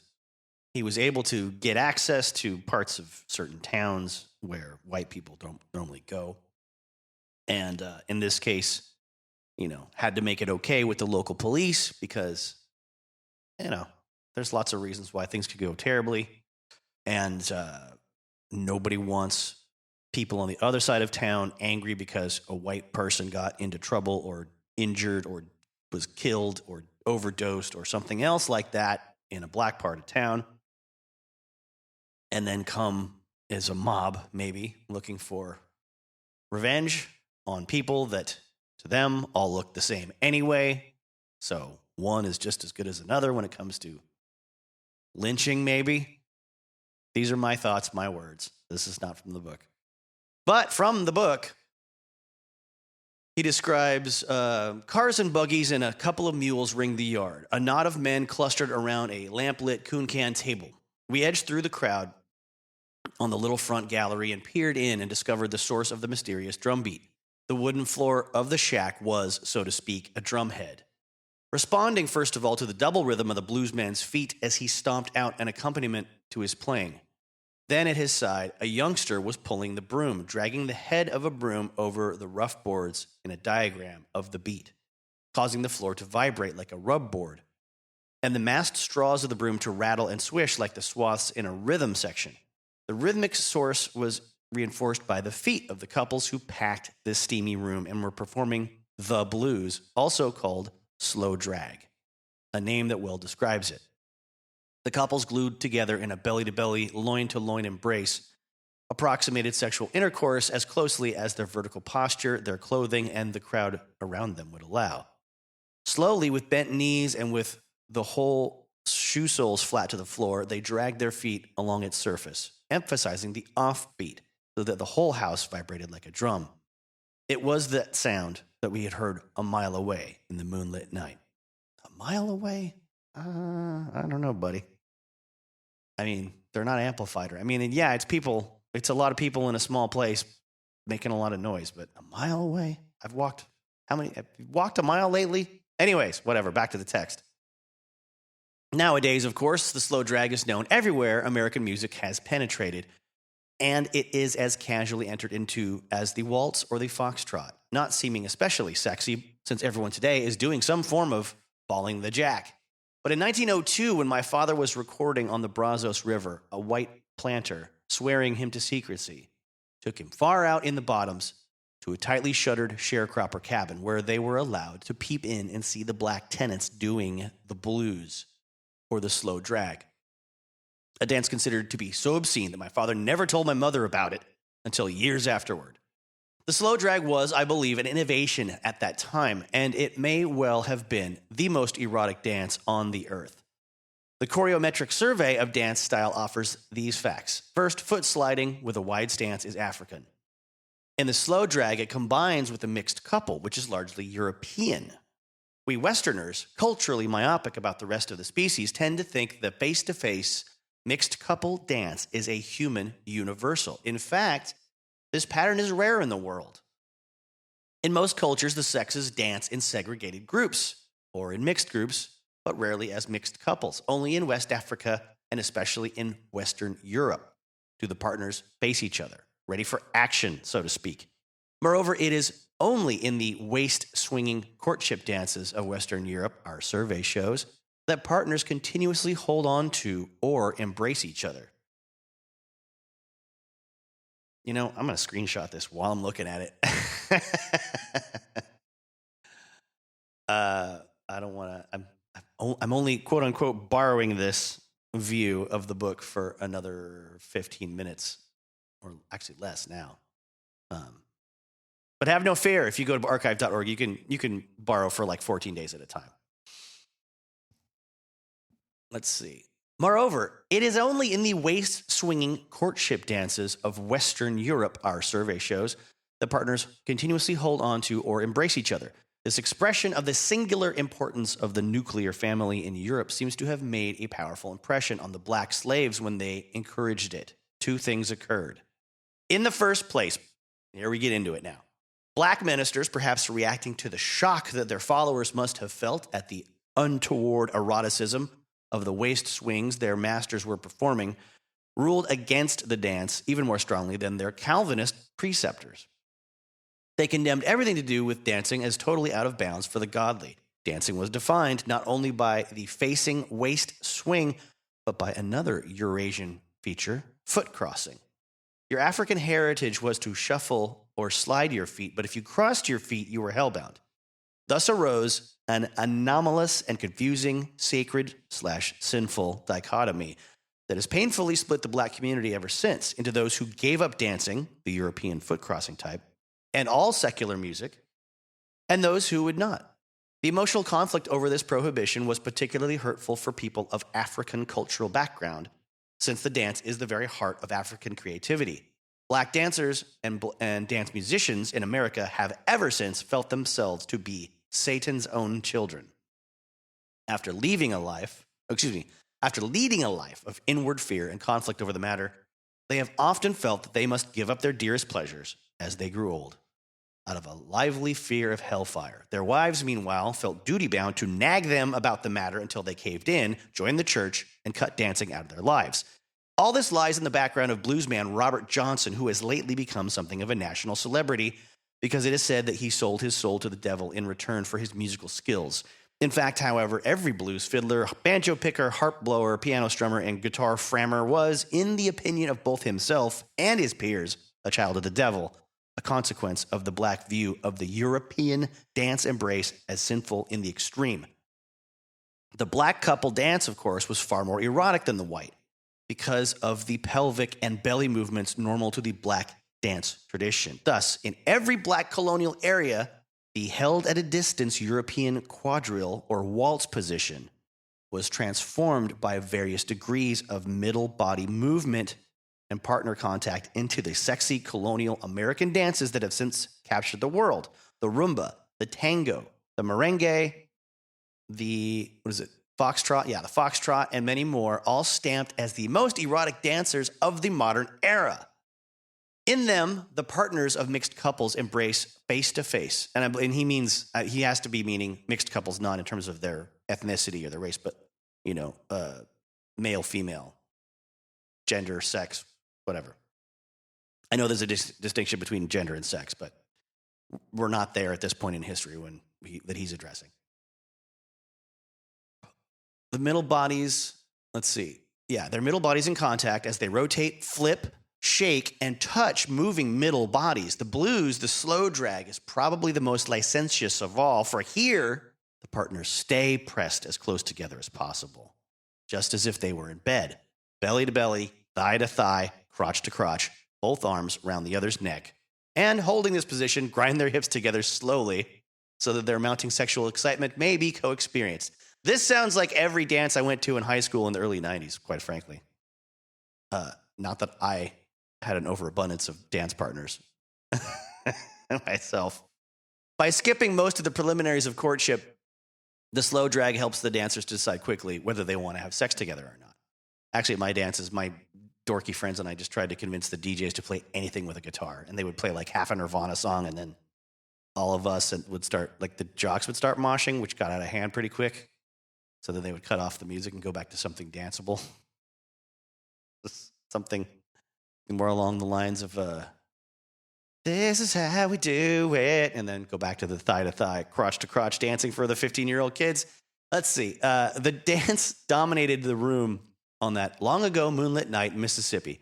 Most of the men wore overalls and brogans. The women, skimpy cotton dresses. They were poor people, sharecroppers and renters, having their Saturday night bust. Their white whiskey ran down our gullets like fire and brought on a sweat. There was local barbecue for sale, spicy and delicious. People were having fun. Laughter greeted some of the most ironic sallies of the blues singer, who, without any thought or need of a microphone or amplifier, was filling that little Delta dance room with his voice and guitar.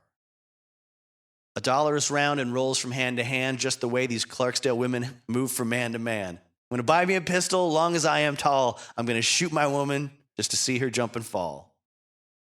As one verse followed another, dwelling on domestic quarrels, the fickleness and the venality of women, and the endless disappointment of love, Delta style, I noticed that a ring of women encircled the blues man, praising him and egging him on. That's a good place to stop. I want to get all that out there.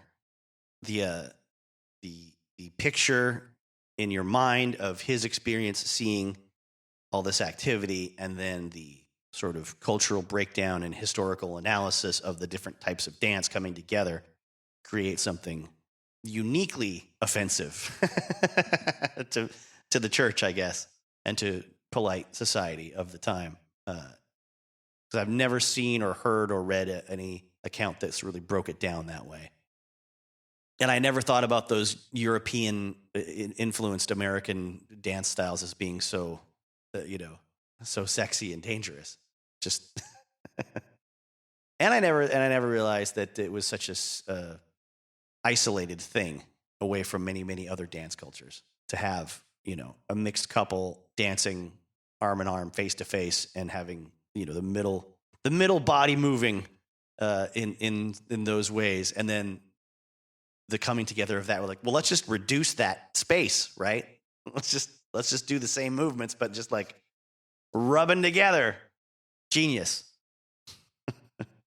and hey, that's how culturally we got that sort of dancing with someone being a bit of a sexual tryout, right?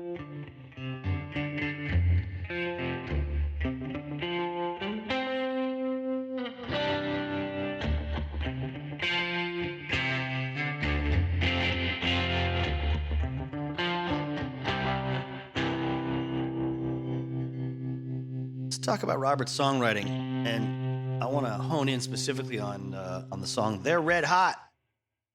If you grew up anywhere around the '90s and didn't think that you ever heard Robert Johnson, it is possible that you did many times, because everyone in the early '90s owned a copy of the Red Hot Chili Peppers album "Blood, Sugar, Sex, Magic," and at the end of that album, there's a cover, a very, very speedy cover of "They're Red Hot" by Robert Johnson.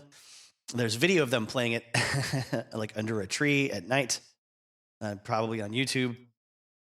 It was in the Funky Monks VHS cassette release that was later a DVD release.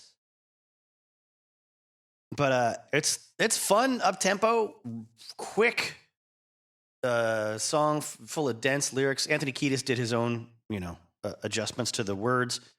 And he's not the first, it turns out. Robert was taking from more than one different source when he kind of assembled that song in his own fashion.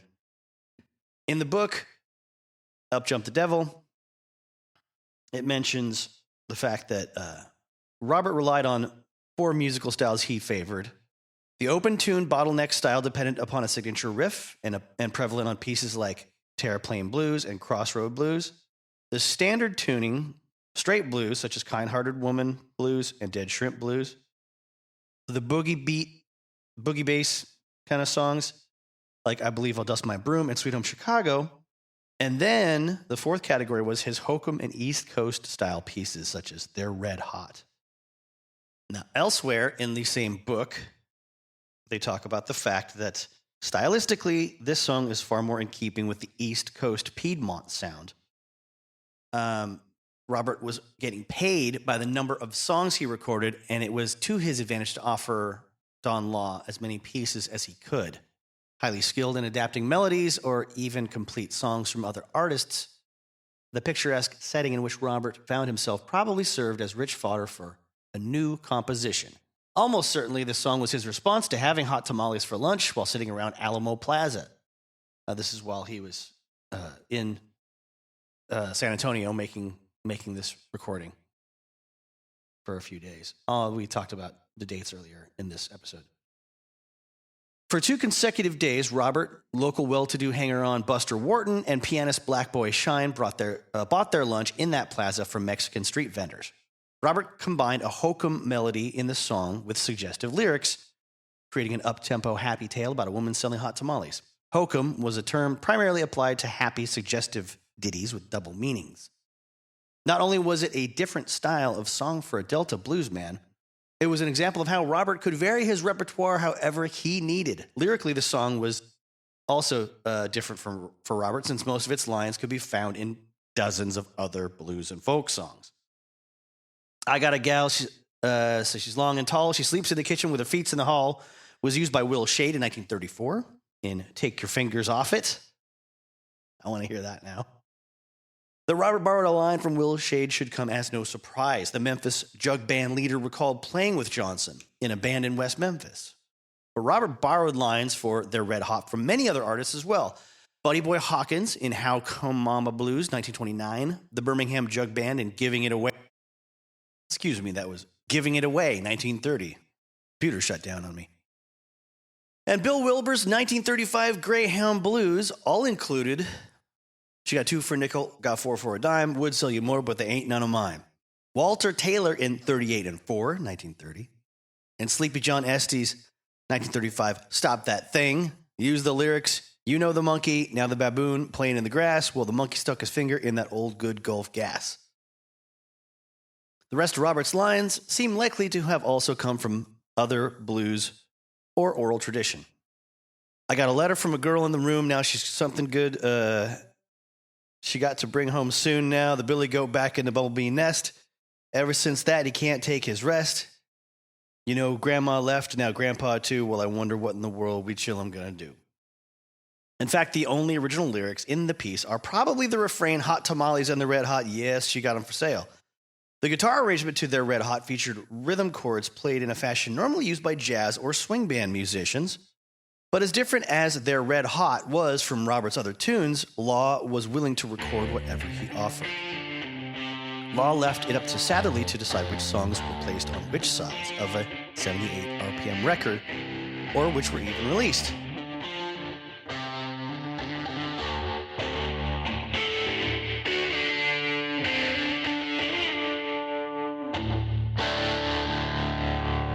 Okay, I've been putting this off for a long time. Let's talk about dying.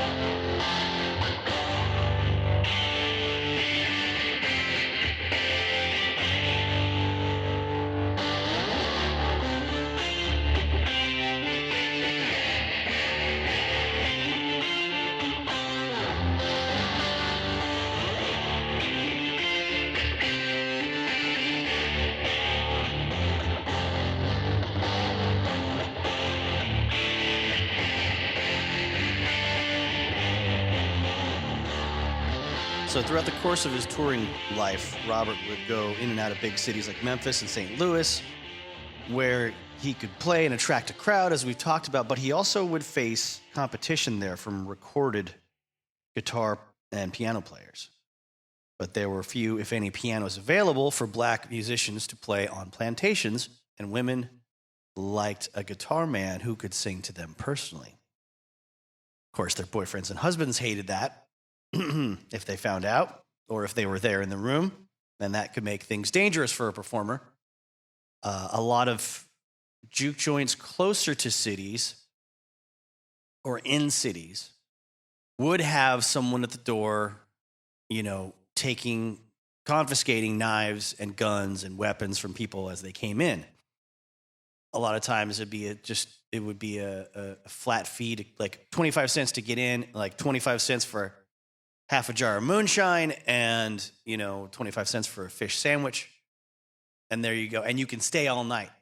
Stay, dance all night. I mean, you can keep buying drinks and buying food or whatever, and give money to the musician probably too. But and some people traveled with a a bodyguard. Like Charlie Patton had a guy for like 3 years with a pistol in his belt that would make sure nobody came near him or threatened him. And then in between plantation sort of parties, like house parties, where you'd have a place to, maybe a room in the back to sleep, and it was up to the owner of the house to make sure nothing bad happened to the performer. And then the city juke joints, there's also opportunities to play not just on street corners or front of drugstores, but in some cases just in an alleyway, in between a couple of different places, right? In between a couple of bars, establishments of some sort. And Honeyboy Edwards remembers in 1938 where he was in Greenwood, and musicians had to compete at that time with loud recordings coming out of jukeboxes, and sometimes those jukeboxes had records in them recorded by that same performer. You had to compete with yourself in certain parts of certain towns. And Honeyboy Edwards, he's the guy in the Search for Robert Johnson VHS tape that I saw back in 1996, that tells the story that became the best account anyone knew to that point of Robert's death, what happened the night Robert died. So we're about to get into that. We're coming towards the end of Robert's life here. But I do want to tell this specific story because it sort of illuminates or creates a good example of what I'm talking about here. When I first met him, he was on Johnson Street near Main and Greenwood, playing right back on the alley. He was right outside of Emma Collins's. She kept a good timing house and used to sell whiskey too. He was standing on a block and had a crowd of people back in the alley ganging around him, but they didn't know who he was. I didn't know at first either, and when I walked up, I thought he was sounding a little like Kokomo Arnold. I walked up with my little old guitar, put mine on back, and started listening. He was playing the blues so good. One woman, she was full of that old corn whiskey. She said, "Mister, you play me Terraplane Blues." She didn't know she was talking to the man who made it. She said, "If you play me Terraplane Blues, I'll give you a dime."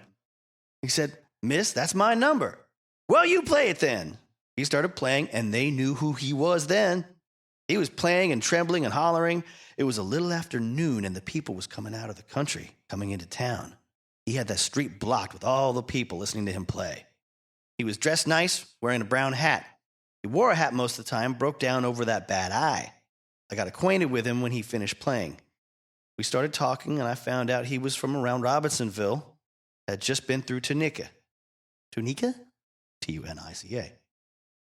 I asked him, how did he know my cousin there, Willie Mae Powell? And he said, "That's my girlfriend." And I said, "That's my first cousin." So we started laughing, chatting it up a bit, and we kind of hooked up and started drinking and hanging around together. That's how I got attached with him. I met him and found out he was going with my cousin. Having heard Honey Boy Edwards talk on that recording, I want you to know I'm not doing an impression of him. I'm just doing not exactly my voice. I'm not trying to imitate the man. If you say that's the worst Honey Boy Edwards impression you've ever heard, you'd be right, and I know that. So while Robert's in Greenwood, he gets his buddies that he meets there, or people that already knew him from previous visits, maybe introducing him to available women or unavailable but willing women, because that is how he gets taken care of. That's how he gets fed. That's how he gets his clothes washed. That's how he gets company, of course.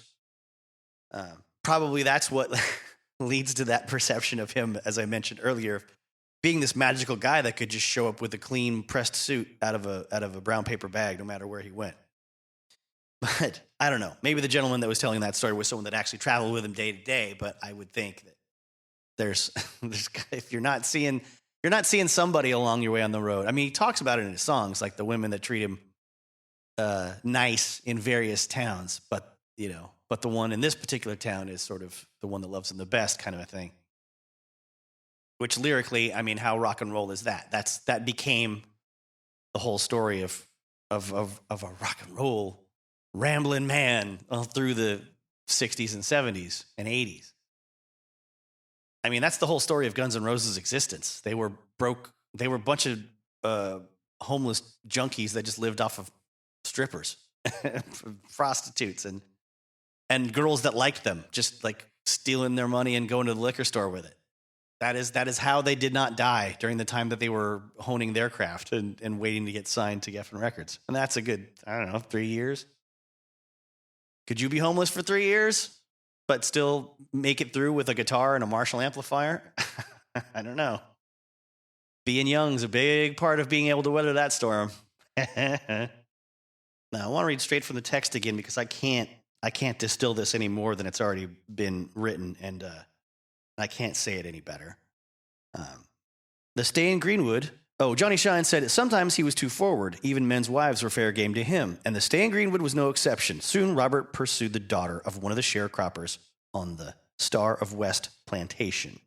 The sharecropper was known only as Tush Hogg, and he and his family had come from Tunica County, where Robert was extremely well known and had extended family. Tush Hogg was a common nickname for an individual who, in any situation or group, was shown respect as the ultimate authority. Such a person had a strong personality and generally the physical ability to back it up. Plantation worker Rosie Eskridge said she never knew Tush Hogg's last name, and she asserted that people didn't go around asking somebody their last name, which is something I've heard about Old West times too. I've heard that about the 1800s. People in saloons talking didn't ask each other their names. They didn't ask where you're from. Like, it's the opposite of polite society nowadays. Oh, how are you doing? Where are you from? What do you do? Nope, that is extremely rude, and it would lead to, what the fuck business is it of yours? and who are you asking for? But it also leads to historical confusion when you hear the names of different blues players that had like very similar or crossover nicknames. Nobody would ask you to verify why you had a certain nickname or what your real name was. So years later, we have, records of recordings and events involving people with, a bunch of different people named Blind Lemon something or something House or Big Boy this and Wolf that and Little Boy this and Honey Bear, blah, blah, blah. Also, the name Tush Hogg sounds a lot like Boss Hogg from the Dukes of Hazzard. So maybe that's where that came from. where the makers of the television program decided to pull the name of the rich man that runs all the law in the town, in the county of Hazard, excuse me. Maybe you'll have to look into it. I don't know. Probably no one knows and no one cares. But the people that might have known and cared are at least closer to being alive or dead to my generation than, people were getting these stories from about Robert Johnson. Thank God this book got written. So back to the text here. Robert followed Tush Hogg's daughter to the plantation store and juke house known as Three Forks, only a few hundred yards from the intersection of Highways 49 and 82 on the edge of the plantation. Eskridge recalled that Robert would follow her out on Saturday nights. Tush Hogg's baby girl. I don't know what the child's name was. We didn't even know Robert was on the place. He followed her out there. However, at that juke, Robert met a woman named Beatrice Davis, the wife of R.D. Ralph Davis, who also lived on the plantation. Davis worked at the Three Forks store on weekends, doling out drinks to the patrons. Robert once more went for the wrong woman, and the two found a mutual attraction and started seeing each other regularly. So this is not a situation where a guy shows up and is like hitting on someone's wife at one show, one gig, right? This is a ongoing sexual relationship with someone that has family kind of close by and is traveling in and out of town frequently. And word starts to get around. So, Beatrice had a sister living in Baptist-town near where Robert was staying, and every Monday she would tell her husband she was going into Greenwood to see her sister. But this was merely an excuse for her to spend the afternoon having sex with Robert in his room. So, this kind of thing happens often enough that R.D. finds out through mutual friends that those two are having an affair.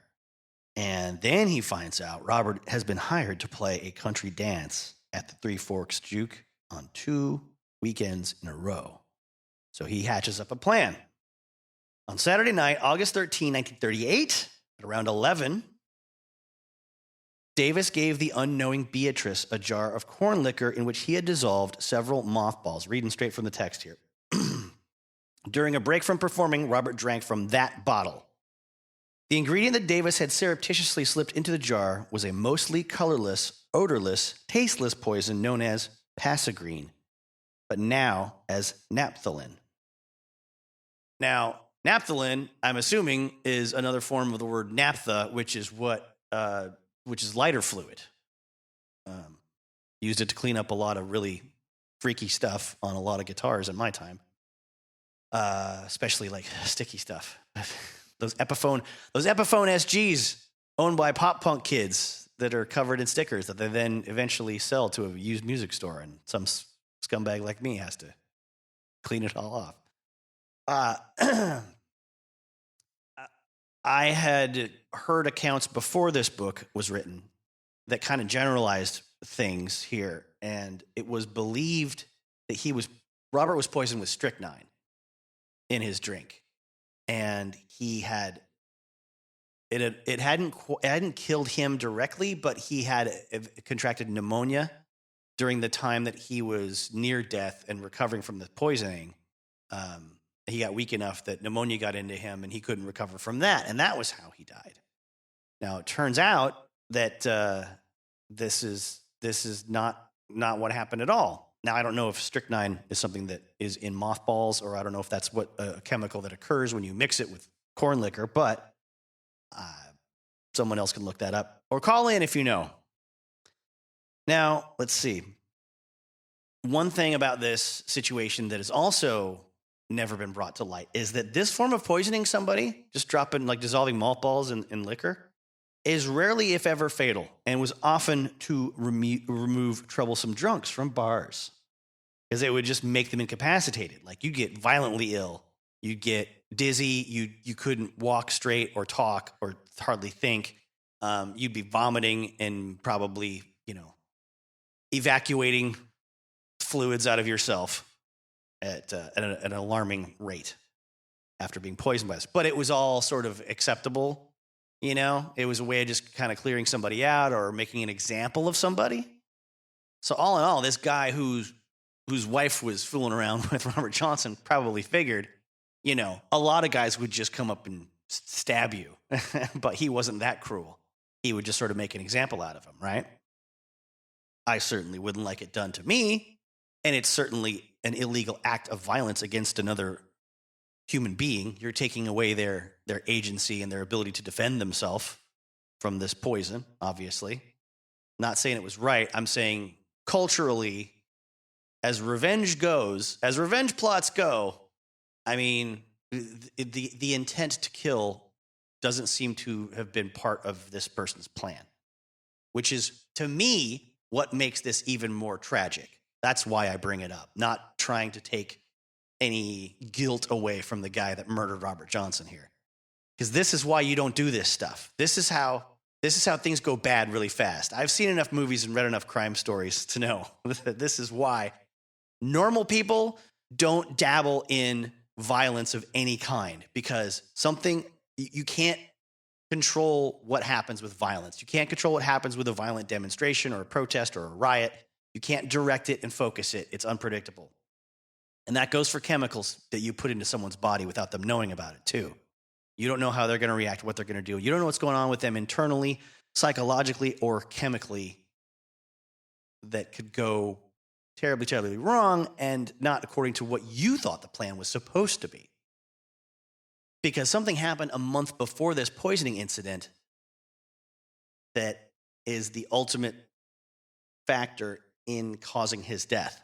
That is that Robert was diagnosed with an ulcer in Memphis, so in his stomach, but he also had an esophageal varices, which was causing chest pains to him.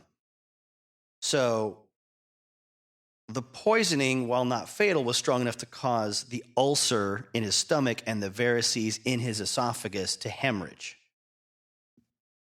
Now, there's a few different accounts of what happened next.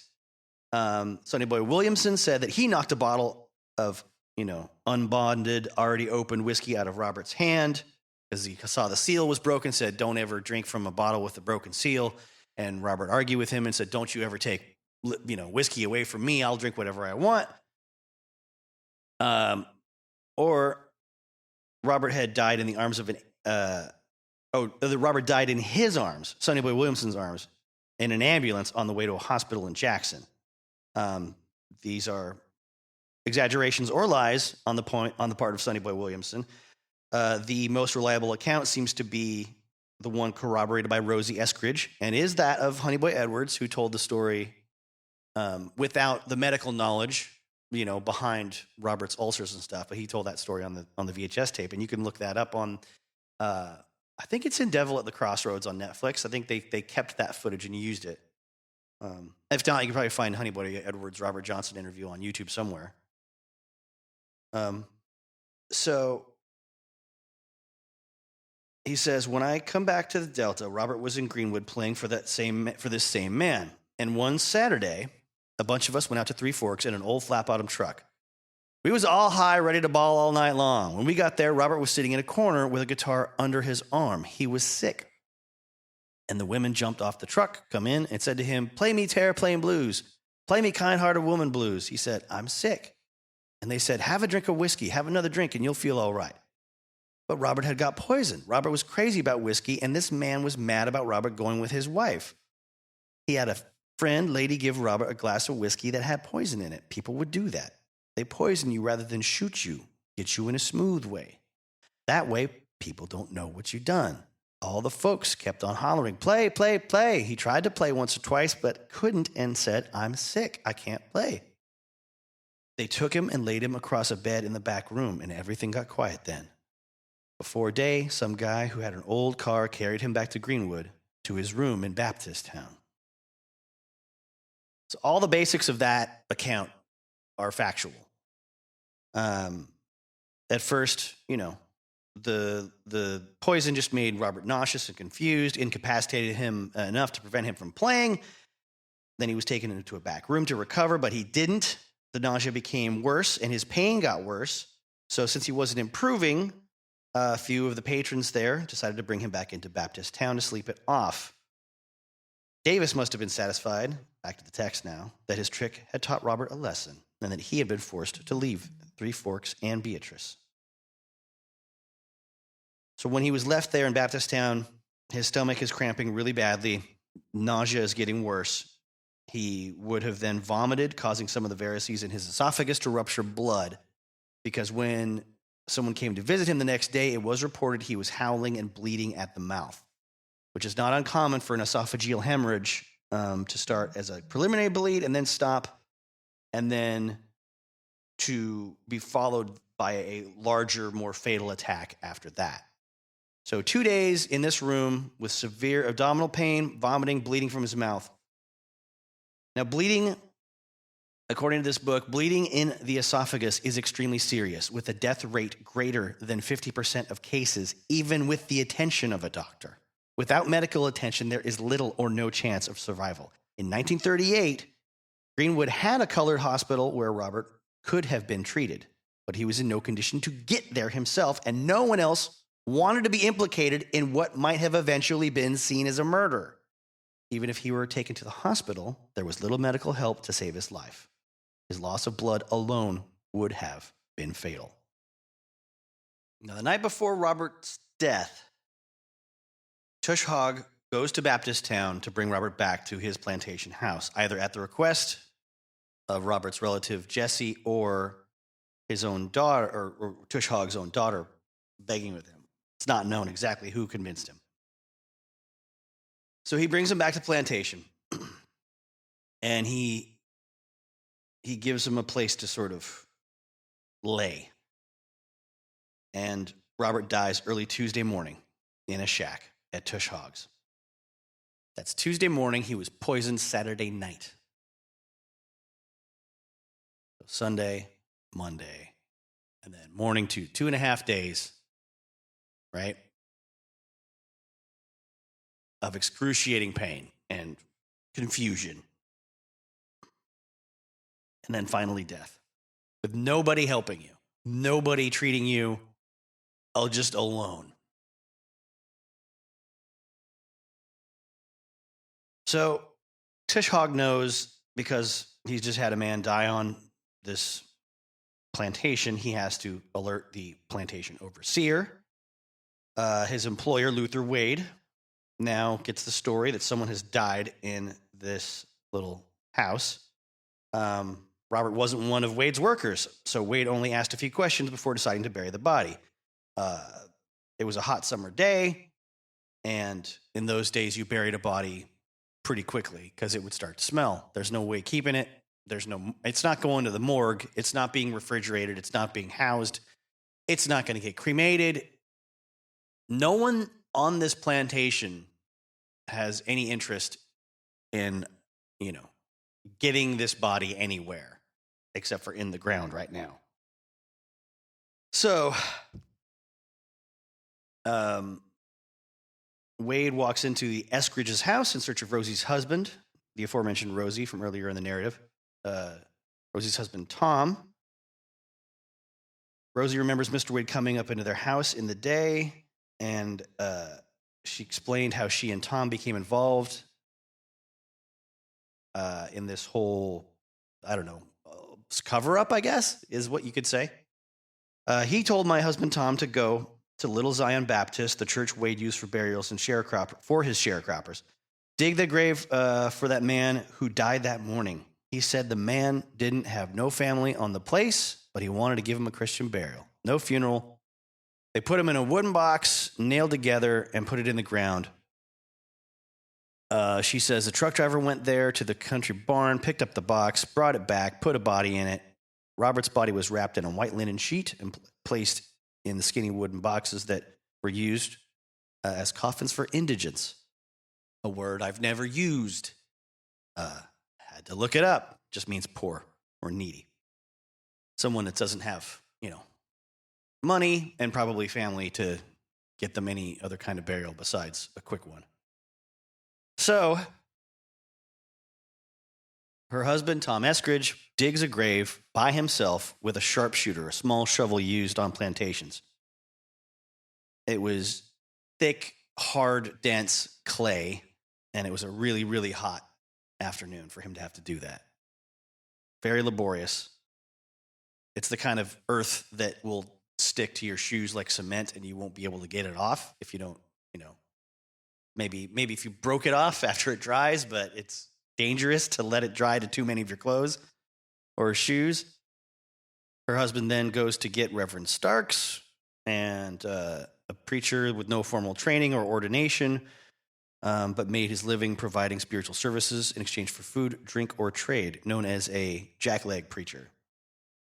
He's the man that conducted Robert Johnson's funeral, at least the first one. There he is, buried in the ground at Little Zion Church and Cemetery in Greenwood, Mississippi, off of Highway 8 on Money Road. Soon, Robert's half-sister, Carrie Spencer Harris, hears about his death back in Memphis and was terribly broken up and distraught. She immediately decides to go to Greenwood with family members and ask a bunch of other friends of him to accompany her. These are, people in such dire straits that one of their friends couldn't go because he had just had a house fire and had no clothes to take on a trip. So let me read straight from the page again. Once in Greenwood, Carrie contacted the only local black undertaker, Paul McDonald, who had one of his embalmers, Fletcher Jones, exhume Robert's body, remove it from the pine box the county provided, and place it in a proper casket. He was reburied in the same spot with family members and a preacher in attendance. Through McDonald's office, Carrie was able to obtain a copy of Robert's death certificate that had been filed on Thursday, August 18th. The certificate provided all correct family information, the name of his mother and her maiden name, Julia Major, the name of his biological father, Noah Johnson, and the fact that he was born in Hazelhurst, Mississippi, that he was about 26, actually 27 years old, and that he had been a musician for 10 years. Now, the author notes this is further evidence he was performing before he met Son House in 1930. The cause of death was listed as no doctor, and the information was provided by one Jim Moore. The identity of Moore remained a mystery until Rosie Eskridge was interviewed. She confirmed that Moore had lived on the plantation for at least 10 years. She says, Jim Moore farmed across the river, on the other side of the river. I knew him well. He lived here for years and years. He was a tall, light-skinned man. He had a wife and one daughter. He left here years ago. That man's been dead for years. Recently examined census records also confirmed that Moore had indeed been a resident of the plantation and lived there with his wife, Callie, daughter Mildred, sons Alice and James, and 6 grandchildren. But more importantly, Moore's neighbor in 1938 was Jesse Dodds, Robert's relative. Now, the note about no doctor had caused speculation in the past after the finding of the death certificate. And I think in the Search for Robert Johnson documentary originally, they talked about no doctor being just an explanation. He died because there was no doctor there because no one cares about black people on a plantation that just murdered somebody. And I mean, to be practical about it, there's no doctor there because nobody was asking for a doctor. And if they tried to get a doctor, it would take a long time to get one, especially in the middle of the night from when he first started having problems. So that being like reason of death, well, because there's no doctor here to save him, is sort of what the modern mind would consider, the logical connection there. But I believe in reality, it was just sort of an official notice that there was no doctor to ascribe the cause of death to anything in particular. No doctor has examined this body. So now with Carrie there talking to people about what happened, she hears about the rumor that Robert was poisoned. She then contacts the state's director of health, Dr. R.W. Whitfield, asking him to investigate the possible murder. There's a state document as a result. Cornelia Jordan, the registrar who had signed the death certificate and listed no cause of death, no doctor, was present to rule on the cause. Under state law, a coroner's inquest must be conducted when such a death occurs. One had not been done. Dr. Whitfield ordered that Jordan investigate the death further. The results of her investigation were mailed to Carrie in Memphis on September 14th, 1938. No files exist from that year to confirm whether or not the sheriff's office investigated. Likely not, I'm saying, as your narrator. But Jordan's report on the back side of the certificate raised interesting questions. So here's that quoted directly. I talked with the white man on whose place the Negro died, and I also talked with a Negro woman on the place. The plantation owner said this Negro man, seemingly about 26 years old, came from near Tunica 2 or 3 weeks before he died to play a banjo at a Negro dance given there on the plantation. He stayed in the house with some of the Negroes, saying that he wanted to pick cotton. The white man did not have a doctor for this Negro, as he had not worked for him. Oh, Jesus Christ. How brutally just dehumanizing it. Officially, I'm saying. Obviously, there's other ways that are more brutal when it comes to dehumanizing somebody, but yes, he wasn't. Granted, it's not slave time anymore. It's quote unquote free blacks time in America, but no one's calling you a doctor unless you're an employee that is essentially an indentured servant on this plantation, because there's no way you're going to get out of this plantation with any money in your pocket anyways, if you're a black man working on it. Back to the report. He was buried in a homemade coffin furnished by the county. The plantation owner said it was his opinion that the Negro died of syphilis. I am always glad to make investigations for you. C. Jordan. The white man Jordan spoke to was Wade. The woman could have been one of Tush Hogg's daughters, Callie Moore, or even one of Robert's relatives. This information is surprisingly accurate. Robert was about 26. He did come from near Tunica, and he had been there a few weeks to play guitar, not banjo, but as an understandable mistake, for dances on or near the plantations. Robert was not staying on the plantation. This is straight from the text again, by the way, all this. But the statement that he had been, quote, in the house with some of the Negroes saying that he wanted to pick cotton, unquote, was a convenient excuse as to why and how he died there.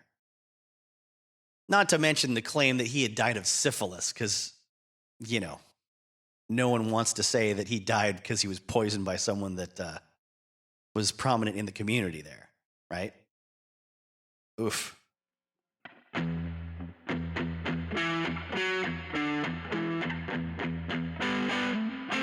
Watch it out there, folks. Be good to yourself. Not at the expense of yourself.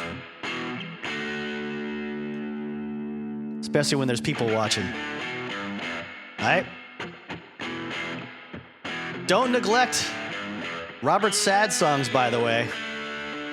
A lot of his more outrageous ones get more attention, but From 4 Till Late and When You Got a Good Friend and Love in Vain, put those 3 on tonight, if you would. Light a candle. Think about somebody.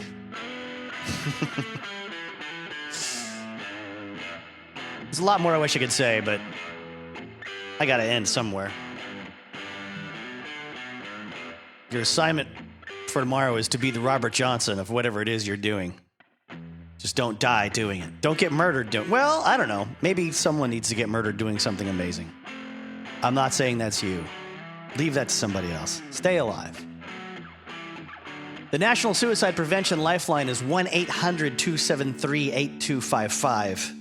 And the National Sexual Assault Hotline is 1-800-656-4673.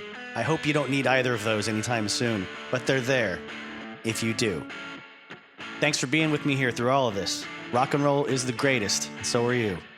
Thanks for giving a shit about movies. Thanks for giving a shit about where rock and roll comes from. Please tell a friend.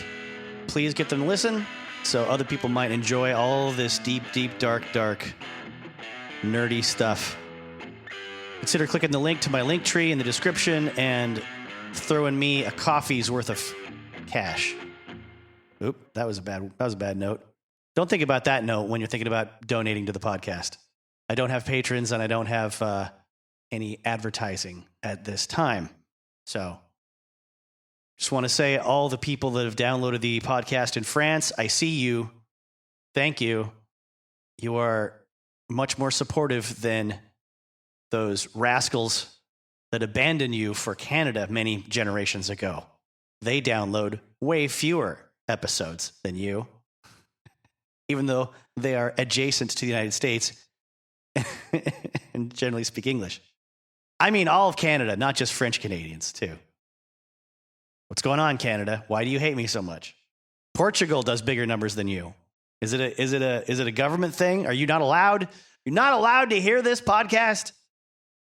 What are those prime ministers holding back from you? Cheers to you all in Mexico. Cheers to you all in Brazil. Cheers to the people in the UK. All of you are enjoying this evidently a lot more than Canadians, even though, oh, whatever. Maybe it's just because I haven't talked about Celine Dion or Corey Hart or Neil Young or Bryan Adams. I don't think there's going to be an episode on any of those particular characters. Godspeed, everyone. We'll see you for the Steve Vai episode of Crossroads. And we'll see you for, I don't know, maybe another Kiss episode soon, and maybe another attempt to finally complete the Eddie and the Cruisers episode. Or maybe I'll pull a swerve and release the Chris Cornell Guns N' Roses episode. What's that about, you must wonder. Just wait. Just you wait.